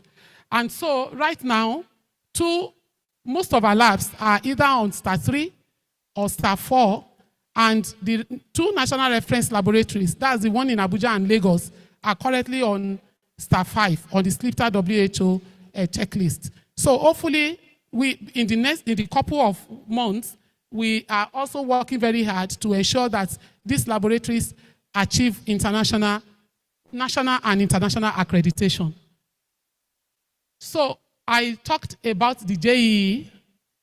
The first was conducted in 2017 with limited capacity. The country, as at that time, accumulatively scored 39%. And this is the domain of lab detect. So in 2017, the capacity was just limited. But with the interventions, I can announce to you that Nigeria has developed capacity to be able to rapidly detect and respond to disease outbreaks. But someone might be looking at it that 51 to 58, why have we really made any progress? I will tell you that we have made significant progress. I talked about the tool that was used in 2017, was just looking at the number of tests that could be done. But the tool that was used in 2023 is looking at the capacity. So, and in addition to that, this assessment was done using a One Health approach.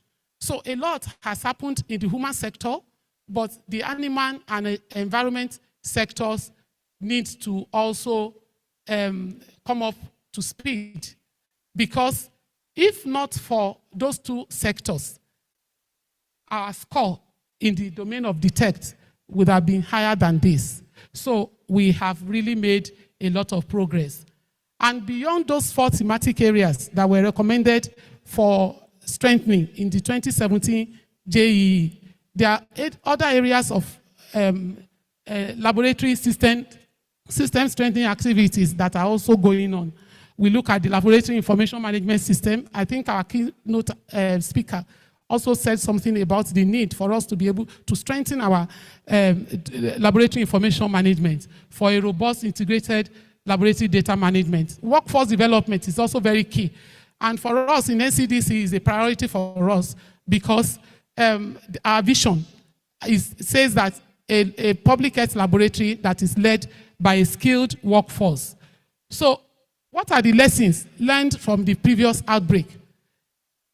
Number 1 is for us to be prepared always as a country because we don't know when the next pandemic or outbreak will happen. So we should continue to build in-country capacity. Multi-sectoral collaboration is also very key. Strong leadership and governance will all help to mobilize the necessary resources, and political commitment at the highest level is also very important. But irrespective of the gains that we have made, there are so many major constraints that are mitigating. So many factors are still mitigating against the laboratory services systems strengthening. Number 1 is weak governance structure. At the national, yes, a lot has been done. But when we now move on to the subnational, we realize that so many states do not have the Directorate of Medical Laboratory Science. And so you can agree with me that when decisions are being taken and you are not there, any decision can be taken on your behalf. So there's need for us to continue to advocate to policymakers and impress it on them on the need for laboratory directorates to be established at the different subnational levels. So we also look at another factor that is mitigating against strengthening laboratory system is suboptimal resources, such as infrastructure. Sometimes when we go to for outbreak response and you need to utilize the services of some laboratories at the subnational level, most laboratories are in a very sorry state, unfortunately. We should not be tired. We should continue to advocate for improvement in infrastructure, equipment, and even laboratory supplies. And most laboratories at the subnational are still utilizing the services of unskilled manpower. So there are some labs without medical laboratory scientists. This is as a result, like I've just said, of lack of the Directorate of Medical Laboratory Science, because otherwise we would have been able to guide employment, and so the right people that can do the job would have been employed in the various laboratories. The one I also want to talk about is the inadequate local funding. Laboratory is capital intensive. So, but most states do not even have budget lines for laboratory systems activities. So what do you think we can achieve without money? Little or nothing. So there's need for us to strengthen that aspect as well. And in conclusion, laboratory is central to the country's national surveillance system for the detection, response control of epidemics and diseases of public health importance. And so both national and subnational laboratory systems are very important. All the cases cannot be detected at the National Reference Lab. So there's need for us to continue to strengthen laboratory systems even at the subnational level. And despite the suboptimal resources over the years, the laboratory has made giant strides and continues to strengthen its capacity to effectively support national disease surveillance systems. So to us as laboratorians, the quality of our work in the laboratory determines the quality of response activities, because like our lab is very important, very key to the work that we do in NCDC. We must be able to accurately detect. Our results must be reliable and reproducible. And the only way by which we can achieve this is by the implementation of quality management system. So we should continue to do our jobs to the best of our ability and continuously strive for excellence in delivering our job roles. I want to also appreciate our partners, the Medical Laboratory Science Council of Nigeria, the USCDC, a lot of partners that are supporting us, because we have realized that partnership is key in the work that we do. Government funding alone is not enough. So, but so many partners, US CDC, Africa CDC, are supporting the work that we do. And so finally, in recognition of our capacity as a country to be able to rapidly detect disease outbreaks, our national reference laboratory has been designated as a regional reference lab for influenza and other respiratory diseases. It has also been recognized by the Africa CDC as a center of excellence for genomics and bioinformatics. And so the other African countries has also been leveraging on this capacity in conjunction with Africa CDC, we have been able to train about 20 African countries on the molecular diagnosis of Mpox using on the molecular diagnosis of Mpox. So I think this is a good one for us. Yes, we are not where we're supposed to do, but we have made significant progress. Thank you.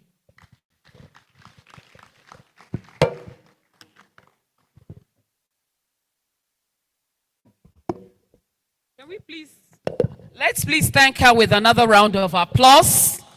I know it's been a long day. Thank you so much, Dr. Olajumoke, for that presentation and bringing us up to speed as to what the NCDC has been doing, and also thanking so many organizations and individuals for their contributions towards your work. We are indeed very grateful to you all. Very soon we'll be out of this hall. I just need the president. He wants to make a presentation to the chair of the Board of Trustees. If she's here, or her representative, we now make that presentation. Professor Damen, please, wherever you are, kindly come to the stage.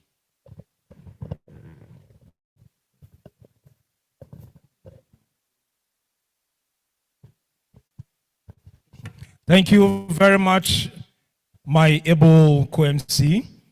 Please, if Engineer Dabiri Mansour is around, would like you to come and make a product presentation for some minutes for ACONs that this award is going to be presented to before Mr. President comes to make the presentation of award to Honorable Chief Mrs. Adoni Udu, our chairperson, Board of Trustees.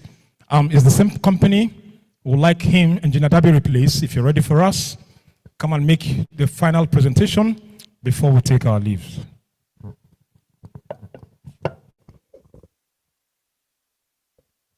Okay, thank you. Now we know that in the next 10 or so minutes we'll be out of this hall to go get ready for tomorrow, which will be another long day. But it promises it'll be as insightful and as educative as today has been.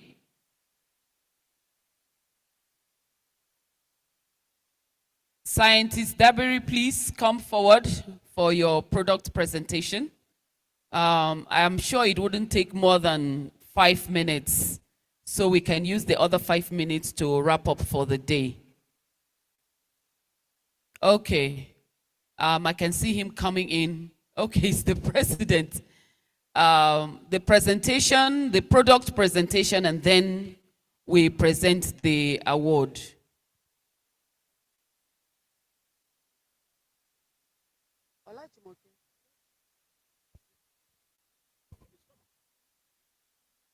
Dabiri.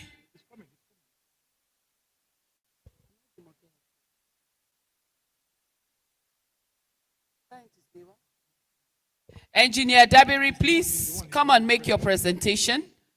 You have 5 minutes, and thereafter we present the award. Thank you very much.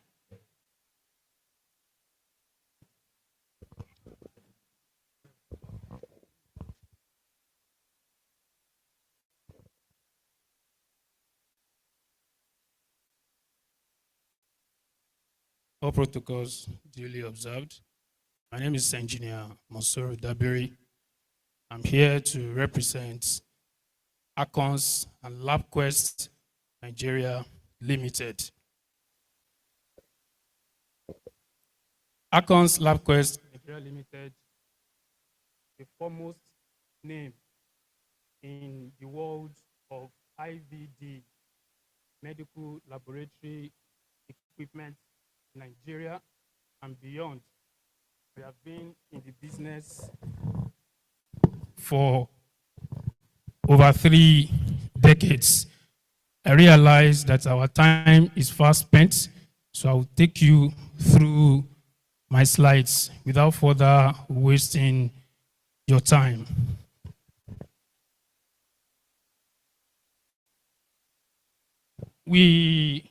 I am going to limit my presentation here today to only hematology.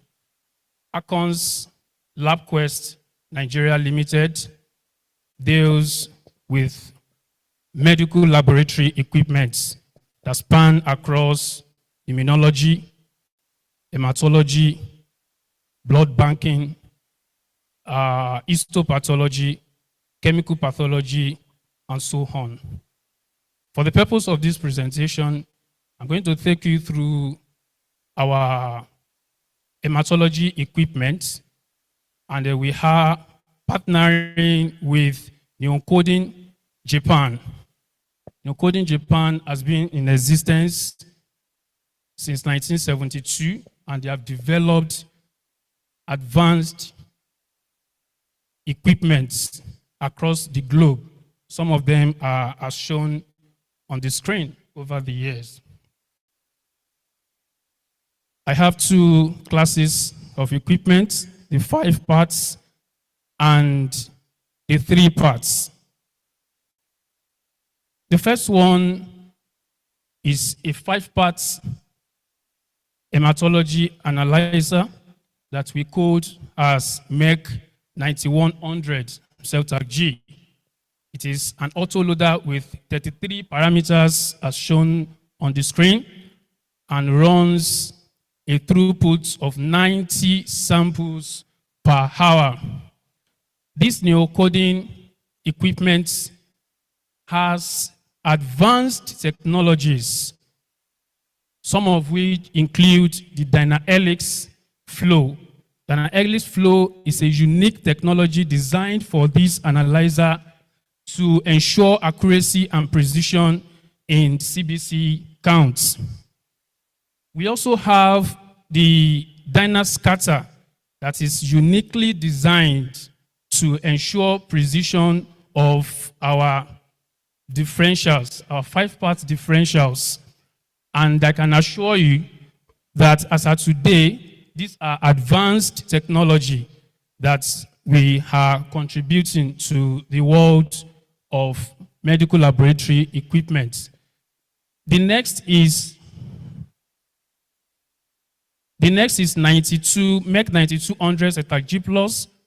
This equipment is currently installed at our own National Hospital, Abuja here, Federal Medical Center, Butemeta in Lagos, and some private universities in Abuja here. It is very rugged, a 5-part differentials with reticulocytes. It has 39 parameters with a throughput of 90 samples when you are measuring your CBC and its differentials, and 55 samples when you are measuring your CBC, your differentials, as well as your reticulocytes. This 9200 5-part automatic analyzer has the technologies that I mentioned earlier, the DynaHelix, the DynaScatter. In addition to this, it also has a unique technology that we call M488. This M488 is a unique technology to ensure the precision and accuracy of our reticulocytes. So the analyzer has 3 unique technologies to ensure that whatever we get from it is the standard anywhere. Here is another category. The 3 parts is also an hematology equipment with 24 parameters. It has open mode, the capillary mode, as well as the pre-dilution mode. The throughput is 60 samples per hour. That's for the CBC and the three-part differentials. And it also incorporates the Dana-Helix flow for CBC counts. The 1302 CELTAC alpha is also similar to that of 1301. The uniqueness here is that it also is operated on closed mode. That is both open and closed modes, unlike 1301 that is only open mode. And we know that the closed mode is to ensure the safety of the scientist and the accuracy of the sample itself, which has an overall effect on the results. This is MEC 1303, another automated hematology analyzer. The uniqueness here is that it has the CRP, the C-reactive protein, as well as the HbA1c. The CRP and the HbA1c results are going to be ready only in 4 minutes, about 4 minutes, 3 minutes, 40 seconds or thereabouts. And you agree with me that this is one of the best, if not the best, across the world. The throughput is 60 samples per hour for CBC and three-part differentials, 16 samples per hour. If you are calculating your CRP, HbA1c is only 17 samples per hour. The reagents as well as the cartridges are affordable. They are affordable. We have installed these in some public and private hospitals across Nigeria, including small labs, and they are coping with the prices of our reagents.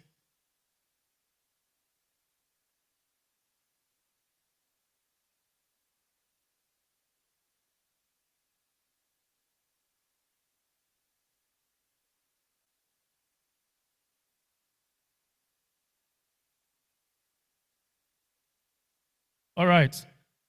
I have the pleasure of introducing to you another very unique automated hematology analyzer, the MEC 1305. The MEC 1305 calculates your CBC and the erythrocyte sedimentation rates, ESR, and the results will be made only in 2 minutes. The results will be ready in 2 minutes, unlike other conventional hematology analyzer that is about 1 hour or there. And you agree with me that the ESR provides valuable information about the level of inflammation in the body, and this helps the healthcare provider to make informed decisions about autoimmune diseases, cancers, anemia, kidney diseases, lupus, thyroid diseases, and so on.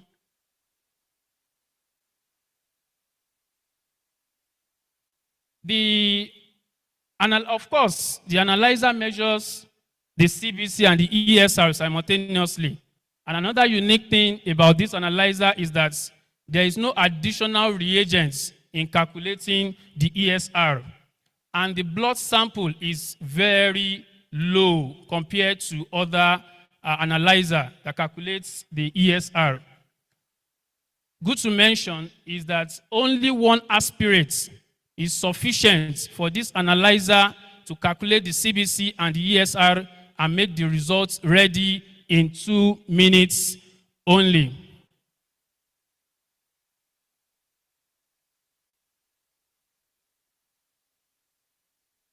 All right, it has 32 parameters. They can see the CBC and the ESR. We have 20 samples per hour. You need only 20 microliters when calculating CBC and only 80 microliters of blood samples when calculating your CBC and the the ESR.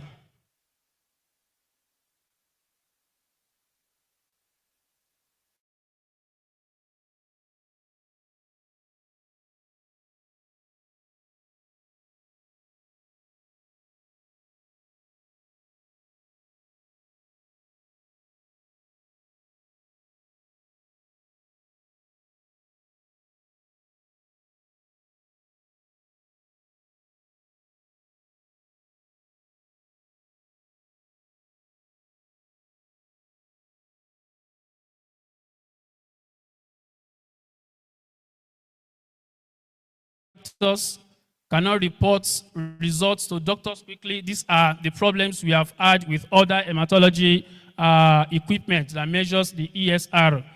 The preparation of ESR tests is a bother, and so on. The cost of dedicated tubes for ESR, this equipment, as I mentioned earlier, has come to solve that, as there are no additional reagents for calculating the ESR.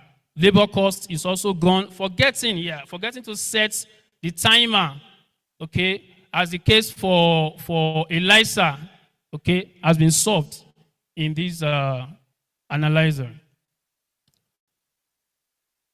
The device is cheap. If you contact us, you are going to confirm that indeed the price of this analyzer is relatively cheap, and it can work for even small laboratories. The reagents as well are very affordable compared to other analyzers. So the equipment has shortened measurement time from 1 hour to 2 minutes. The MCV and HCT are ensured. The correctness of these two parameters are very high in this analyzer. The quality control, usually we have the low, the medium, and the high quality controls. In this case, we only have the low and the high. So instead of having 3 quality controls, we have just 2. The temperature, as in the case of others, here you can adjust your temperature, okay, and that contributes to the correctness of your results at the end of the day.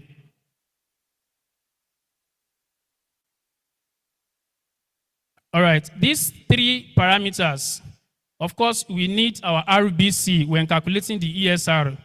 That is why you must measure both the CBC and the ESR at the same time, and the results in 2 minutes.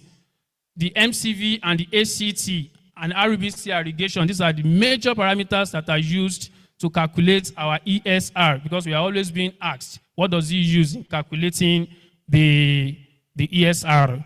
So these are the major parameters the analyzer uses in getting this done. These are the 2 controls, as I mentioned earlier.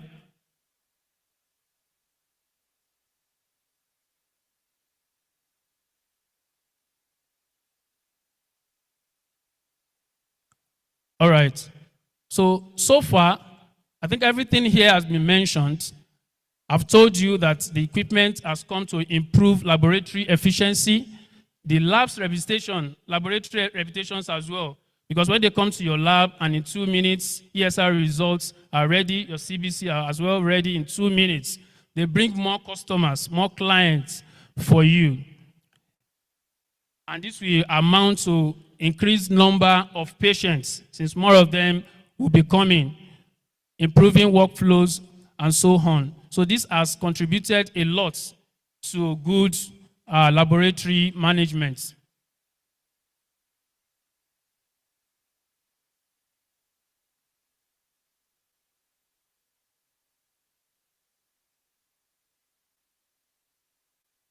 Accurate diagnosis, trusted health, blood don't lie.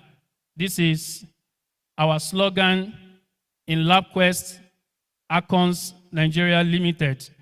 And we can assure you that our equipment are very rugged. You agree with me that Japanese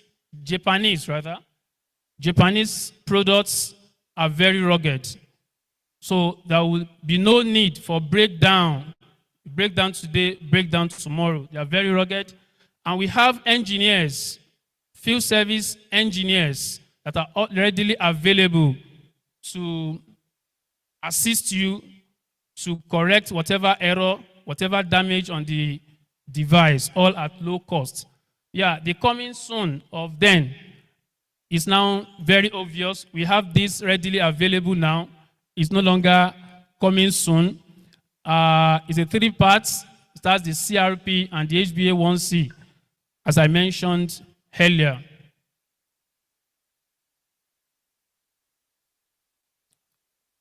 Now, this is chemiluminescence immunoassay. We have different series of maglumi, as you can see on your screen. The maglumi is a laboratory in a laboratory. It runs several parameters that will be of high benefits, and there are various series depending on the size and the need of your laboratory. The reagents are affordable and readily available. In Acons, there is no need, there is no point saying there are no reagents. We have been to several facilities. When we ask them, why is this not working, they tell us the reagents, the supplier said the reagents are exhausted and they have to order and order, so they have to wait endlessly. This is not the case with Acons Nigeria Limited. We are experienced and our reagents are readily available. We have a system that works and we ensure that we supply reagents as at when due so that there will be uninterrupted flow in your laboratories. Some of those robust menu are as shown. The tumor markers, fertility test, you can see a number of parameters under each of them. The bone metabolism, inflammation monitoring, autoimmune diseases, thyroid, prenatal screening, glycometabolism, kidney function, as well as the touch, infectious diseases, anemia, hepatic fibrosis, cardiac, immunoglobulin, EBC, drug monitoring, and so on. We see that some of these parameters fall under hematology, even blood banking. We have this installed in several hospitals in Nigeria, including the Federal Medical Center, Ebute Metta, not to mention of other private laboratories, including the Duchess in Lagos. It is our pleasure to have you call us or come to our office here in Abuja. We are also in Lagos, Port Harcourt. Our stand is just outside here. If you need further information about any of these equipments and other areas as well, particularly blood banking, chemistry, and microbiology, our biomedical engineers are readily available to assist you and ensure a smooth run of your equipment. Thank you, and God bless you.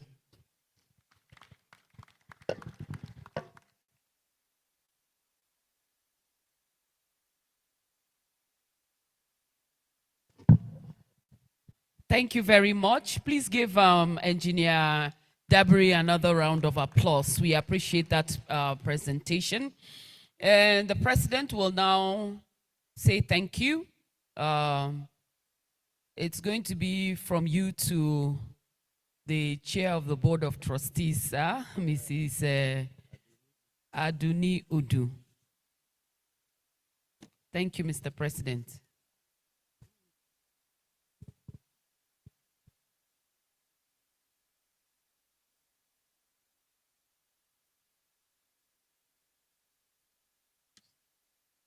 May I request Mr. Godwin Ohenebe to please come and help us make this presentation.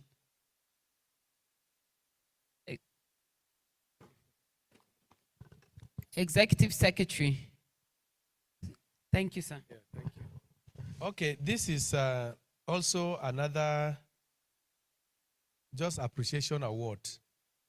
Chief Mrs. Aduni Udo is the chairman of Board of Trustees, and she has been very instrumental in supporting all our costs, from the building of the secretariat up to the way we are today. So we just want to, as we are backing out of office, and tomorrow we are going to commission the secretariat.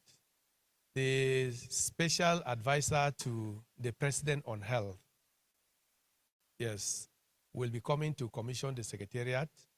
And so along the line, we will have to move to the secretariat for the commissioning. So we want to just present this as a mark of appreciation for all that she has done to our association, and especially to my own late national executive officers. So thank you very much. So on behalf of the Association of Medical Laboratory Scientists of Nigeria, and particularly this executive that is leaving tomorrow, we'd like to make this presentation to Chief Mrs. Adunudu for her monumental contribution to the growth of medical lab science in the last 3 years. I attest to the fact that she was instrumental in getting our secretariat structure up and running. And as chairman of BOT too, she has made several interventions in matters that otherwise will have run off the mill. We wish that you will make this presentation to her on our behalf, that we appreciate what she has done for the association, even though she's still a member. Thank you very much and congratulations. Where is our photographer? Where is Daniel? Okay, Daniel is in the lion's den. Thank you very much, sir. We apologize for that.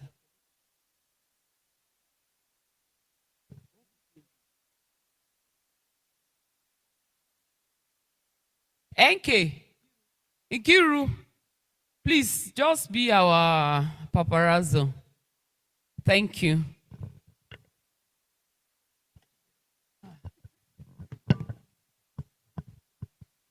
We are grateful for technology to save us when it really matters. We were to also make a presentation to Dr. Olajumoke Babatunde, but she has taken her leave. I'm sure the association will do that tomorrow.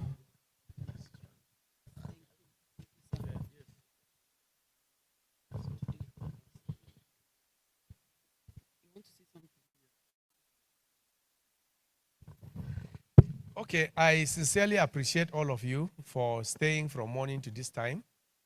Emeka, our consultant, thank you for all that you have done for us. Thank you, our directors, our permanent secretaries, our professors, our leadership at the branch level, at the chapter level, and those aspiring to, we call them the incoming, aspiring to come and take over the mantle of leadership.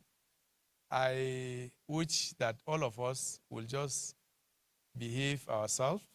Let us do everything in such a way that it will promote our profession.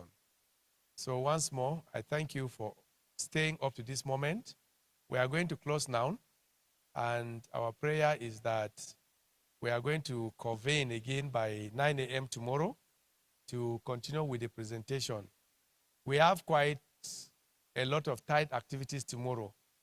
We will continue with our presentation tomorrow, and thereafter, we'll go and do commissioning. We'll come back and do AGM. After AGM, we'll go into election.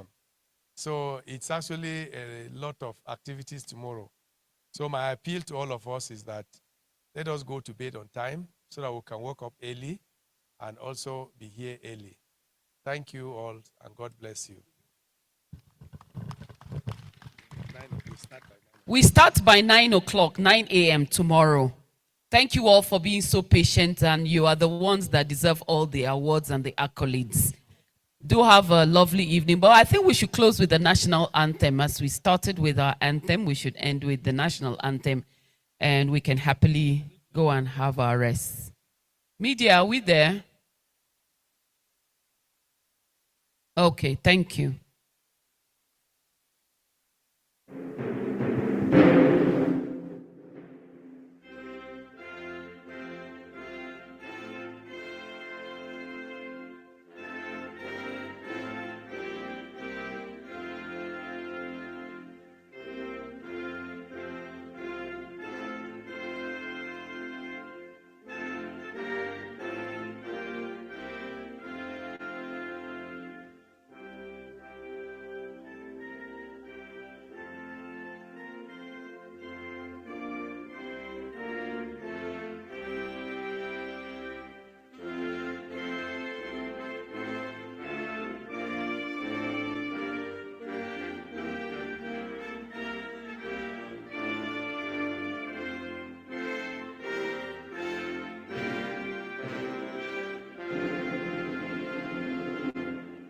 See you all tomorrow.